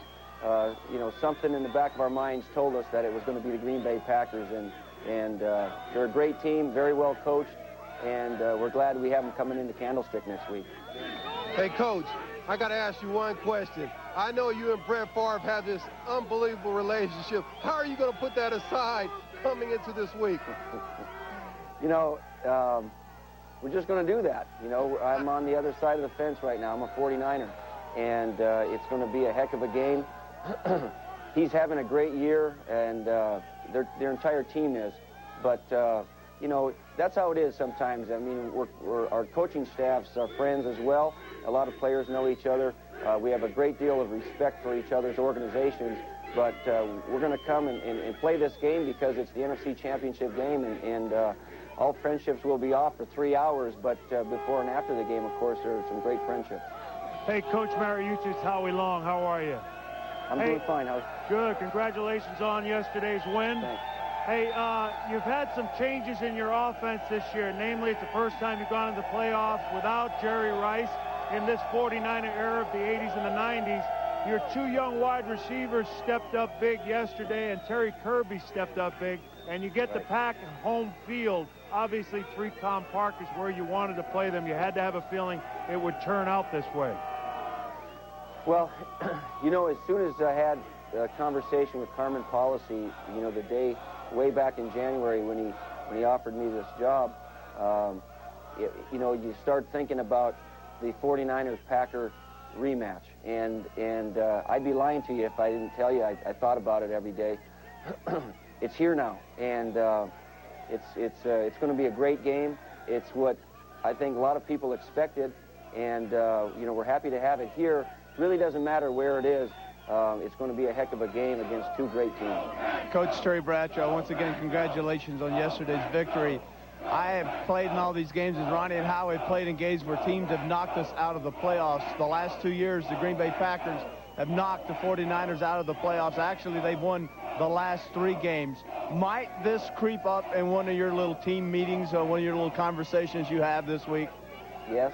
But I don't... We all know about it, and we understand what we're up against. We know that the Packers are the champion. We know that they have a great football team. We know that they have had our number, and we need to do something about that this year. And we're going to approach this game in a business-like manner like we do each week, but I know there's going to be a little bit added incentive because it's the Packers, who they are, the quality of that organization and of that football team. You know we have our work cut out for us, but we're up to the challenge. It's going to be an interesting, it's going to be an exciting game. And Steve, 2 outstanding quarterbacks will be on display. One a 6-time league passing champion, the other 3-time MVP. Steve, we look forward to seeing you next week, and thank you very much. Okay, guys, thank you. All right, Steve Mariucci, head football coach of the San Francisco 49ers. When we come back to this rocking house known as Lambeau Field, we'll check in with Tony Dungy, who's standing by with our Ron Pitts, find out what went wrong for the Bucs. But it's been a good season as they now have to look toward next season.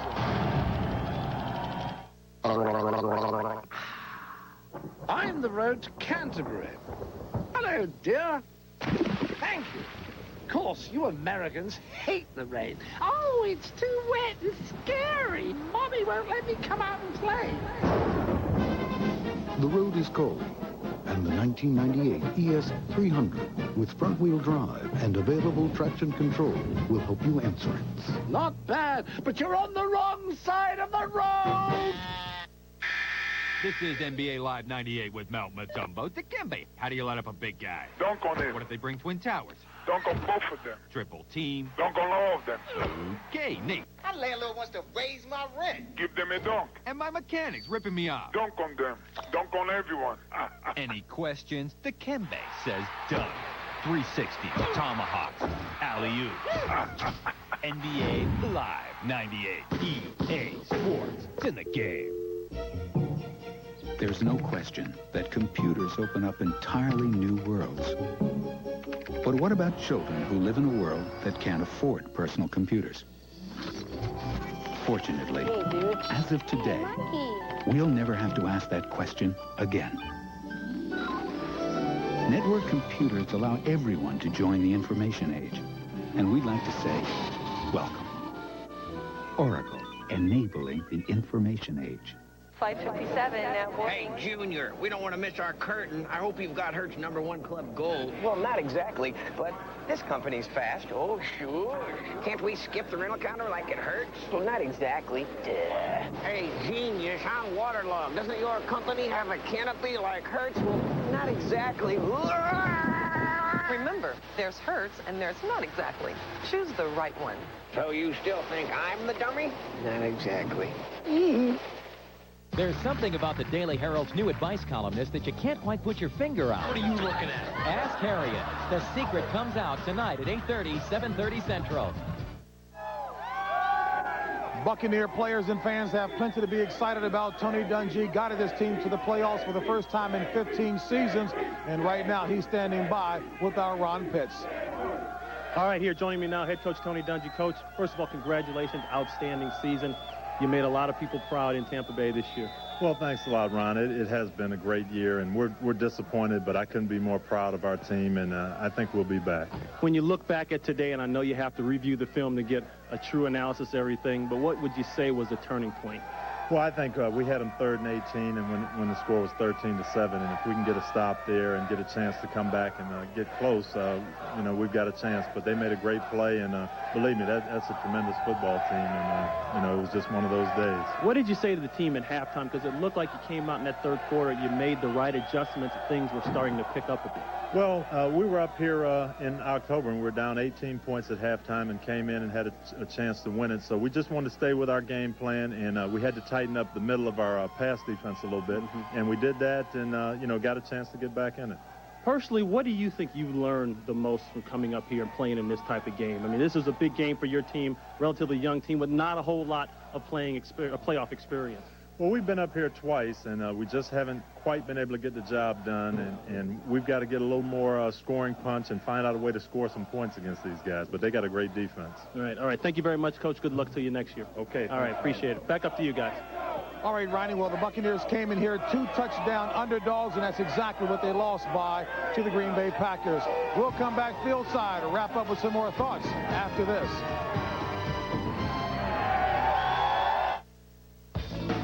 The Whopper has 39 grams of fat. To counteract the effects of a fat-filled lunch, choose the burger joint farthest from you and run there. Or go to Subway, where you can get a fresh sandwich under 6 grams of fat. Subway, the way a sandwich should be. As Good as It Gets is the best reviewed comedy of the year. Wow. Rolling Stone raves it's hugely entertaining. Entertainment Tonight calls it a joy to watch. I have to draw you. Stop staring. Do a vase. And Time Magazine says Helen Hunt is a revelation. You want to dance? Well, I've been thinking about that. And? No. As Good as It Gets. If there is some mental health foundation that raises money for people like you, be sure to let me know. Rated PG-13. Now playing in theaters everywhere. Chalk one on the black line. White line. This is for Coach Brannigan, who kept me in that game. And for all the kids who voted for me. For my family, who said there isn't anything I can't do.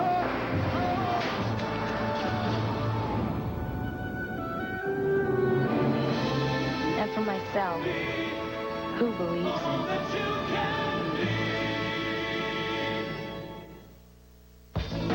The Whopper has 39 grams of fat. To counteract the effects of a fat-filled lunch, choose the burger joint farthest from you and run there. Or go to Subway, where you can get a fresh sandwich under 6 grams of fat. Subway, the way a sandwich should be. The NFC Championship game will be coming your way next weekend right here on Fox as the San Francisco 49ers will host the Green Bay Packers 4 o'clock Eastern time right here on Fox. Well, that Green Bay defense, bolstered by the return of Gilbert Brown, did an outstanding job of containing the 1-2 running punch of Allstott and Dunn of the Buccaneers. For more thoughts in this game, let's head upstairs to Pat Summerall and John Madden. All right, JB, and we've seen both these teams, both the Packers and the 49ers, numerous times this year. They're not similar teams, though. They're very different. No, and I think there's something that is really pure about this. I like this, that the 49ers had the best record in the regular season. The Green Bay Packers had the second best record, and that they should meet in the championship game. And to me, and I don't like to say this all the time, but it's really about quarterbacks. And you think of, Brett Favre, and that's what the 49ers have to handle. That's what the Green Bay Packers need. On the 49ers side, you think of Steve Young. They need a big day from Steve Young, and that's what the Packers have to handle on defense. And you look back, John, and Brett Favre, of course, has won the Most Valuable Player award 3 times, and before that, Steve Young won the Most Valuable Player award. And all those things are kind of falling into place, and I know I can't think of any place that I would rather be next week than in San Francisco with you. And we'll be there. Back to James Brown. All right, Pat, thank you very much, and we'll be there alongside of you. Keep in mind, Dorsey Levens had an outstanding game, had just 24 yards rushing in the first half, came out in the second half and averaged just under 6 yards a carry with 101 yards in the second half. We'll come back with my colleagues and get final thoughts after this.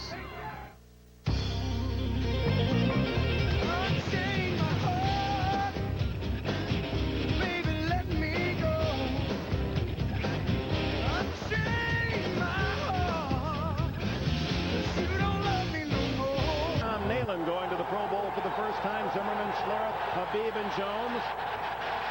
Terrell Davis, second leading rusher in the NFL for the second straight year. Griffith, the blocker. Rod Smith and Ed McCaffrey outside. Shannon Sharp, the tight end. 72 catches. Led the team. Sharp on the right side. Elway comes out throwing. Complete. It's Sharp, and he is to the 31-yard line, hit by Anthony Davis. Nearly 10 on the play. Here are the Kansas City Chiefs. Front three of Booker, Big Joe Phillips. Dan Williams has had a sensational year. The former Bronco, 10.5 sacks. Derek Thomas to 9 straight Super Bowls. Simmons, the former Packer. Edwards and Davis are very fast. Carter and Hasty, both corners go to Honolulu. Reggie Tung and Jerome Woods, 2 hard-hitting safeties in their second year. First down, Elway at the 34. Nearly sacked, and then throws it over the head of Shannon Sharp and takes a hit in the process. A flag is down. Late hit or intentionally grounding. It's a personal foul against the Chiefs. Something the Kansas City Chiefs very foul, roughing the passer, number 92 defense, 15 yards. Dan Williams. You said Jerry Markbright, in your experience with this veteran referee, he protects the quarterback. That's it, Dick. You're right. He does protect the quarterback. You're not allowed to push to hit the quarterback after he throws the football. The Chiefs do this. They expected to get a couple of roughing the passer penalties today. Not much of a push from Williams, but was unnecessary. So a big penalty sends Denver out to the 49-yard line. One play, one penalty worth 26 yards. Terrell Davis, his first call, and nothing there. You saw 21, Jerome Woods, fly up from safety to help out on the tackle. Williams was there along with Derek Thomas.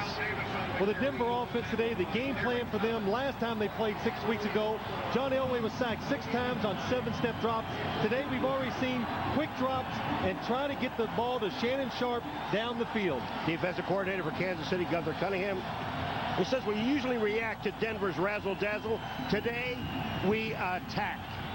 Gunther Cunningham, many talking about him as a possible head coach. In fact, Phil Simms, you feel he has the qualities to lead a club. Well, I think he has the unique ability, Dick, where he works his players really hard, treats them hard, but they still like him, and I think that's a unique quality in a coach.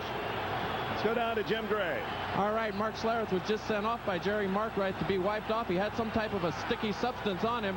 Now he's checking back into the game. They're checking him out, and the referee will now allow him to stay. But they're wiping some of the substance off a number of the Denver Broncos, and now Gary Zimmerman is being attended to over on the sideline. There must be something on their shoulders. It's not a sticky substance. They don't want things to stick to the uniforms. It's a slippery substance, so... A silicone spray. I would think something like that, and the Kansas City Chiefs probably said something to Jerry Markbright. He saw it, probably felt it, making these players get it wiped off. And there is no penalty involved here. This is an official's timeout. They take timeout, let all those guys go over and get wiped off. It's almost like a plane being de-iced. Let's go over the side, clean these guys up a little bit. Let's get on with it. Maybe they were out early and picked up some of that morning ice. So second down and 10. Deafening roar here at Arrowhead. Quick hit to Howard Griffith, the fullback, who gets the call rarely. In fact, in 16 games, carried only 9 times. Wayne Simmons made the tackle. You know, you're talking about the deafening sound. Watch the offensive line on the left of the screen. Watch them. They don't all get off at the same time. They're like 4 or 5 different times that they get off. All 5 guys are going off at a different time. This is what Elway does not want to happen.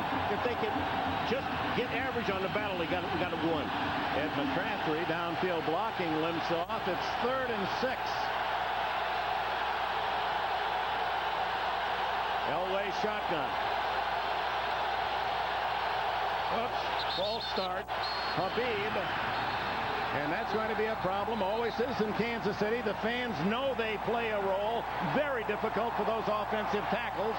It's even louder here than I remember from a couple weeks ago when we came. Number 75, offense. Prior to the snap, 5-yard penalty, 3rd down.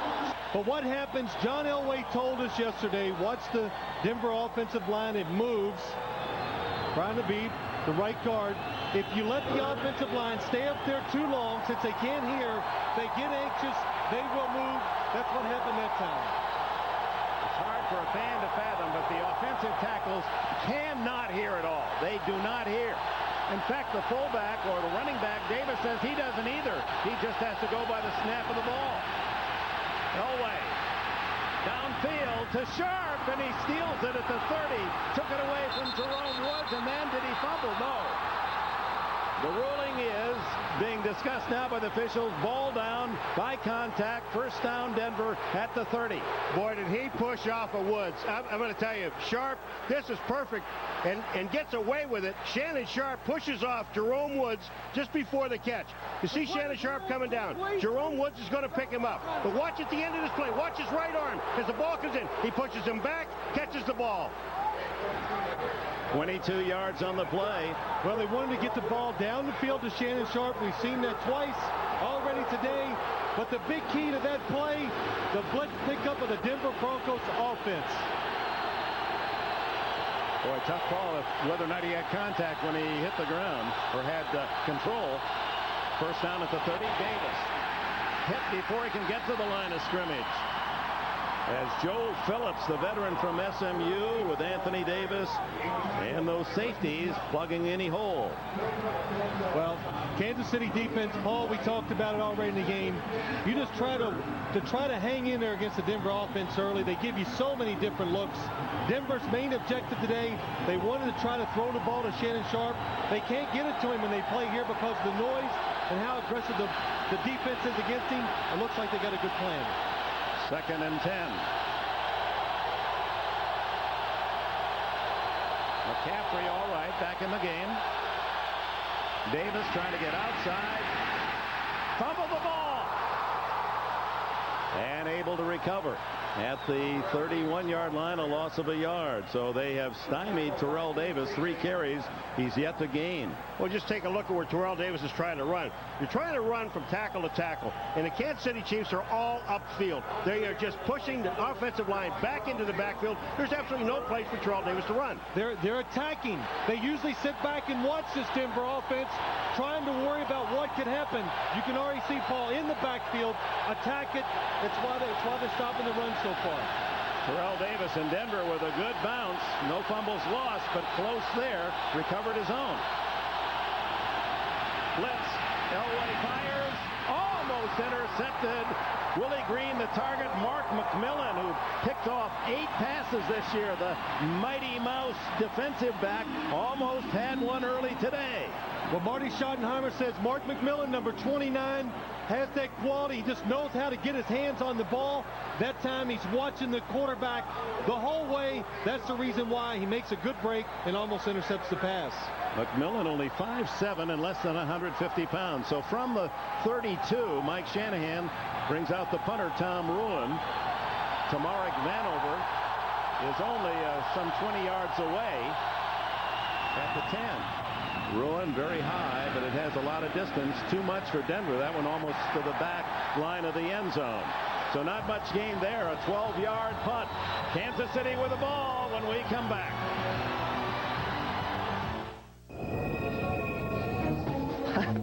Hey, buddy. I'll trade you my scarf for that last Bud Light. Come on. But the hat? That's fair. What more could you possibly want, huh? Oh.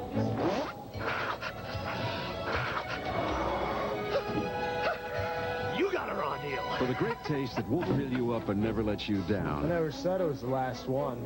Make it a Bud Light.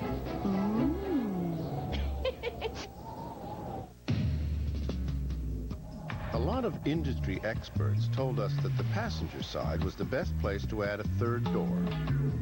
We got still more advice insisting that the driver's side was the only logical choice.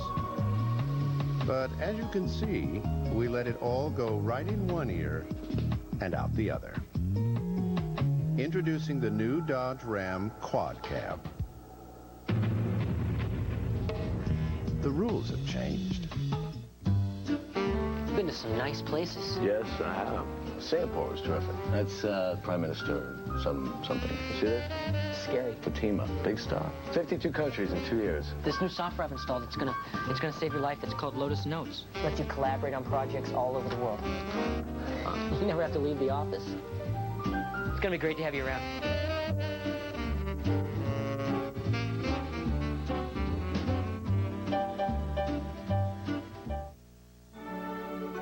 The NFL on NBC is brought to you by Bud Light. If you want great taste that won't fill you up and never let you down, make it a Bud Light. By IBM, solutions for a small planet. By UPS, the official package delivery company of the NFL. And by American Express. Wherever you are, whatever you're doing, American Express helps you do more. Back in icy Kansas City, Elvis Gerbach starting for the first time in the playoffs. The former backup in San Francisco missed 6 games with a broken collarbone. Returned final game of the year. Lake Dawson in motion. A handoff to Greg Hill. The game's 2 into the arms of Alan Aldridge. And the lineups for Kansas City as Will Shields goes to the Pro Bowl again. Many felt Tim Grunner, the center, earned that right as well. Elvis Gerbach with Greg Hill. We'll see a lot of Marcus Allen. Obviously, Kimball Anders, the fullback, goes to Honolulu. Andre Rison, quite a year for him, and he has produced 72 catches, 7 touchdowns. And the tight end, Ted Popson, out 3 games with a concussion at mid-year, has been very productive as well. Another former San Francisco player. And it is that combination, Gerbach to Popson, a gain of 3 to the 25. John Mobley made the stop. It's 3rd and 5. Defensively, Denver, with Neil Smith, the former Kansas City Chief, going to the Pro Bowl, the only on the defensive side of the ball for the Broncos. Traylor, Tonavusa, and Williams. The other down linemen, Mobley, Aldridge, Romanowski. He's made some headlines this year. Crockett and Gordon at the corners. Atwater and Braxton, the safeties. Neil Smith makes the move to Denver. Really interesting with several Denver players here in Kansas City. Who will go on? Gerbach breaks out of a tackle, and the second hit gets him at the 21. Alfred Williams, who a year ago had 13 sacks, 8.5 this year. Well, Elvis Gerbach making his first start in the playoffs. It's been a while. It's a blitz by the Denver Broncos. You worry about that first hit? Well, he doesn't have to worry anymore. He takes one in the pocket. Steve Atwater on the blitz, forces him up. Defensive line there to make the tackle. So 3 and out for the Chiefs on 4th and 9. Aguiar to punt to Darian Gordon, who returned 3 for touchdowns this year. He stands at the 36 in Denver territory. A wobbly kick. Gordon lets it bounce. Great bounce for Kansas City.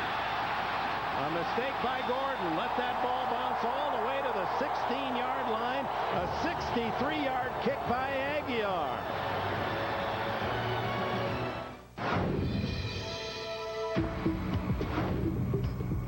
Dodge Ram gives you the most powerful overall line of pickup engines on the planet, including 2 even more powerful V8s, the most powerful diesel, and the only V10. You'll be glad to know we also worked on this, making it easy to answer the oft-asked question, wow, what have you got under there?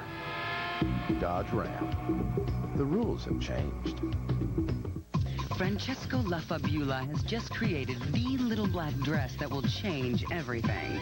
The magazines have created a frenzy, and you have sworn that your stores will be the first to carry it.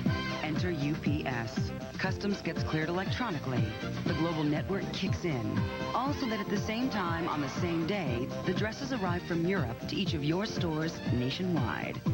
Success is a beautiful thing. Nice dress. UPS, moving at the speed of business. Trust. We are not born with an instinct to trust. Trust must be earned. Trust must be proven. We earn it with integrity. We prove it with sound advice. Trust is the ultimate measure of our success.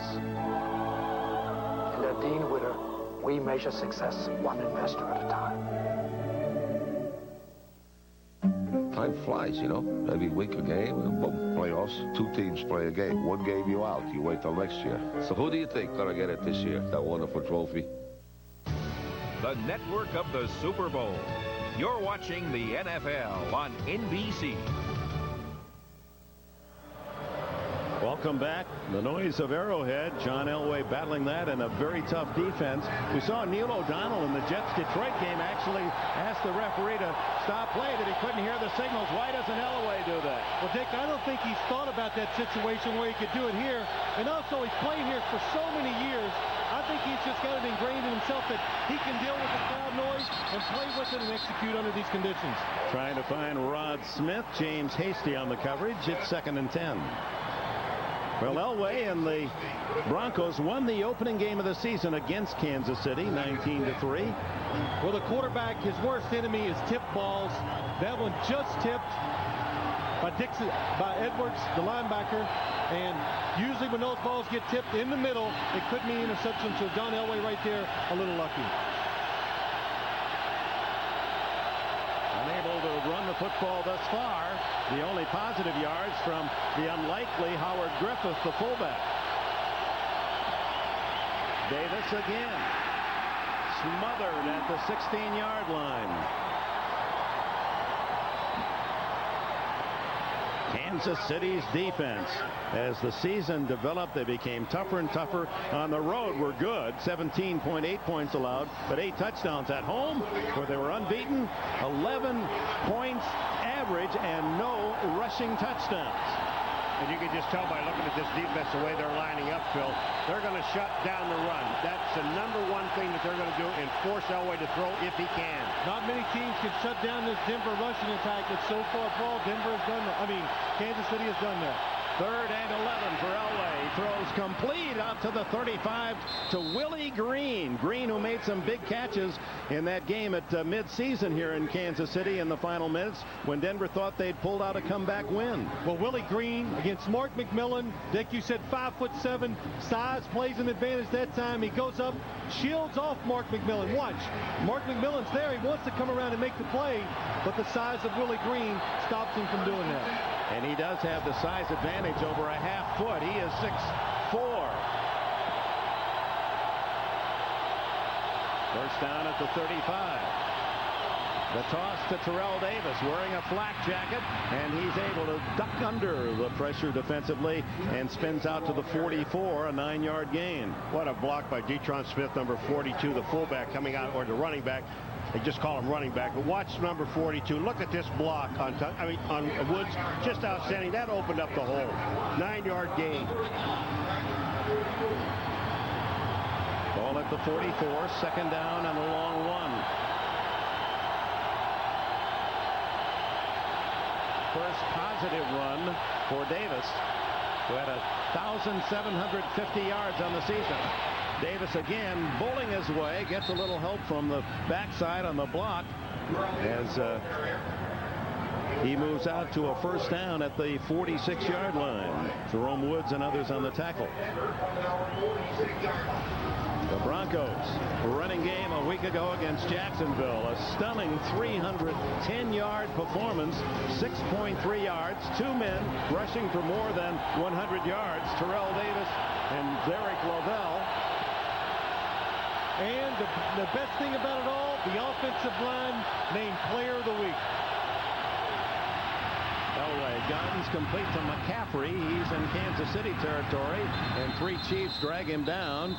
Progress to the 45. It'll be 2nd and 1. You know, you just mentioned about this offensive line and being named Player of the Week. That's all these guys. It only happened one other time in professional football. Eddie McCaffrey, number 87, on the outside. Sneaky receiver, good move, fakes long, comes underneath, and our man Eddie, he knows how to draw a crowd of defenders once he catches the ball. This time he avoids the big hit. Yeah, he does. He'll take about 3 or 4 big ones in the course of the ball game. McCaffrey, a solid season, 45 catches, 8 touchdowns. Oh, forward motion. That'll be a flag on that, I would believe. Terrell Davis to the 45 and no flag down.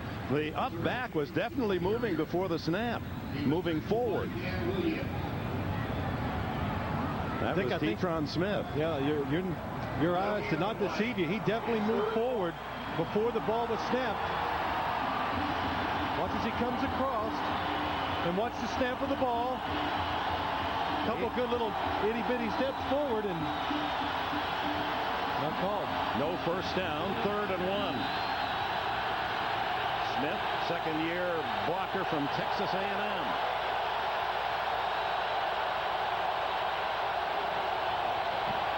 Terrell Davis flagged down this time as Davis close to a first down at the 44 of Kansas City. It's offside on the defense. This will be a first down for Denver. Elway said something to us yesterday that was very interesting. Dale Carter is an excellent corner. He said offside, number 99 defense lined up in the neutral zone, 5-yard penalty, first down. Von Booker, number 99. Von Booker lined up across the line of scrimmage. All right, but he said to us, we're going to attack Dale Carter. I would like to on the backside. Well, he's going to attack him, but he's going to sneak attack him. He's not going to just turn and go after him. What he wants to do, John Elway would like to look to one side, away from Dale Carter. Dale Carter likes to look at the quarterback. That way he might low himself, fall off the receiver, and John Elway wants to turn around and then throw deep.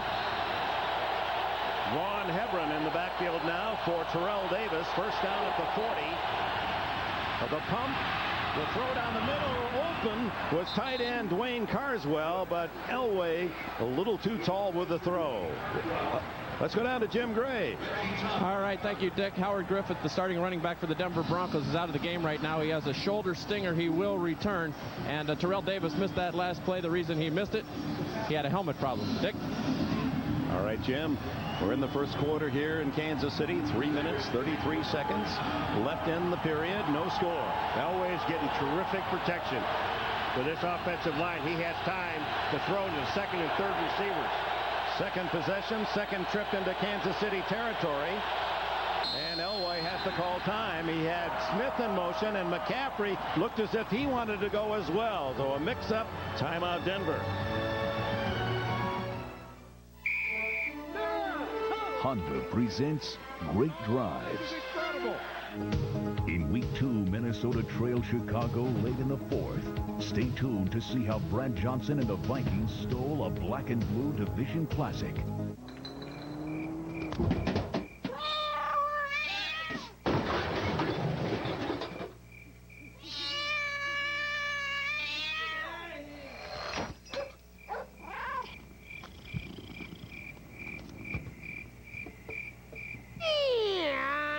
Mood for love simply because you're near me. The new Accord V6 Coupe from Honda. What'll it do to you? Chris Carter's clutch 4th down catch kept a 61-yard march alive and set up Chris Walsh's last-minute heroics. Touchdown, Vikings! Walsh puts them ahead at the late stages of the game. He comes through. Some of us know it will be all right, even when bad things happen, because we have someone to help see us through it. Darn thing came out of nowhere. I just missed it. I know. What do we do? I mean, should we just leave? They'll be fine. Now, keep your eyes peeled. Where there's one, there's usually more. Being in good hands is the only place to be. In NBC Tonight. Come on, spit it out. It's big stars and big bloopers. All-Star TV Center Bloopers 7, 6 Central, NBC Tonight. 1 million passengers' lives hang in the balance. Can one man save them? Eric Stoltz. We're the only hope. Blackout Effect, NBC Tonight. Watch Dwayne Carswell, number 89, against Reggie Tung. The defensive back is going to go up the seam. Makes a little move outside, comes underneath the defender.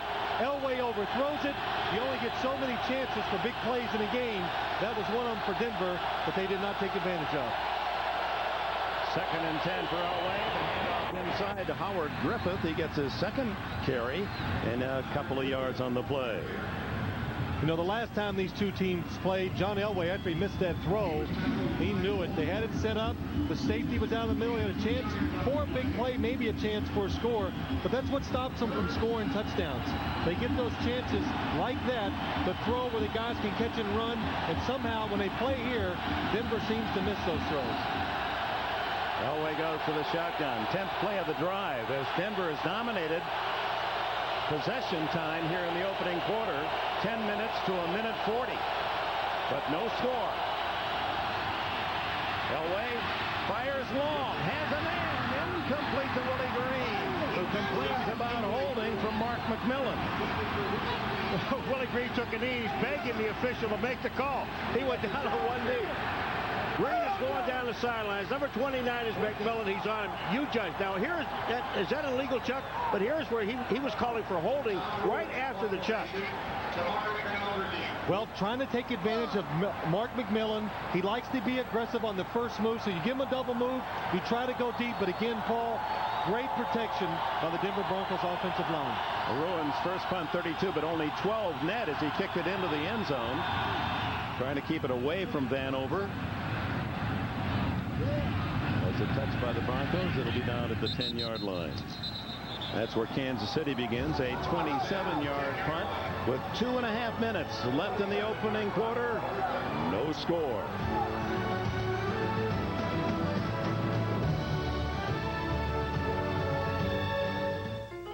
Jerry, there's too much clutter. You let me know when you've changed. Change? I should change. I'm starting with the change.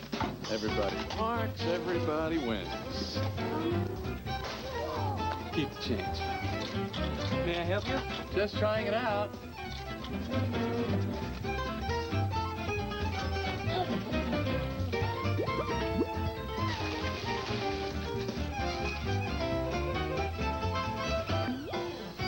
Perfect. Dear Christy, I've changed. One stamp, please. I know I got it. Oh. So you don't want a book of stamps? Clutter. One stamp. Even at the post office, you can do more with the American Express card. My lucky card. Oh, a rainbow. Found it worked! Christy, look! More change, Jerry? Yeah, pretty much. Nick, there is still one missile left. You must get to it before the others do. It's a 200-horsepower engine, too audacious to be kept secret. It's advanced climate control, engineered to keep you cool, no matter what kind of pressure you're under. Son's birthday. It's the TL from Acura. The true definition of luxury. Yours. Back in Kansas City with a reminder, go online to msnbcsports.com. Take a look at what the Chiefs and Broncos have to say about this rivalry. And after today's game, we'll look ahead to next week's conference championships with the keys to victory for each team. It's all at msnbcsports.com. Green Bay and San Francisco for the NFC title, and the winner of this game against Pittsburgh for the AFC. There's the evidence of Denver's possession time advantage, but no points produced. Elvis Gerbach changing his play as Blake Dawson resetting. Still time. And throws to Andre Rison, who staggers out of bounds with the catch, shy of the 15, a gain of about 4. Well, that was an excellent job by Elvis Grbac. Denver was coming with an all-out blitz in the middle. He was in trouble. He knew it. Took his time, looked at the play clock, gives his team some positive yards with a good play. Yeah, Lake Dawson was in motion, almost ran off the field. Yeah. He had to stop him and bring him back. Dawson was questionable midweek. He ran into Marcus Allen, bruised a knee, and he had to convince Marty before the game today, working out, that he was ready to go. Former Notre Dame star. There appeared to be contact, and then Alfred Williams charges across the line of scrimmage. Tanabasa came across, looked like he had contact with the center. Now they're talking this over. Did he make contact? Because we remember one thing now. Tanabasa, if he goes down the line of scrimmage, he can come back. But if he's across the line of scrimmage, making the foul, number 94, defense, 5-yard penalty, second down. They call it on Keith Traylor. Well, number 98 is Tanabasa right here. Now he goes across. Williams goes across. Traylor didn't do anything. No, it was on. He just got the numbers mixed up inside. I like the way Grunner said, hey, just hold there. You get back on your side. We haven't snapped it yet. I think he was flinching. He was trying to protect himself a little. 2nd and 1 for Kansas City, looking for its initial first down of the game. And Marcus Allen drilled in the backfield on his first carry of the game. Keith Traylor, who played here in Kansas City. He's the young man who lost his mother just 2 days ago and battling for his team with very heavy emotions. Keith Traylor, number 94, coming down the line of scrimmage, making the hit in the backfield. And Marty Schottenheimer yesterday, when he was talking to us, he made a case in point. He says, hey, that number 94 is playing some really good football. Well, he's also made a point, too, that he wanted to keep Traylor and he wanted to keep Neil Smith. He wanted to keep all the guys he lost. He just couldn't afford. Yeah, I know. He couldn't afford to keep them all. A loss on the play. It's 3rd down and a long 2. Easy pass to Rison, and Rison pushed out of bounds with the first down. Darian Gordon, the defender. Well, this is what you got to do against Denver's defense. They crowd everybody up around the line of scrimmage. Your wide receivers are going to be singled up quite often. This time, Andre Rison, coverage is off. Good call by the Kansas City offense and good execution. You know, I was talking, about Spider-Man. Here he is. Yeah. You know this deal, but he has to make big plays, not 1, 2, or 3. That was a big play. That was a 3rd down and long. He had to make the play. Once they get him one-on-one on the outside, that's all they really want. Spider-Man, his preferred nickname. You see his number, 72 catches, and earned his way to the Pro Bowl. And a whistle before the snap.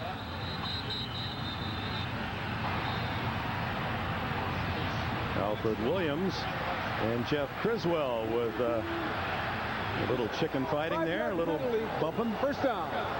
Can I ask you a question? Where was Steve Atwater going? I never saw a guy get that deep. Let's talk about Marty Schottenheimer, who yesterday said, yeah, I've given myself a nickname through the years here. Roadblock. I was Roadblock. I wanted to do everything. I wanted to make sure that every possibility was covered when an assistant coach came to me. He's changed this year. Well, he has changed. He says, I'm letting my coaches coach more. They're making decisions on how we're going to go, the game plans, how we're going to execute certain things, and his coaches have responded and done a good job for him. Could be the last play of the period. A quick pass complete to the tight end, Ted Popson. John Mobley covering just shy of the first down, and that is the end of the first quarter here at Arrowhead Stadium. Well, low scoring Pittsburgh, New England yesterday, no score today. You're watching the playoffs on NBC. Hey, kid. Yeah? Get the Super Bowl stuff to San Diego on time, and don't mess it up. I'm on top of it. I'm on top of the world, down on creation and the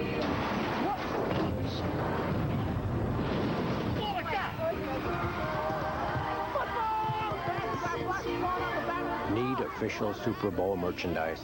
Go to superbowl.com. Oh, no. An IBM e-business. You can only survive on what you find in the forest. We'll meet in 5 days here. And good luck.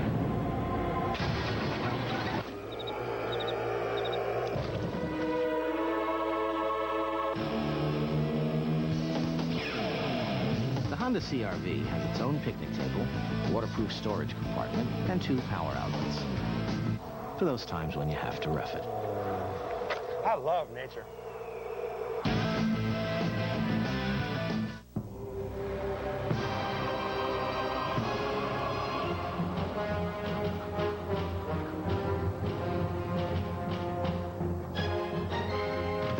It is a test, not just of strength, but of the power of the mind. And if you complete the journey, you will be changed forever. The few, the proud, the Marines.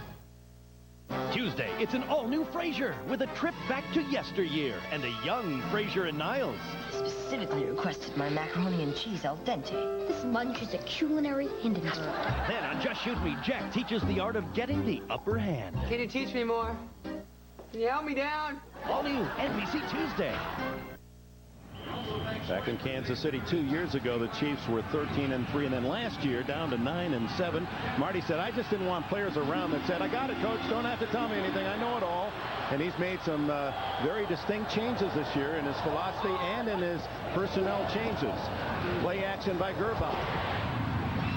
Throws to Kimball Anders, who's always been a big receiver in this offense, had 59 catches this year. Well, Dick, you were talking about, look at all the new starters they have on offense. He wants players. The big thing why Marty Schottenheimer's made so many changes on offense and defense, he wants players eager to learn, come in every day, tell me more, Coach, enthusiastic. And also, he's changed his philosophy on both sides of the ball because he knows if you want to have success in the playoffs, he needed to change, be a little more dynamic on each side, make more plays, and progress in the playoffs. Flag down as Gerbach just throws it away. He was out of the pocket. You saw the changes there. 11 new starters out of 22 for Kansas City. Even in this era of free agency and a lot of player movement, that's an incredible change. He's gone to youth and speed on defense. Illegal contact foul, number 53, defense. While the quarterback was in the pocket, 5-yard penalty, automatic first down. Bill Romanowski against tight end Tony Gonzalez. Well, Marty Schottenheimer says Bill Romanowski has every move in the book. His hands on the receiver, Tony Gonzalez, down the field, 10 and 15 yards. They're going to see that every single time. Call the penalty. But going back for one last point about Marty Schottenheimer, you know, talking about all those changes, I'll have to tell you after this play. All right, here it comes. Second down and 1. Is through for a first down to the 40.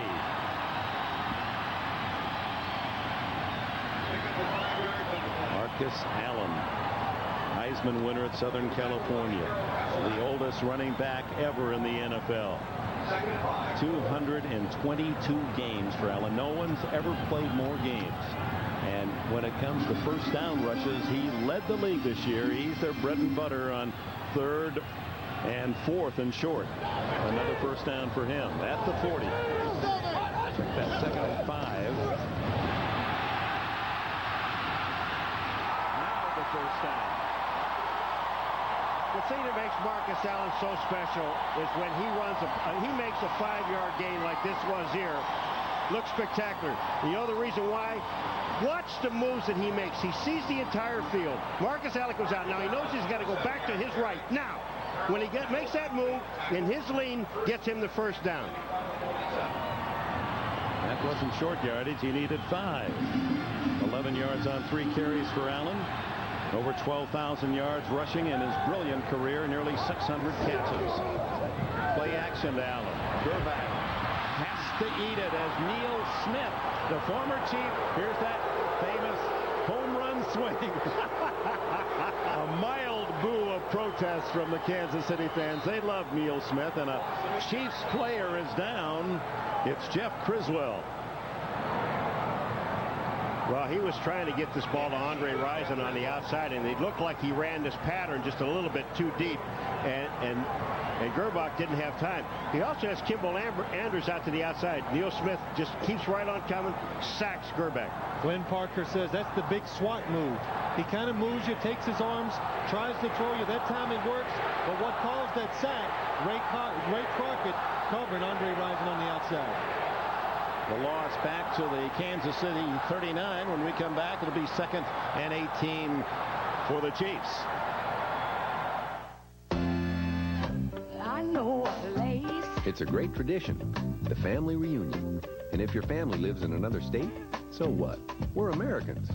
We pioneered. We frontiered. So go see your kin. Bring them a hand. And do it in a car so carefully crafted it's moved for life. Goes up to 100,000 miles before its first scheduled tune-up. And the only complaint you'll have is that it didn't come out sooner. The car you knew America could build. The Chevy Malibu. I'll take you there. Do I like to shop? Oh, yes.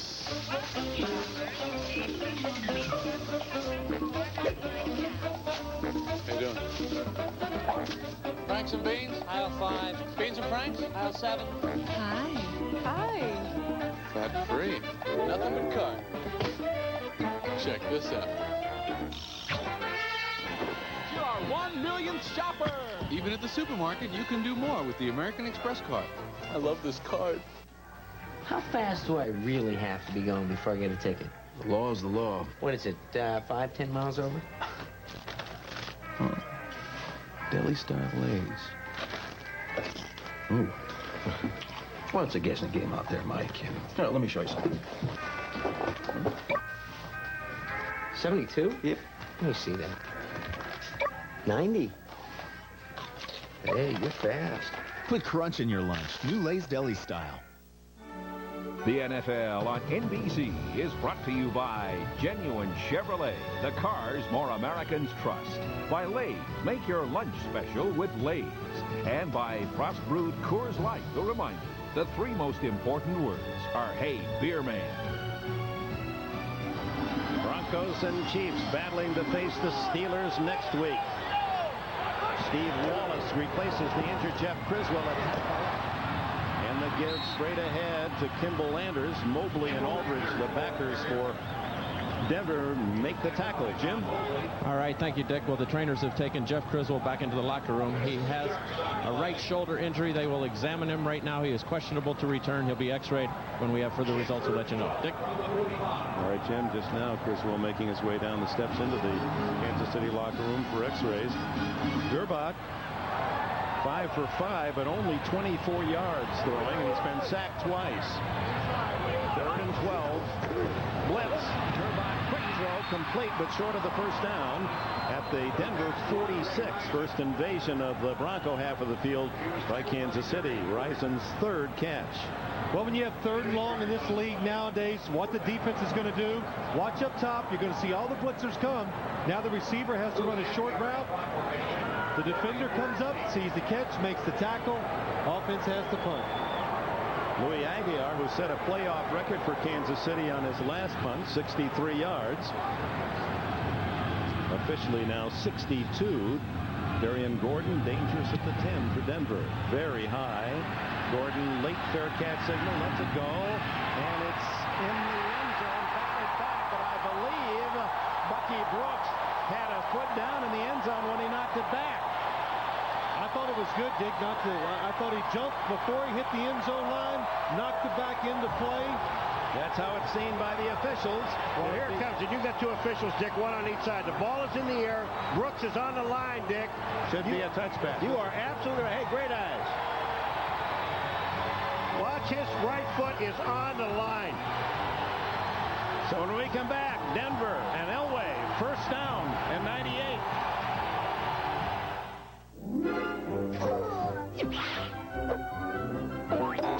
Hey, guys. Need a smile? Call Domino's.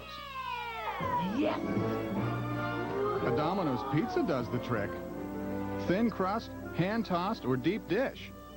Made with all your favorite toppings. But we deliver more than great pizza. At Domino's, we're delivering 1 million smiles a day. I understand you got a bug problem. Daddy! I want you to meet my friends. Dad, phone call. Who's the IRS? Sir, is this your son? Hey, is this your dog? Your life is full of worries. Your car shouldn't be. Get a Chevy Lumina. It's reliable, comfortable, and it's one less thing to worry about. Sir, is this your house? Heck, Lumina can even save you $1,000. Sir?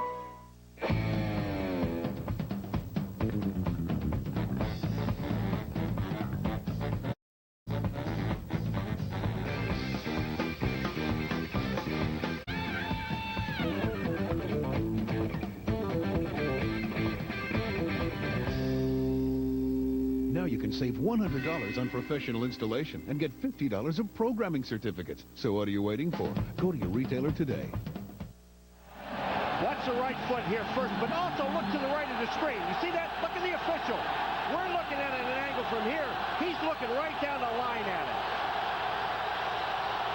First down, Elway with a noise. And out to the 5-6 goes Howard Griffith. An unlikely ball carrier in this first half, but I guess they're keying so much on Terrell Davis that Denver's decided to give Griffith the ball. Well, it's a nice little changeup, Dick. What it does, it catches the defense by surprise. James Hasty slow getting up. Well, Criswell already into the locker room x-rayed for an arm or shoulder. And now Hasty making his first Pro Bowl in his 10th year. This wily veteran cornerback from Washington State. James Hasty, number 40. He's filling in the hole as Griffith comes up. Hasty. He came up limping, but it looks like he might have just hit somebody with his leg. Second down, 7.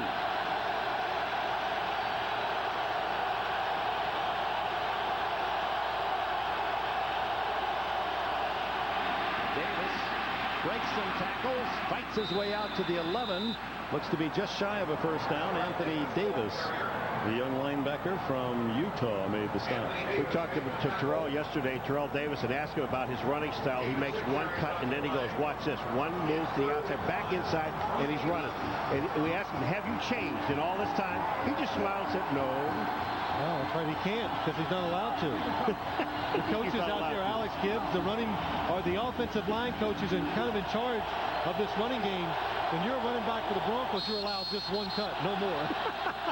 Timeout called by Kansas City. 3rd and 1 for Denver when we come back with 10 minutes and change remaining in a scoreless open half.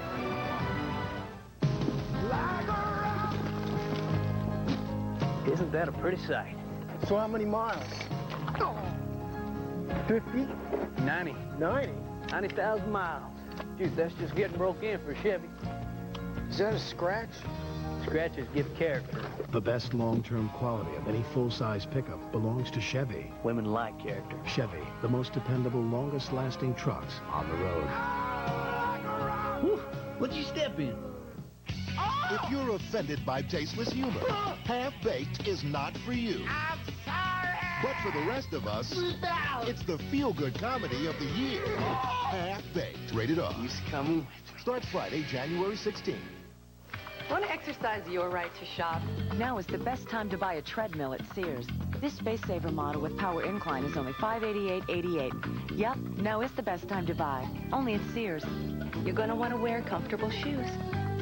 Let's see. It says here you're lazy, highly unmotivated. You have a problem with authority. Yeah, I've got 2 references that proves that. Well, the only thing I can say is, you demand! You demand! For the great taste that won't fill you up and never lets you down, make it a Bud Light. Technically, I can't give you a raise yet. You're right, policy, schmolicy.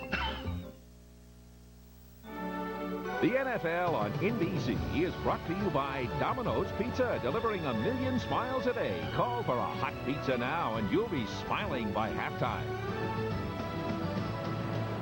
We invite you next weekend. Join NBC 3:30 Eastern on Saturday. A look back at two of the big stories in golf in '97. Davis loves PGA Championship victory and Europe's stunning win in the Ryder Cup. PGA of America year in review. And then at 4:30, you won't want to miss the PGA Tour Q School on the brink. Rare glimpse of nail-biting, sometimes heart-wrenching quest to join the PGA Tour. It starts at 3:30 next Saturday. 3rd and 1. Running right into a wall is Griffith. No gain, and Kansas City is held. Callum McDaniels celebrating on 3rd and 1. Well, 3rd and 1. The Kansas City defense watched the line of scrimmage. They win the battle up front. They said today we are going to attack, and so far in the first half, they have done that. That's the big reason why they're stopping the Broncos offense. Tom Rowan to punt. Denver's rushing game, 12 carries, 23 yards, less than 2 yards per rush. Total contrast to last week. Rowan sends a wobbler out. Vanover lets it bounce and then takes it at the 50 and tackled at the 48. A flag is down. 40-yard punt, 2-yard return if illegal man downfield. Let's see if Kansas City wants Denver to punt it again. With this kind of field position, I don't know why you would want him to punt again. Because Rowan got a bad punt off. I mean, you've got excellent field position. You just take the ball. Greg Minuski, the special teams captain, hearing Jerry Markwright's options. And now Markwright coming to the sideline. He's going to go ask Marty. Yeah, that's right. And they can punt it again. Well, an eligible man downfield, number 31, on the kick. 5-yard penalty, 4th down. Derek Lavelle.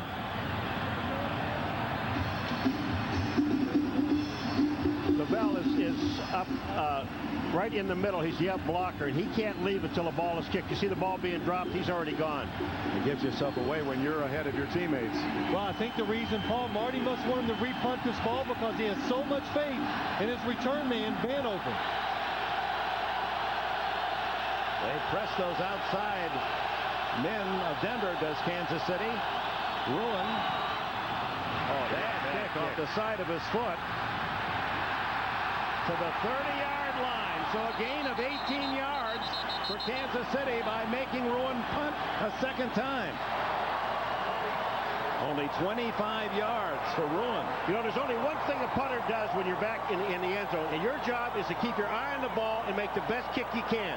Look at Ruin. First of all, he's got the ball too close to his body. He had no extension at all. Thinking about, look at his arm. Look where the ball is. Up against his body when he hits it. The ball just goes off the side of his foot. And Denver fortunate they didn't pick up a holding penalty in the end zone. That would have been a safety. So Kansas City's best field position in this scoreless game. Gerbach eludes the rush. Good runner. Breaks a tackle, slides with a first down at the 19.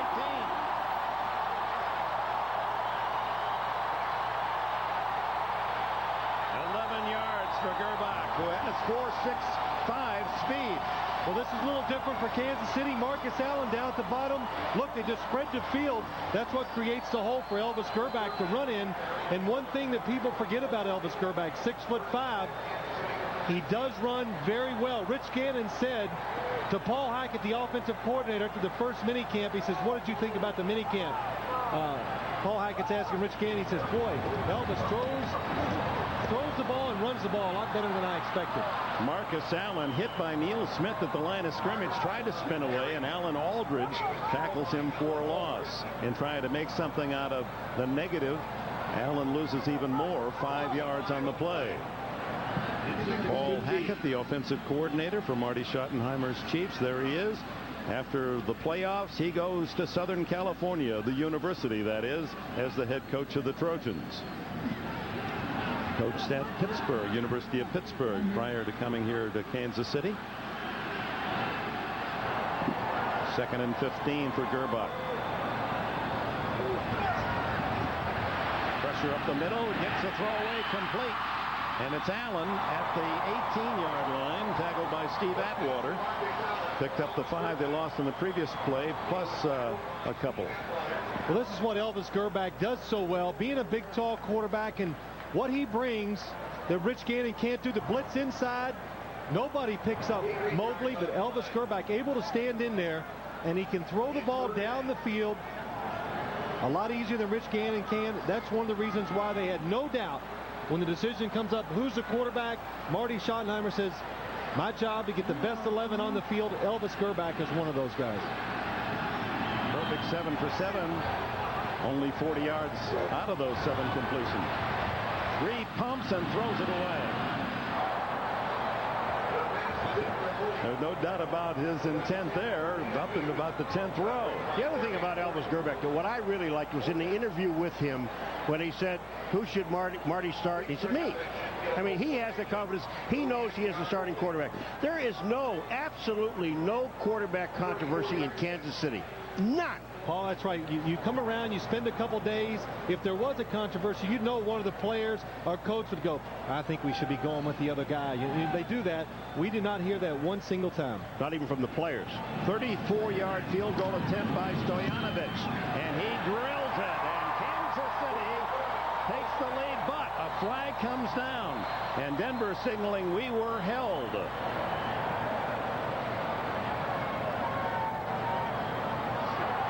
And that is the call of Jerry Markwright. Holding number 51, offense. 10-yard penalty, 4th down. Greg Minuski, the special teams captain, guilty of the foul. Here's Minuski. Now his job is to inside first and then go back outside. But that is not holding. That is a terrible call. So now a 44-yard attempt by Stoyanovich, who was the hero in this direction. 54 yards to win that crucial game a month and a half ago. He's got plenty of leg. Hits the upright, no good. So 3 points taken away on Minuski's holding call. And then Stoyanovich, who missed only one all year, had the best percentage of anyone in the league, 26 for 27, kisses the upright. Well, you're absolutely right about this thing. And, we talked to him yesterday. What he told us is this. He said, if the hold is right and the ball is right, I should make the kick. I blame that on him. It remains no score.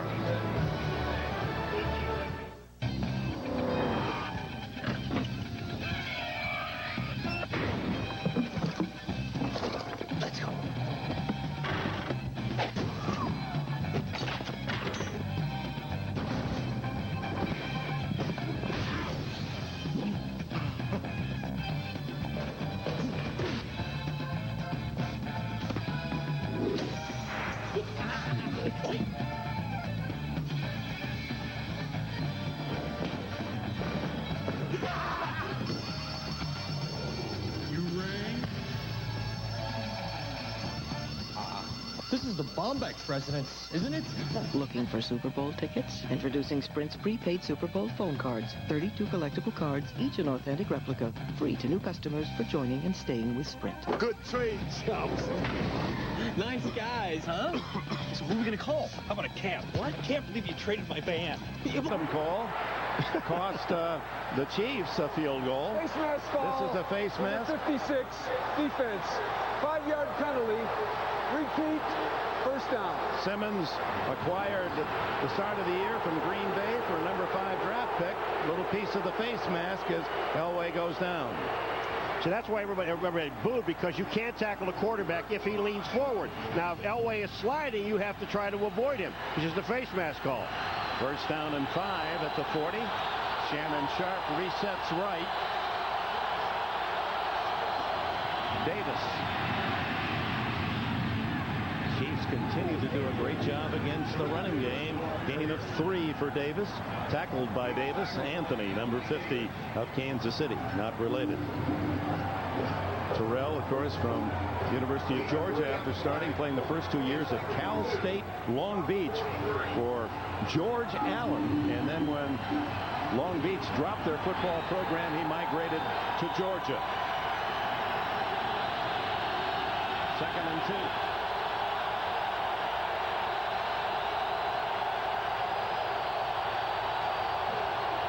Davis again. Fights his way to midfield and a first down. The Broncos are doing a smart thing. Wayne Simmons, number 56 of the Kansas City Chiefs, he is the run-stopping linebacker. He plays over the tight end. Most teams run the tight end. Here's Wayne Simmons. Look, Shannon Sharp says, I don't like dealing with you. I'm going to go to the other side, get a smaller linebacker on me. And the Denver Broncos, now they got a better matchup, run to the right side. Davis now with 24 yards rushing in the first half. Approaching 5 minutes left in this second quarter.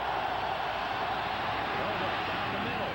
Complete to Carswell, and the big tight end rumbles inside the 25, fumbles the ball, picked up, still loose.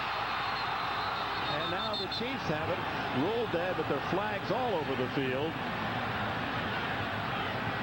26-yard play if, and Marty has it called illegal motion.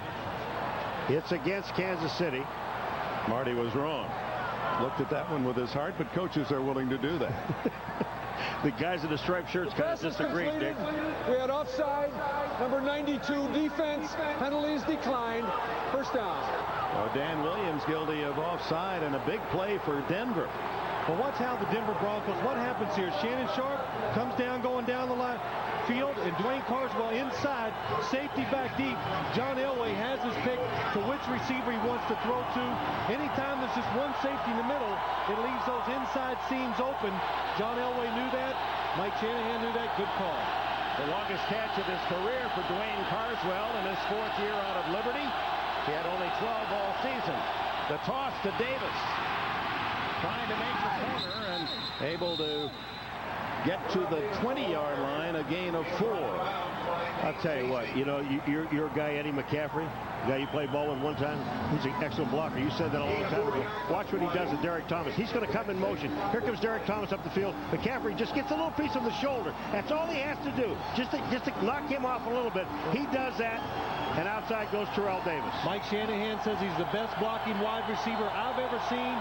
And come on, Eddie McCaffrey against Thomas, he does the right thing. Stay away from him if you can. 2nd and 6. Davis fumbles the ball and falls on it. That's the second Terrell Davis fumble of this first half. He's recovered both and loses a yard on the play. You know why Shanahan is smiling? Because the hole was there. He could see the hole from the sidelines. Terrell Davis could see the hole. He just didn't get the ball. When you take a look to Terrell Davis's right side, take a look at this. He does not get the ball here. The ball bounces off his forearm, doesn't get it in, but he is looking at the hole. He already saw the hole. Look outside. All there is Carter. Maybe that flat jacket, there's a little more of Terrell Davis today on the handoff, and Elway misgauging on the handoff. 3rd and 7. Elway complete and wide open is Rod Smith, and Smith is on his way inside the 5 and marked out of bounds, I believe, at the 4. Well, this is why you get in a shotgun formation. This is why quarterbacks, John Elway in the back, behind the center, look at the blitz. People come free. Nobody picks up Donnie Edwards, the linebacker. It enables John Elway, because he's in the shotgun, to have that extra second to pick up Rod Smith coming across the formation on the blitz. I'll tell you, if Shannon Sharp gets a block on McMillan, it's a touchdown. He just doesn't block anybody. 17-yard play, 1st and goal at the 4. This is where Denver had its problems in the earlier game in Kansas City. Terrell Davis fighting to the goal line with second effort and stopped just shy of a touchdown inside the 1. What a good decision by Terrell Davis. It looks like he's going to go outside, but he's a hard inside runner. When you're down here, it's always, most of the time, it's a bad decision to bounce it out. Looks like he's going outside. No. Cuts it back in, runs hard. Wow, gets down to the 1. You know, that's what I call continuous effort. Here's the guy, you know, if you say second effort or whatever, it's almost like you stop, but it's a continuous effort by him. Last touchdown rushing against this Kansas City defense was in November of '96. Leonard Russell of the Chargers. 2nd and goal. A foot away. And they're going to let the clock run down to the 2-minute warning, and that'll give Mike Shanahan and the offensive brain trust a chance to figure it out. Still no score. It doesn't matter if you work for a big company or a startup. Whether you work for yourself or to help others, Fidelity has a way to help you prepare for the day when you won't need to work at all. whether you're changing jobs, or happy where you are, retired, or just starting out. More people trust their retirement plans to Fidelity than any other company. It's your retirement. It's our job to help you make the most of it.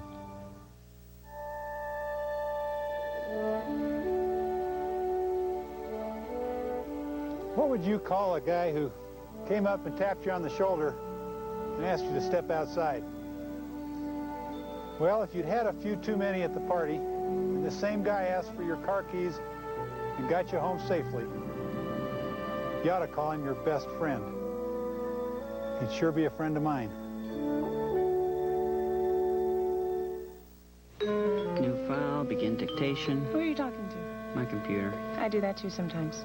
No, you don't understand. I got this new software. I talk, it types. You talk, it types? I talk, it types. It's typing. Because I'm talking. What does it type? Whatever I say. So let me try. No. Why? Because it's mine. Get your own.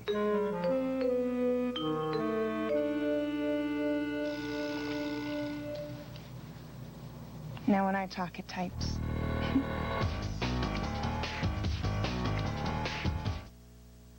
Tuesday, it's all new must-see TV. On Mad About You, Carol Burnett's back as Jamie's mom, bringing home a new young man. You're dating? Courting? Kidding? Then, the news radio you thought you'd never see. I'm going to have a baby. Wow, you're hardly even showing. All new NBC Tuesday. Nose of the football tickling the goal line. Red zone offense for Denver against Kansas City. Not that great, only 2 touchdowns, 8 tries. 2nd and goal. Davis in the end zone, and Denver has struck first. And that military salute celebration of Terrell Davis and his teammates. You know, when you go on the road and you play in these type of environments, hostile environment, the one thing for the visiting team that gives you a chance to win these type of football games, can you run the football? The Denver Broncos, the one thing they can do, every single game this year, just about, maybe exception for one, they can run the football. They've got an offensive line that's terrific. Jason Elam's try for point. And Denver leads 7-0. A 65-yard drive in 8 plays with Terrell Davis running game coming alive. He scored 15 touchdowns regular year, rushing touchdown in Kansas City.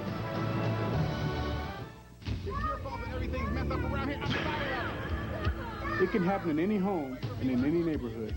It's domestic violence. I'm Steve Atwater of the Denver Broncos, and this is my wife, Letha. The NFL and its players are concerned about the problems of domestic violence. That's why we're United Way volunteers working for the Safe House here in Denver. United Way supports more than 1,000 centers like this one here in Denver and cities across the nation. The NFL, the United Way, and you, the power of teamwork. Terrell Davis, what a 3 years for Denver, picking this man 196th in the draft. He was the 21st running back selected in 95, and he's produced nothing but top performance, and he's a leader of the team in his own quiet way. Well, you know, Phil, you and I were talking about him about a month and a half ago about, are they running him too much? Does he carry the ball too many times? And when you really talk about, Mike Shanahan said no. The Terrell Davis said no. You know why? I didn't carry the ball in college. I didn't do anything. This is my first chances to carry the ball when I got to the pros. Finishing second to Barry Sanders for the rushing title the last 2 years. Elam kicks it off. Dangerous to Marek Vanover, who was so key in the Kansas City win a month and a half ago. Dangerous return man. Fumbles the ball. It's loose. And Denver, then Kansas City, and I believe Vanover may have recovered it himself. It was in the arms of the Broncos and skidded away. And Kansas City maintains possession. Detron Smith, number 42 for the Broncos. It was laying on the ground. Nobody around him. It looks like he falls on it, but he missed it. Do you remember when we did the playoff game? Here it comes now, and look at the hit is just... Diedrich Dodds makes the tackle, forces the fumble. Now here's what you're talking about, Phil, with that ball. It's just laying there on the ground. And Smith, number 42, goes to go for it, and it comes out of his hands. He slips. But remember last year in the playoff game against Jacksonville when they said there were balls on the ground and we didn't get them? Right. Good point. And today there have been balls on the ground. You've got to get the balls that are on the ground. Would have been Denver's ball at the 27, but give credit to Vanover. He fumbles the ball, but he didn't give up. He really battled to get to that ball and recover the mistake. Anthony Lynn for the Broncos is the one to hit Vanover from behind and caused the fumble. And on first down, very little there, and another fumble recovered by Kansas City as Anders coughed it up. Well, this would be a good time for Kansas City. The one thing they've got to do, one of the reasons why they're playing Elvis Grbac, is you want to throw the ball down the field. Pressure on Grbac, steps away from Alfred Williams, scrambles, looks to the sidelines and stops the clock out of bounds at the 30 with 1:23 left. And now, with third down coming up and stopping the clock there, if they don't make first down, Denver has a couple of timeouts left. They could get a shot before the half. Oh, no question, Nick. If I was Elvis Grbac in this situation, you always got to pay attention to this clock. It's right here. Once he gets forced out of the pocket, Alfred Williams puts the pressure. If they're not open down the field, you're going to run, stay in bounds. Plenty of time for your offense if you stay in bounds with your timeout, whatever, to move the ball down the field. Grbac is 7 for 8 passing. The quick throw incomplete through the hands of Andre Rison at the 40. And now with 1:20 left in the half, Denver's going to get the ball on the punt with 2 timeouts remaining. Boy, Denver that time came with Atwater and Braxton. They had the blitz coming with the defensive backs. This ball is out in front of Andre Rison. We said before, he has got to make the big play. Now, that was a tough catch, but he has to make it. And he was being led on the dead run. If he did pull that in, he had only one man to beat. Gordon back at the 30, Aguiar to punt. Good kick. Gordon drifts to the 24. 30. 40. 50. And all the way to the Kansas City 40-yard line. Louis Aguiar made the tackle. Darian Gordon, who returned 3 punts for touchdowns this year, 36 on that take back. You've got an injured Bronco down on the field, but I'll tell you, they got some excellent blocks on that thing. I don't know if that's Ray Crockett or Howard Griffith.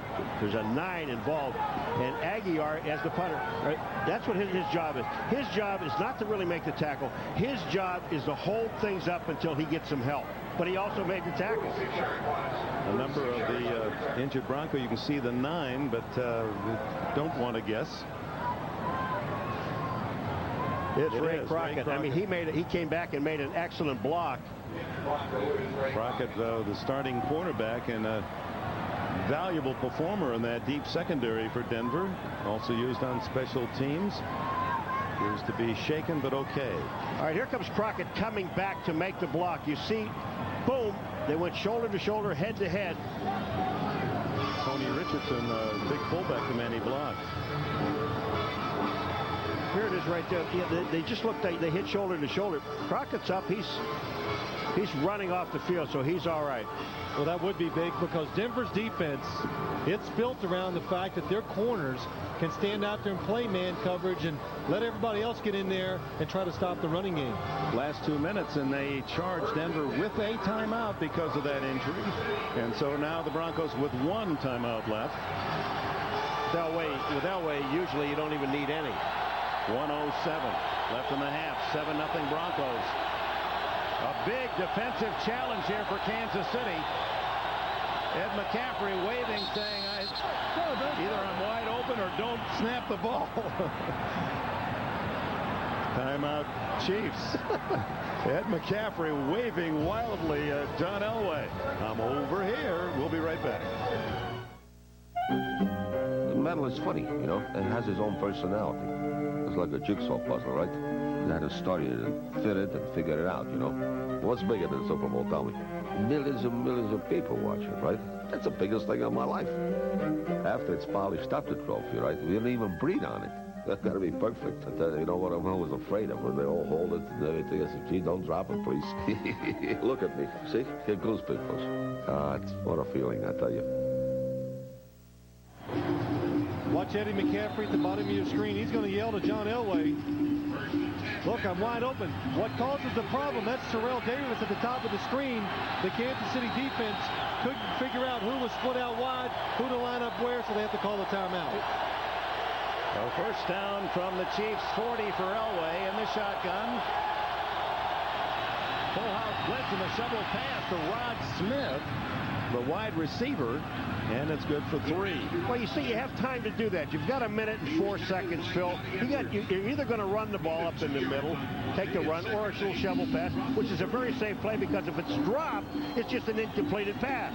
But you got a chance of popping it. That's good deception. It looked like Rod Smith was going to come back inside, help John Elway, maybe protect, but it's a shovel pass. They probably got that off the film from the Pittsburgh Steelers. They mark it at the 38, 2nd and 8. Clock running. 1 timeout left, Denver. Again the blitz. Elway hit from behind. Does it roll the fumble? Yes, and Kansas City has recovered at the 36-yard line. Elway hit from the blind side. John Browning, it appeared, with a tackle. Definitely John Elway takes too long to decide where to throw the football. A blitz by Kansas City. Picked up. Anthony Davis falls on the loose ball, and Kansas City, after giving Denver an opportunity with a 7-0 lead, takes the ball back. Browning hits John Elway from behind. So you're absolutely right. He had all day to throw the ball, and he just waited too long. If you're going to cause the fumble, blame it on somebody. It's on Elway. He just waited too long. Terrell Davis stepped up. He got a block. Everybody picked up a man that was blitzing. He had time. 22 seconds left in the half, and Gerbach sends 3 to the left. Throws left underneath. Complete to Danon Hughes, his first catch. And there's the final timeout spent by Kansas City. 13 seconds on the clock. Coming up at the half, the Domino's Pizza NFL on NBC halftime report. Greg Gumbel and company with a first half analysis of the action here in Kansas City. And they'll also talk with Cordell Stewart of the Pittsburgh Steelers. That's all coming up at halftime. He scored the only touchdown in that game yesterday. One of the lowest scoring in NFL playoff history, 7-6. And here's 7-0, approaching the final seconds of the half. Would you like what Bill Cowher said after the game? I made a mistake. It was my fault. Don't ask me about it. Well, anytime they don't work, it's the coach's fault. That's right. I mean, that's why you're the coach. You got to take the blame if, the sneak from the 1-yard line doesn't work. But right here, we almost saw this situation at the end of the game about 6 weeks ago. If the Broncos make Kansas City throw the ball inside, there might not be time for Kansas City to run up and stop the clock to try a field goal. Well, they're trying to get Andre Rison all by himself up on the top side. Gerbach throws into the flat, complete, but for only a yard gain to Popson, the tight end. That leaves 8 seconds on the clock. Well, that's because Tanavasa. Well, that's right. Pressure on the quarterback. Couldn't look down the field. They kept him from getting outside, and they took away the receivers outside and short for Kansas City's offense. Well, the key moment in this game, Stoyanovich made a field goal from 34. Kansas City penalty, tried from 44 and hit the upright, and then on that possession, Denver took it down for their touchdown. Terrell Davis a yard out.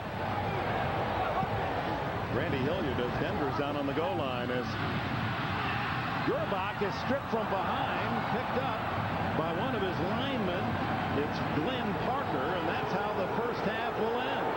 Neil Smith took it right out of the hands of quarterback Elvis Gerbach. Boy, Neil Smith just keeps coming and coming and coming. Neil Smith is blocked to the outside. Watch this. He knows there's only one play left. I've got a chance. Watch this. He just reaches out and takes the ball out of Gerbach's hand. That ball is on the ground. That is a fumble. Second sack of the half for the former Chief Neil Smith. Instrumental in the top-level defense displayed by the Denver Broncos. Here he comes. I mean, this is just hustle by Neil Smith. Watch this, Phil. He just hustle, hustle, hustle. Get his arm up and knock the ball out. Score at the half. Denver 7, Kansas City nothing. We'll send you to Greg Gumbel in our NFL on NBC halftime show in New York after these messages from your local station.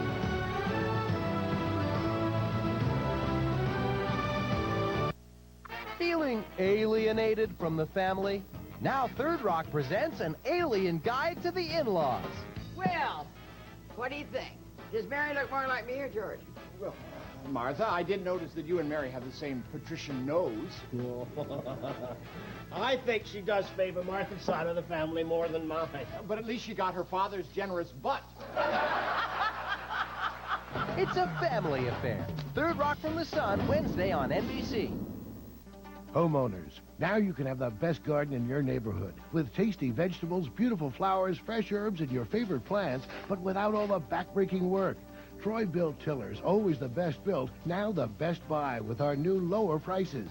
Built to last a lifetime, the secret of Troy-Bilt's superior performance is the patented rear bolo tines that chop and bury organic matter to improve your soil, so everything you plant grows healthier and stronger.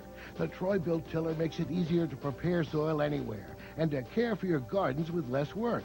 Learn how when you send for your free 64-page Great Gardens catalog today. Call now and we'll also send details about Troy-Bilt's new lower prices and easy payment plan with 6 months free financing. For your free catalog and information about our new Best Built, Best Buy prices on the full line of Troy-Bilt tillers, call toll-free 1-800-898-8600. That's 1-800-898-8600. Call now. You're watching NBC America via satellite. What does it take to play on the PGA Tour? This year, 168 men accepted a challenge unlike any other in professional sports, the Q School, where one swing, one putt can change a life. Don't miss a never-before-seen look at those on the brink next Saturday at 4:30 Eastern on NBC. This is the Domino's Pizza NFL on NBC Halftime Report, brought to you by Domino's Pizza. Domino's, delivering 1 million smiles a day. And 4 of them right here. Greg Gumbel along with Chris Collinsworth, Sam Weish, and Joe Gibbs. At halftime, the Denver Broncos are leading the Kansas City Chiefs by a 7-0 score. We will talk about that game in a moment. But first, yesterday's AFC divisional playoff game won by the Pittsburgh Steelers 7-6 over the New England Patriots. With just over 3 minutes remaining in the game, the gutty Patriots stuffed Cordell Stewart on a 4th and goal at the 1. A field goal would have put the Steelers up by 4. After the game, Bill Cowher was critical of his own decision to go for it. I'm a young coach, and I screwed up. I should have kicked the field goal. I really feel that way. There is no way I shouldn't have. I got caught up in the emotion of the game. I'm 40 years old. I made a mistake, and they bailed me out. Well, you have to admire Bill Cowher's honesty. We are joined live now by Steelers quarterback Cordell Stewart. Cordell, first of all, congratulations on the win yesterday. Tell us what went on the sideline talking about the decision to make that, to go for that 4th and goal.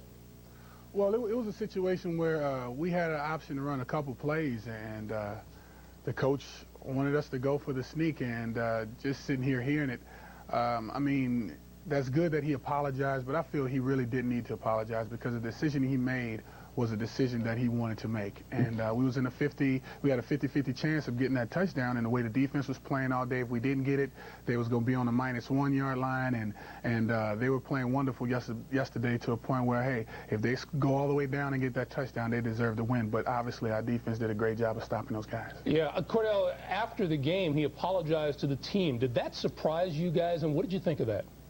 Well, I think it was a wonderful thing to do. It was very honorable. I mean, obviously, you know, being a head coach, you don't have to apologize to anybody. But yet he came down and he said, hey, guys, you know, I'm sorry for going out there and putting you guys in that situation, but yet at the same time you bailed me out. And you know, I appreciate that a lot as a quarterback, and I'm more sure the other teammates on this team appreciate it also, because not too many coaches are going to come up and say things like that. But it just lets you know where he stands with this team, and he respects everybody, and I'm more sure everyone on this team respects him also. Cordell, did you tell him there's no such thing as a bad decision when you win a football game? What difference does it make at that point?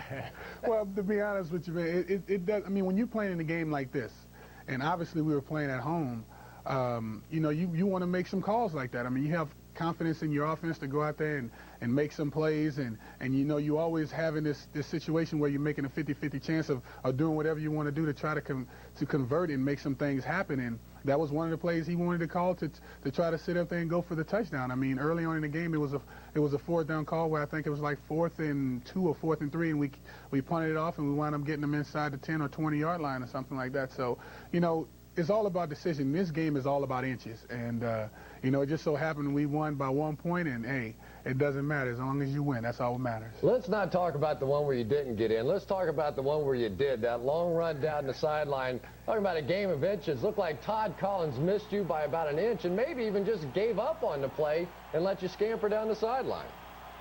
Well, you know, I just try to show my skills just a tad bit. No, but it was a play that we had designed and just try to convince the guys that I was going to pass it, and no one really stood back or anything to try to bite on the pass or any crossing guys coming. Obviously, there wasn't anybody coming, but it just so happened that Mark Bruner did a great job of blocking the defender, and I saw the hole between the two because there was somebody inside, and I just tippy-toed down the sideline. I was looking back because I was amazed that I was so wide open in the field, and I looked back to see if there was any flags, and all of a sudden there wasn't. I just kept skipping my way in the end zone and was very enthused about that. Cordell, we're not kidding anybody here. The Pittsburgh Steelers are hoping the Denver Broncos win this game here this afternoon, right? Well, I mean, right now, I mean, yeah, deep down inside, you know, you would love to have that opportunity. Just say yes. You want to play at Three Rivers, just say yes. I'm not going to say yes because, I mean, it's a time now where, you know, you have to win. I mean, regardless of where you are, because we could have easily made a few mistakes yesterday and caused ourselves to lose that game even though we were at home. So right now, it really doesn't matter where we are. It's just a matter of how well we play, how well we prepare, and as long as we come out with a W, man, that's all that matters. But, hey, we would love to play at home. Don't get us wrong. I don't doubt it. Wherever we are next week, we'll see you there. Cordell, thanks very much. Cordell Stewart. Now, let's talk real quickly to our coaches. What would you guys have done on 4th and goal in that situation, Sam? Me, I'd have given the ball to Jerome Bettis and then handed it over to the defense. You wouldn't have kicked the field goal? I wouldn't have kicked the field goal. I'd have gone for it. And, you know, he's saying he apologizes. Either call's okay, but I'd have given it to Jerome Bettis and then turn it over to the defense. Look what they did. They got the ball back. Joe. Well, if you remember in the game, I did. It wasn't second guess, and I said I would kick the field goal here. I did say that. You're my witnesses. Yes, I did. But the one thing I think that Coach Cowher's doing here, he's apologizing. Who you're apologizing to? I know I was in that situation. You call plays offensively, you apologize to the defense. What he's saying there, hey, look, guys, I put you in a bad situation there. So I think that, but only the coach knows what kind of confidence you have in the play. How good are they on defense? That all goes into that decision. Okay, guys, the AFC Championship game takes place 1 week from today. If the Broncos beat the Chiefs, Pittsburgh will host Denver next Sunday. If the Chiefs win, Pittsburgh will travel to Kansas City for the championship game. A timeout here. When we come back, highlights of Tampa Bay and Green Bay, and we'll talk about the first half of the Broncos and the Chiefs after these messages from your local station. The air traffic network protects countless passengers. There's a flaw in the system. It anticipates every emergency. It can't stop 15 million people from traveling today. Until somebody sabotages it. I'm shutting it down. I don't see it. Where is it? Thousands of planes flying blind. You got about 10 seconds to make a call here. Held hostage by someone on the ground. You were warned! One man in a race against the clock. We're the only hope. Eric Stoltz in an NBC Sunday movie original. Blackout Effect, tonight on NBC. Dateline Sunday. Imagine an almost indestructible criminal in full body armor. The life-saving technology that's become every cop's worst nightmare. Dateline tonight, 8/7 Central. The air traffic network protects countless passengers and anticipates emergencies. There's a flaw in the system. One man will sabotage it. I'm shutting it down. Thousands of planes flying blind. You were warned! As man races against the clock. We're the only hope. Eric Stoltz. Blackout Effect, tonight on NBC. You're watching NBC America via satellite. There's a land that has the colors of the world. A heart of red that stirs the soul. And green forests that take your breath away. In the year 2000, Sydney will bring these colors together. But you can discover their warmth right now. Sydney, Australia. This is the Domino's Pizza NFL on NBC Halftime Report. Brought to you by Domino's Pizza. Domino's, delivering 1 million smiles a day. Welcome back, everyone. In the early game on this day, the Green Bay Packers beat Tampa Bay by a score of 21-7. 29 degrees at kickoff. Perfect weather for Brett Favre, who's now 23-0 at home when it's 35 or below. First quarter, Green Bay second possession. Favre on the rollout to tight end Mark Chmura. 3-yard touchdown. Pack off to an early 7-0 lead. They led 13-7 in the fourth when from the 2-yard line, Dorsey Levens takes the handoff, bounces off a defender, and finds the end zone. 112 yards rushing for him, a Packer playoff record. Green Bay wins 21-7. They face San Francisco in the conference final next Sunday. Remember, the last 2 years, the Packers have eliminated the 49ers. In this game, at halftime in Kansas City, the Broncos lead the Chiefs 7-0. Sound the horns. Joe Gibbs and his halftime adjustments. Well, let's face it, all my adjustments are going to be for the offense because both defenses are playing great. And I'd start off by saying that Kansas City is playing John Elway and the receivers very tight man-to-man coverage. You can see in this little scheme right here we've got drawn up. Look where those two corners are. And you can see the linebacker steps out to play man-to-man coverage. Very tight, aggressive. What I would do here is maximum protect, put everybody in there and block, and let those two receivers run stacked and crossing routes to get open. The other thing on their running game, they've had better luck off tackle, in other words, towards the tight end and outside rather than trying to run up inside. Okay, for Kansas City, I think Elvis has got to get the ball downfield. I would suggest play action versus those safeties are playing up a lot for Denver. I would get the ball downfield with play action on first and second downs. The other thing you can do there is throw quick outs and slants when they're playing back off with the corners on the outside with the safeties up inside. All right, Joe, we have to hand it to Sam Weish. You said be careful of the flak jacket. Terrell Davis might have his problems. Does this mean a raise? No. Don't hand it to him. He'll fumble it, too. Actually, he didn't have a lot of yards, only 31 in the first half, but the two fumbles that did occur in the first half with Terrell Davis looked like the result of the flag jacket. The ball is just hard to hold on to, and then the second one was on the handoff. You don't feel that ball coming. You know, out of 369 carries during the season, he only fumbled 3 other times. And he's fumbled twice so far today. Now, the quarterback controversy, Gerbach versus Gannon. Would you yank Elvis Gerbach? No, because Rich Gannon didn't get any practice time during the course of the week, and really Elvis is playing okay. 9 for 11 on the day, 54 yards, but everything has been underneath, and I agree with Joe Gibbs. You got to try and work the ball down the field. Don't be so conservative on offense. One of the problems is with the injury to Jeff Criswell at that left tackle position, the Chiefs are not very deep on that offensive line. Steve Wallace is in there doing the best he can, but already we've seen some pressure from that left side. And Chris, they're really stuffing the running game there, and they're doing it with the safeties up tight, and I think that's play action on first down, and we got to get it downfield. I agree with you. I would have thought that Joe was too stunned to talk with you agreeing with him. 2 times Closing in on the second half kickoff in Kansas City, but before the Broncos and Chiefs take the field, some future NFL prospects in the punt, pass, and kick competition. We go back to Arrowhead Stadium. And we welcome you back to Kansas City, where the Broncos lead going into the second half 7-0. This NFL season, more than 600,000 girls and boys ages 8 to 15 competed in the NFL Gatorade punt, pass, and kick program. Youngsters from all 50 states testing their skills throwing, kicking a football, both for distance and accuracy. Today, the top 16 girls and 16 boys from this year's program squared off in 4 different age divisions at the punt, pass, and kick national finals competition here at Arrowhead. We'll announce the winners just before the start of the fourth quarter.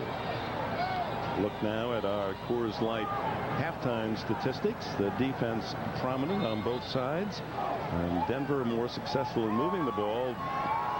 139 yards to 58 and only 30 passing yards for the Chiefs. I think one of the surprising thing is the fact that the Denver's defense is playing so well, because, you know, during the end of the season, Dick, they didn't play very well, did they, Phil? Well, they struggled sometimes, especially late in games. Their defense not really that big. Sometimes they'll get overpowered by the running game of the other team.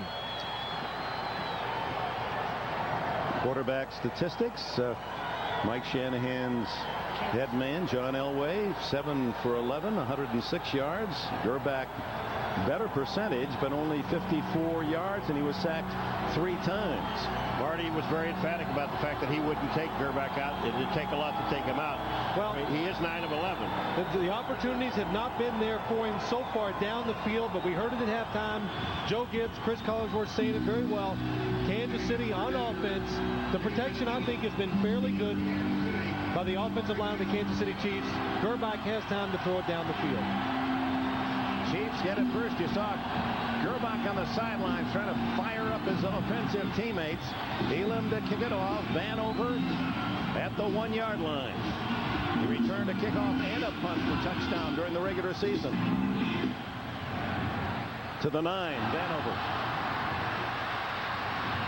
And the former Florida State star tackled around the 30, and they're still wrestling. Let's go down to Jim Gray. All right, thank you very much, Dick. I talked to Marty Schottenheimer. He is very upset with the pass protection. He said Elvis Grbac has no time. The 3 sacks. We must do a much better job of pass protection. He said, I can read your mind. Don't ask the next question. Elvis Grbac will play the entire second half. Now, as for Mike Shanahan, he says he's very happy with everything that went on. He told his team at halftime, no mistakes, no penalties, no mental errors, and we will not have a problem. Dick? All right, Jim, you saw Mike Shanahan looking out at the officials. His player, Detron Smith, came out of that scramble with the ball, but it had been whistled dead. So Kansas City starts at the 30 in the first half. 23 plays, only 58 yards. That comes out to 2.5 yards per play. And why they're trailing 7-0. Play action, Grbac. Fires down. Andre Rison breaks the tackle. He's to the 37 of Denver.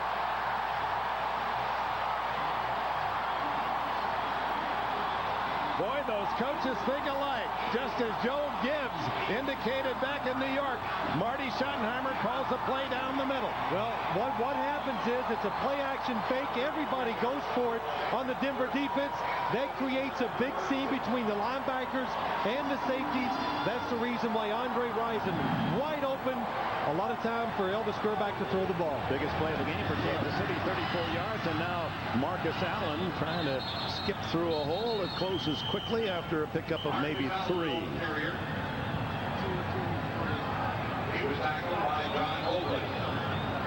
Andre Rison out of Michigan State.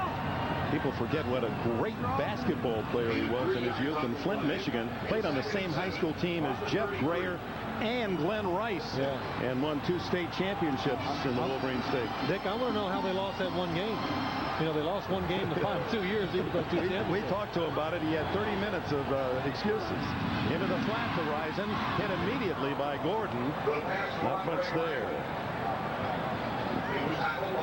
You know, you've got to get the ball to Andre Rison, but I don't think that's the way to do it, getting it that little short pass outside, especially when they're playing Rison, because they know that Elvis Grbac is going to throw the ball to him. Well, it's just a little short pop pass about 2 yards, and that's all you get. Well, not much choice, though, Paul, when there's more people coming than you have blockers, so Elvis Grbac has to get rid of the ball. But the one thing about Andre Rison, he comes here, a lot of people, the grass field, he wouldn't be a factor on it. Everybody thinks he's a run and shoot, an AstroTurf guy, but he's proved that he is fast enough to get down the field and make those big plays. 3rd and 5. Grbac steps away from pressure, throws to the tight end, Popson. First down at the 20. Tackled by Bill Romanowski. Good job by Ted Popson. Elvis Grbac, he makes the play by moving out of the pocket. Nobody's open when he sets up to throw the ball, but Ted Popson, he's covered. Bill Romanowski down the field. He sees his quarterback go right. He makes another move. Bill Romanowski can't go with him. Grbac and Popson, both from San Francisco, and great pickups for the Chiefs this year. Popson had 35 catches despite missing 3 games. Now Marcus Allen, the veteran, hit hard, falls for 3, maybe 4. Mobley and Crockett there with a tackle for Denver. John Mobley, just as Kansas City fans thought Grunard should have made the Pro Bowl in Denver, it was Mobley that was overlooked. He led the team in tackles, had 4 sacks, 3 forced fumbles, an interception for a touchdown in his second year out of Kutztown State. You know, we talk so much about the Kansas City Chiefs' speed on their defense. The Denver Broncos, they have the same thing. They have an awful lot of speed on their defense. 2nd and a short 8. And fake to Allen. Grbac heads to the sidelines and appears to have a first down. Let's see, it's going to be close. Darian Gordon bumped him out. See where the marker is. It is 3rd down. About a yard shy of a first down. Well, faked everybody out in the stadium, I think, this time. The Denver Bronco defense, what's John Mobley going down? Going to make the tackle. Nope, too late.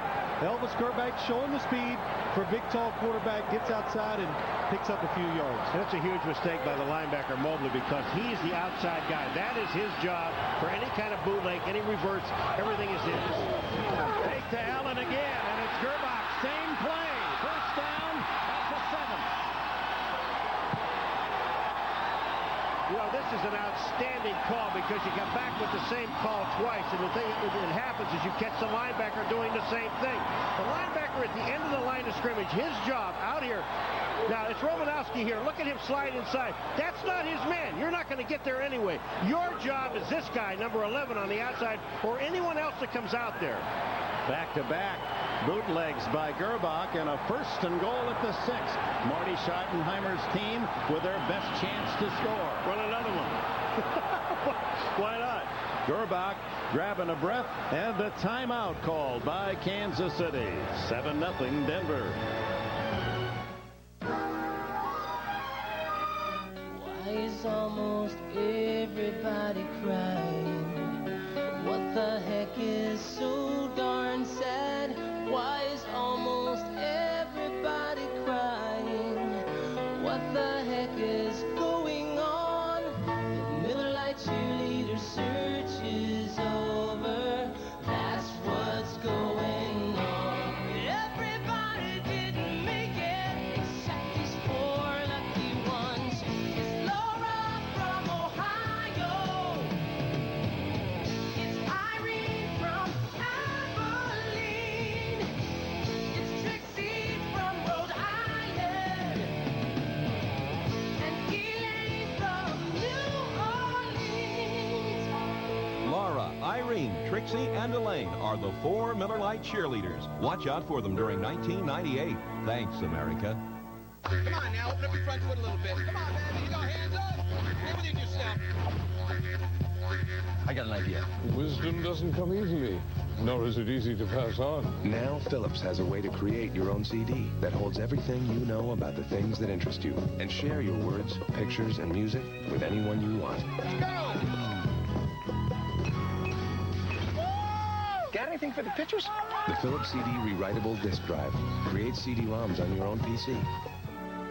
The NFL on NBC is brought to you by American Express. Wherever you are, whatever you're doing, American Express helps you do more. By Miller Lite, now official beer sponsor of the NFL. By the Philips CD rewritable disc drive. Now you can create CD-ROMs on your own PC. And by Texaco, a world of energy. The fans excited on this drive to open the second half. 64 yards. Gerbach with 49 yards passing, 3 for 3, and 10 more on his 2 rushes to a 1st and goal, and then a timeout. Yeah, made the coaches very upset for a couple reasons. Takes the momentum away from your team, but it also breaks the play calling sequence that the offensive coordinator had going.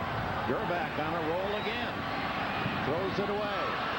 Closest was Tony Gonzalez. Hasselbach, the defensive end for Denver, applied the pressure. Yeah, you know, Dick, when you call those timeouts, it lets the defense now regather themselves, and the coaches and the players, okay, we can settle down and rethink and maybe make a better defensive call and stop this offense. Second half has been Kansas City time. In the course of this year, 10 straight weeks without allowing a score in the second half. And Greg Robinson, the defensive coordinator on the other sidelines, hoping his team can dig in and stop. 2nd and goal. Marcus Allen driving to the 3 and then pushed back, maybe to the 2. Tyrone Braxton, the safety man, made the initial hit. Romanowski and Hasselbach in on the tackle. Well, you run the ball in a situation like that, you hope to gain a few yards, so at least you can get the defense of the Denver Broncos thinking, well, this could be a run or a pass, make them guess one way, and try to catch them by surprise. So now you come back with a play-action pass and roll out? Well, that's one thought, but, I mean, the case in point is, Paul, you can do either. From the 2-yard line or from the 3, you still have a chance to run it in. You make the defense think both ways. 3rd and goal at the 3. They spread it out. The throw, touchdown to Tony Gonzalez, the tight end. No, they say he did not get both feet in. Darian Gordon made the defensive play. Dick, he comes down out of bounds. He makes the catch, but his shoulders come down out of bounds. Marty Schottenheimer doesn't believe it. He's all the way down to the 12-yard line to argue his point. All right, he's saying he's forced out. Now look at, he comes down, and his arm is out of bounds before his legs get down. Now they're gonna sit there and complain, and you're hearing the boos. But I'm telling you, this This is not a touchdown. This is an outstanding call. But he's arguing that he was forced out of bounds. The defensive momentum took him out of bounds. Well, the officials have been schooled. This a couple of weeks ago. We saw almost the exact same play. So Stoyanovich with nothing more than an extra point on the field goal attempt. 20 yards for the 3, but Denver escapes with the lead 7-3. Schottenheimer thought his team had tied the game. But quite an opening drive for the Chiefs. 9:42 left in the third.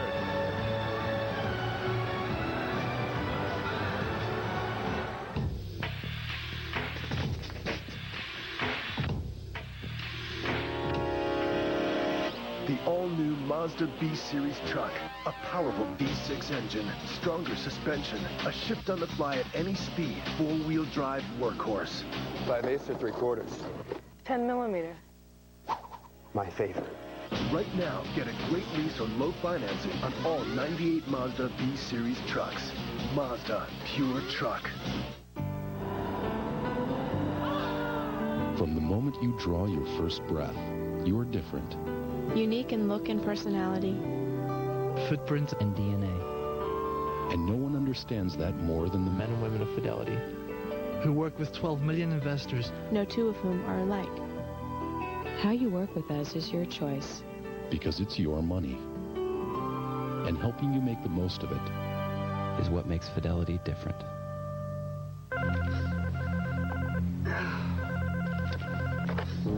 What? Jake, I didn't know who to call. We've been hacked. Hacked? How? Over the web. They broke into the R&D server. Who? We don't know. Oh, gosh, it must be 4 in the morning where you are. You really can't do anything from there. Why don't you just go back to sleep?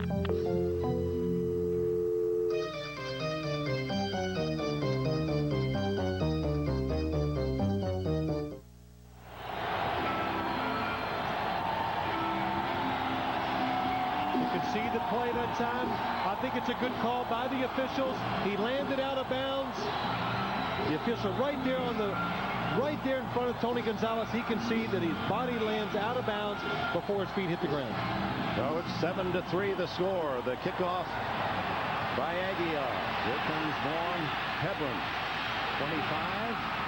And the little man out to the 31-yard line. And, of course, with a no touchdown, it provoked contrasting reactions. First, Denver defensive coordinator Greg Robinson. Romanowski, that's what we're paid to do. Elvis Gerbach thought he had 6. And it's enough to pucker up even a veteran coach. So close.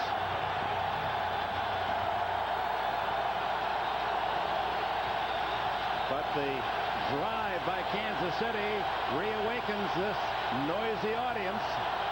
Elway from the 31. Steps up. Wide open is Davis. And Davis out of bounds at his own 48-yard line with a first down. 17 on the play. This is one of the first plays you put in at training camp. They call this a trap pass. They're going to fake the trap inside, but watch Terrell Davis come out here. The linebacker thinks it's run.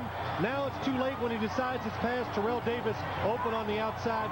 Good job by John Elway stepping up, buying that a little extra time to throw the ball outside. Davis, a productive pass catcher as well. 42 receptions this year. They go with 2 tight ends now, Sharp and Carswell. Fake to Davis. Elway looking for McCaffrey. He's covered and throws it away. Dale Carter on McCaffrey. Well, if Kansas City can run a bootleg, so can Elway. Just get back and it will work for them. It's going to work for Denver. Ed McCaffrey, he's the primary receiver on this play. Trying to sell to Dale Carter, an out and up. Really does a pretty good job, but John Elway is, by that time, running so fast to the sideline, he has no chance to throw the ball up the field. What did James Hasty say about Ed McCaffrey yesterday? He says he's deceptive and sneaky. You know, he makes all those moves. Double moves, and he gets down the field on you. And great hands. Played as did Elway at Stanford University. Terrell Davis. Running room. First down and more to the 30, to the 20, and tackled at the 11-yard line. Terrell Davis runs McElhenny shakes free for a long run. 41 on the play. Howard Griffith, number 29, the fullback. Does he get a terrific block on the outside? They are coming right at you. Look at 29. That block to the outside takes Hastings out, and then Terrell Davis does it all. And that little pitch play, it really confuses the defense because they pitch it to Terrell Davis. You think it's going to go really outside, and Terrell Davis cuts it back inside, then goes back outside. Ed McCaffrey helping down the field, blocking on Mark McMillan. Davis takes a breather. Derek Lavelle, who had over 100 yards against Jacksonville, is in. He gets the ball. And Lavelle, who played at Oregon, is pushed back after he hits the 8-yard line with Anthony Davis leading the charge. Terrell Davis now first 7 rushes 8 yards, and now the last 8, 64 yards and a touchdown. 100-yard teammates in a postseason game only 3 times in history. Ewart Dixon and Pete Banaszak from yesteryear. 30 years ago with the Raiders, then Minnesota's Chuck Foreman and Brent McClanahan, and then last week it was Terrell Davis and Derek Lavelle. You know his name we have not mentioned this entire ball game is Derek Thomas. Only one time when he was being blocked.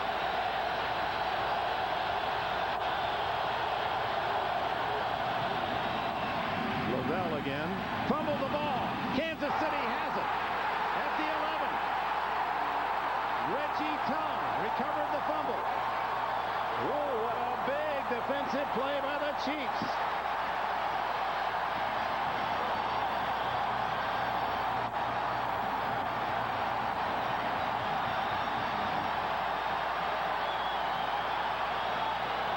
With the ball inside the Kansas City 10-yard line, Terrell Davis sees his running teammate cough it up. Well, the one thing you worry about when you bring another running back into the game, they're not used to the tempo and how physical the game can be. Derek Lavelle been sitting down, all of a sudden he comes in. The contact makes him fumble the ball. Marty Schottenheimer likes what he sees.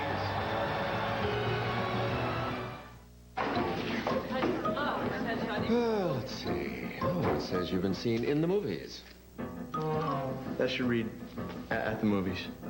And you've built models, but never really actually modeled. Well, quite frankly, You the man! For the great taste that won't fill you up and never lets you down, make it a Bud Light. Is she my co-star? now she is. Detective John Hobbs is searching for a murderer who cannot be found because with each touch, the soul of a killer escapes into someone new. It could be you, it could be me, it could be anybody. Denzel Washington, John Goodman, Fallen, rated R. Starts Friday, January 16th. The Whopper has 39 grams of fat. To counteract the effects of a fat-filled lunch, choose the burger joint farthest from you and run there. Or go to Subway, where you can get a fresh sandwich under 6 grams of fat. Subway, the way a sandwich should be.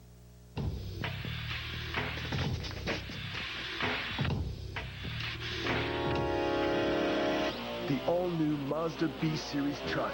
A powerful V6 engine, stronger suspension, a shift-on-the-fly at any speed, four-wheel drive workhorse. 5/8 or 3/4? 10 millimeter. My favorite.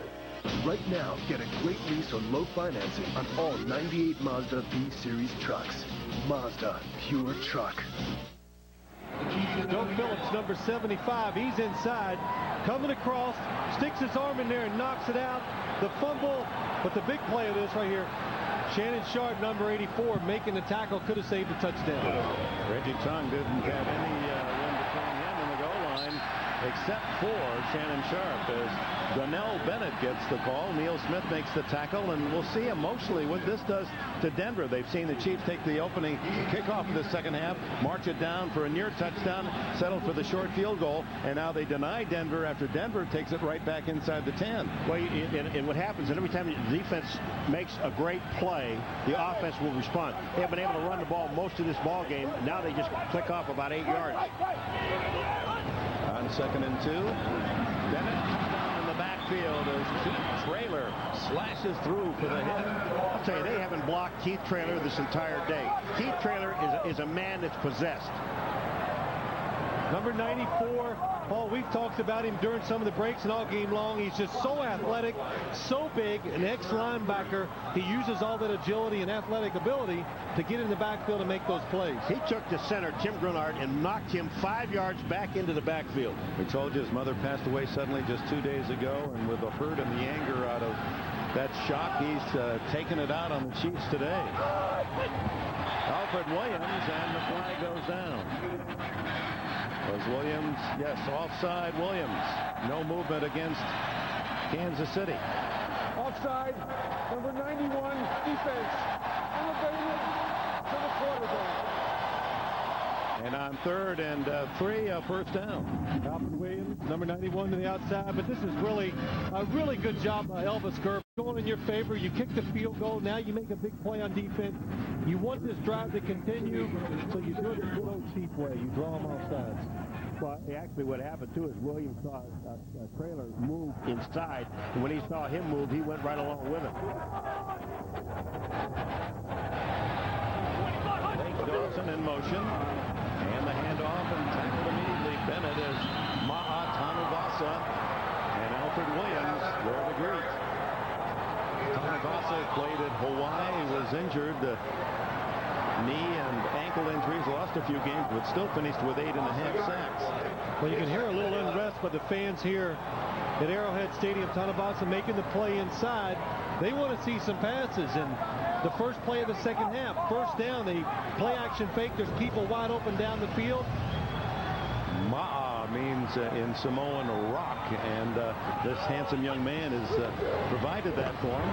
Marcus Allen with one of those characteristic vaults through a hole out to the 25-yard line, where it'll be 3rd down and about 7. Marcus Allen, he just leaps when he gets into the hole.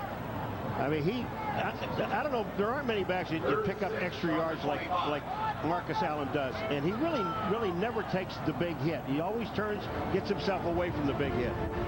Marcus Allen in his 16th season, and look at the postseason performance. When you consider that 15 games, almost a full season, he's gained 1,300 yards in postseason, 11 rushing touchdowns. Great players in big games, and Marcus Allen continues at the age of 37. Timeout, 4:44 left in the 3rd. 5:57 now, boys. Hey, Junior, we don't want to miss our curtain. I hope you've got Hertz #1 Club Gold. Well, not exactly, but this company's fast. Oh, sure. Can't we skip the rental counter like it hurts? Well, not exactly. Duh.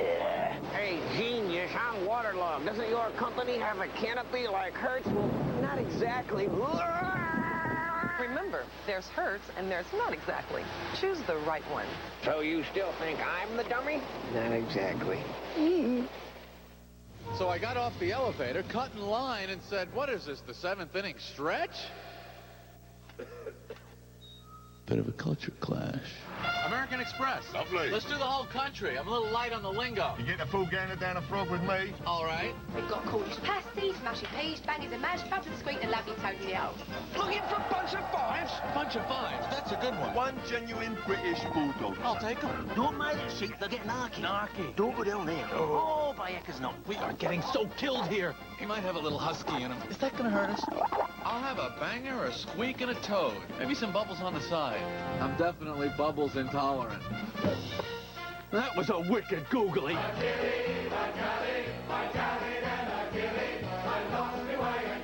So I took a butcher's up the apples and pears and said, what is this, the tea interval? All over the world, you can do more with the American Express card.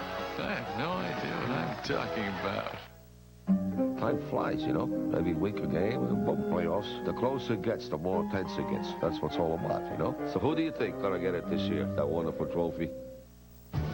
The network of the Super Bowl. You're watching the NFL on NBC. Back in Kansas City, where Chiefs coach Marty Schottenheimer now with only one timeout left in the second half. And Marty, he's the only coach I can know can wear a baseball cap and a wool hat crooked. On 3rd and 6, Gerbach over the middle, complete to Blake Dawson. It's a first down to the 33. Tackled by Ray Crockett. Blake Dawson just comes out and he sets. He gets beyond the first down marker. Watch this. They run two people in there. Popson comes in. He just is the short guy. He sets. And the nice part about it, which makes it a great play, he knows he's beyond the first down marker. Catches the ball, tucks it away, gets hit. Where's number 80 is affection for Jerry Rice, modeled after the great San Francisco 49er wide receiver. His first catch today. He's changing the play. 4 seconds. 3. Gerbach. Too long for Andre Rison. Ray Crockett covering.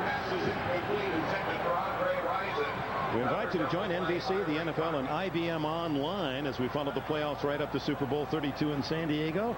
Great Super Bowl performances. You can go online, vote for your all-time Super Bowl team, plus register today for a chance to win a trip to the Super Bowl. It's all at superbowl.com, powered by IBM. Rushers today led by Gerbach, 22 yards. They've not been able to generate a consistent running game. Mike Lodishin to make the stop on this carry by Kimball Anders. Well, one of the you're hearing the people boo a little bit, and one of the things that the reason they are booing is we heard all day yesterday, and we read it in the papers and all the clippings, everything. Gerbach's playing because he is the guy that can get the ball down the field, throw the big bomb, do all this other stuff, and that is not happening. Paul, that's got to be on first down with play action. That's how you do that. Second down, the Chiefs are running it because the Denver Broncos are pressing them, and also they want to get this third down situation where they have a chance to pick it up. Third and long for Gerbach. Here comes the blitz by Atwater, and the throw to Rice, and just missed connections. Ray Crockett isolated on the coverage. And this is the reason why they run it on second down, because the Broncos, if it's third and long, they're consistent. They're going to blitz the defenders. Look, Kansas City can't pick them up. Elvis Gerbach just has to grab it and throw it. And even at that, made a good throw. He was just a half stride from that one being a big play. Darian Gordon back as Louis Aguiar to punt. Gordon with a big 36-yard return late in the first half. Whoa, this is a mile high. And Gordon, who plays in Mile High, fair catches at the 27. We'll be right back at Arrowhead.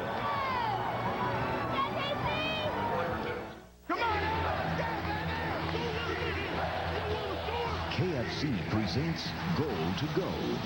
Against the Bills in Week 4, Marvin Harrison's touchdown in the closing seconds gave the Colts the chance to tie with a 2-point conversion. Yeah, Marvin Harrison! It's a touchdown for Marvin Harrison. Now the Colts need the 2-point conversion.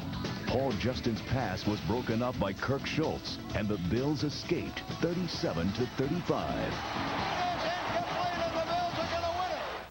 Dawn. The sun thaws a frozen field.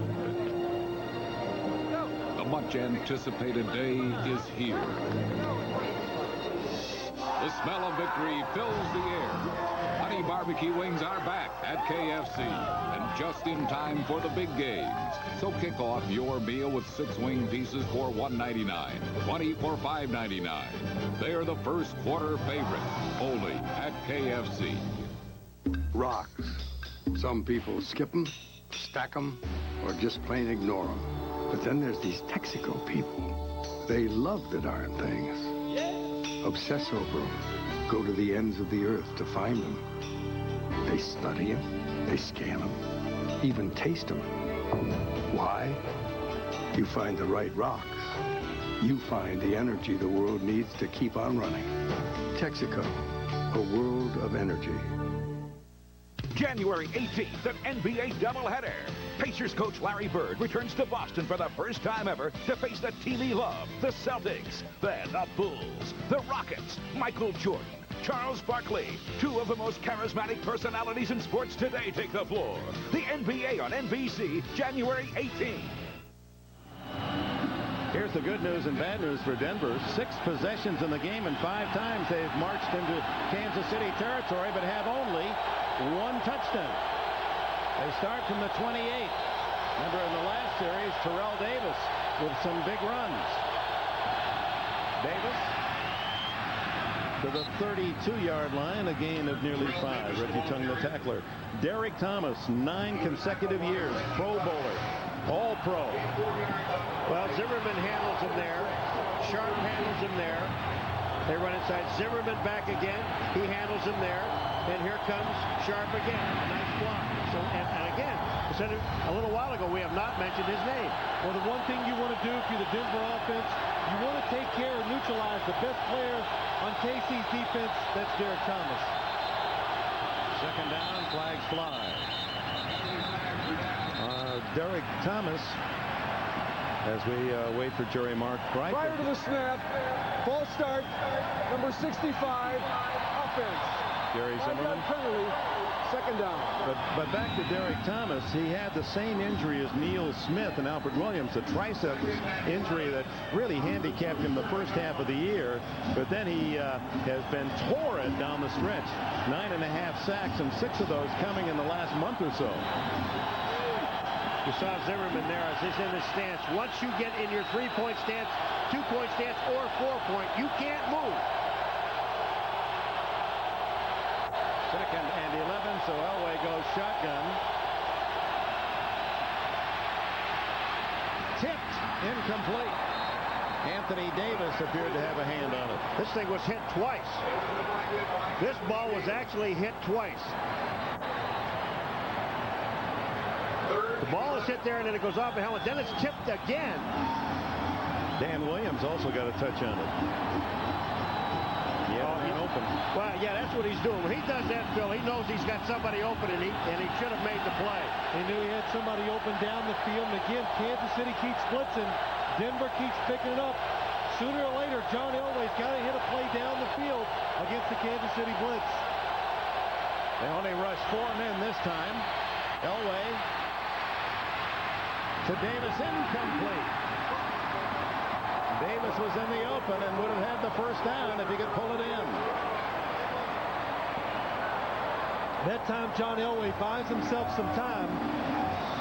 And watch when he starts to scramble out. He scrambles out of the pocket to the right. This is what happens when you play defense. It's like, stop right there. Look at Rod Smith at the top of the screen. If John Elway is looking down the field, which he usually does when he moves, it would have been a touchdown. But instead, 4th and 11. Vanover to return inside the 30. Ruin. High. Fair catch. Vanover at the 34-yard line. So Kansas City has the ball again with 1:45 remaining in the third quarter, and Denver leading 7-3. And a reminder, NBC tonight. 7/6 Central. Get your fill of an all-star TV censored bloopers, fat-free. Then, following an all-new Dateline, the world premiere movie, a madman's sabotage and one man's race against the clock. To save the lives of millions, Blackout Effect, NBC tonight. So stay with us after the action from Arrowhead. I wonder what Bill Cowher and the Steelers are thinking. Now, Cowher, of course, a very close friend of Marty Schottenheimer, but if Kansas City wins, Cowher will be on the road. The long bomb, and it's complete. Joe Horn, used sparingly, caught only 2 balls all year, all the way inside the 15-yard line. Well, there's really nothing special about this play. It is just Elvis Grbac making a good play-action fake, and it's just the speed of Joe Horn. Look, Tyrone Braxton, he sees it, doesn't have the speed to get back there. It's a perfect throw by Elvis Grbac. And this is what they came to see. They want to see Elvis throw the ball down the field. First down play action. Create separation between the secondary and the linebackers. That time they just go over the top. Joe Horn, who doesn't get a chance to practice his move. He's caught 4 in his career here in Kansas City. 2 last year, 2 this year. A 50-yard bomb. That's why they like Joe Horn as a receiver, is the fact that he has that rare speed is outside, and I think every team, they want one of those guys to make the defense play safe, to create holes for other receivers, and then every once in a while go down the field and try to get the big play. And Paul knows Joe Horn's from Itawamba Junior College. You followed them closely. Yes, I did. Second down and 7. He can't even say that college. No, I can't. Grbac into the flat, incomplete.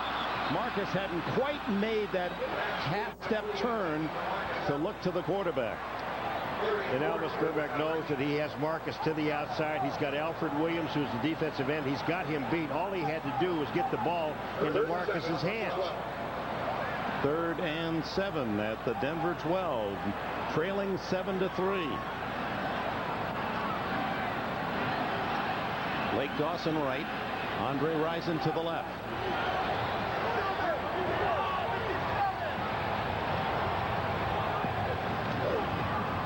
Gerbach flushed, makes a Fran Tarkenton spin move, looks to the end zone.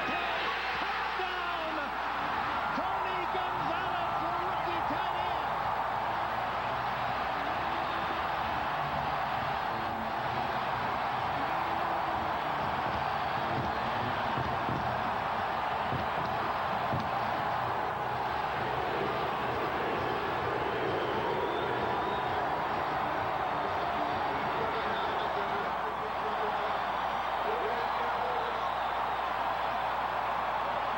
With 10 seconds left in the 3rd quarter, Kansas City has taken the lead for the first time. Stoyanovich adds the extra point, and the Chiefs celebrate 10-7 as the basketball star at California, Tony Gonzalez, you saw him dunk in the celebration.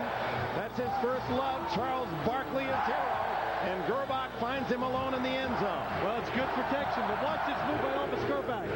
That creates all this extra time for him back in the pocket, and Gonzalez does an excellent job of moving around the end zone, finding that really the only open spot that he can go into. Watch Gonzalez, Phil. What he does, he's going to go in there and almost sit down. Now he'll wait. Let them all go by me. As everybody goes by, I'm sitting down. Now, I'm wide open. Gerbach sees him and throws it to him. How about this dunk? Dick, is any good? Well over the bar. Gonzalez is 6'4". Multi-sport star at the University of California. Remember, he had that great tournament last year for the Bears. So Gerbach and Kansas City's offense comes to life in the 3rd quarter. 2 long drives, 1 to a field goal, and now 65 yards and 4 plays for the go-ahead touchdown. Remember the key, the 50-yard pass to Joe Horn.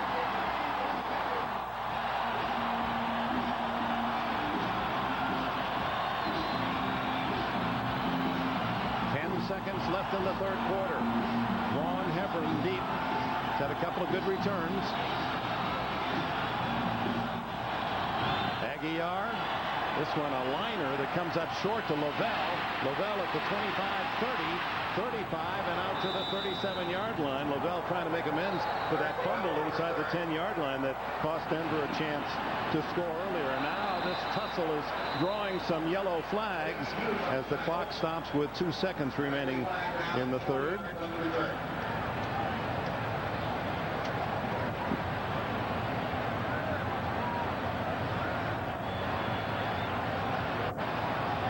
And Jerry Mark Wright with the information. Personal foul, unnecessary roughness.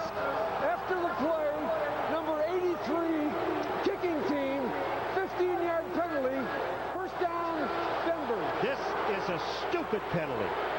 Because here you are, I mean, you've got these guys, you just took the lead in the ball game, and it's after the play. You're a wide receiver. Look at this. Man is down. Danon Hughes then is number 83, trying to take it away from Lavelle. But I don't see anything. He kicked. He tried to kick him on the way up, Paul. He kicked him with his left foot. The official saw it, called the penalty. Marks it to the Kansas City 49. Elway and Denver trailing, and Terrell Davis hit hard after earning only a yard. The end of the 3rd quarter. Tony Gonzalez spiking his touchdown as Kansas City leads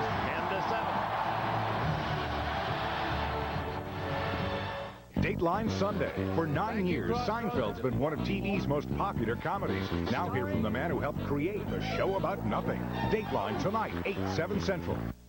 Rough night's sleep, no big deal? Look again. This X-ray shows no support for your neck and spine when you toss and turn on an ordinary pillow. But now there's the Contour Cloud, the world's most comfortable pillow.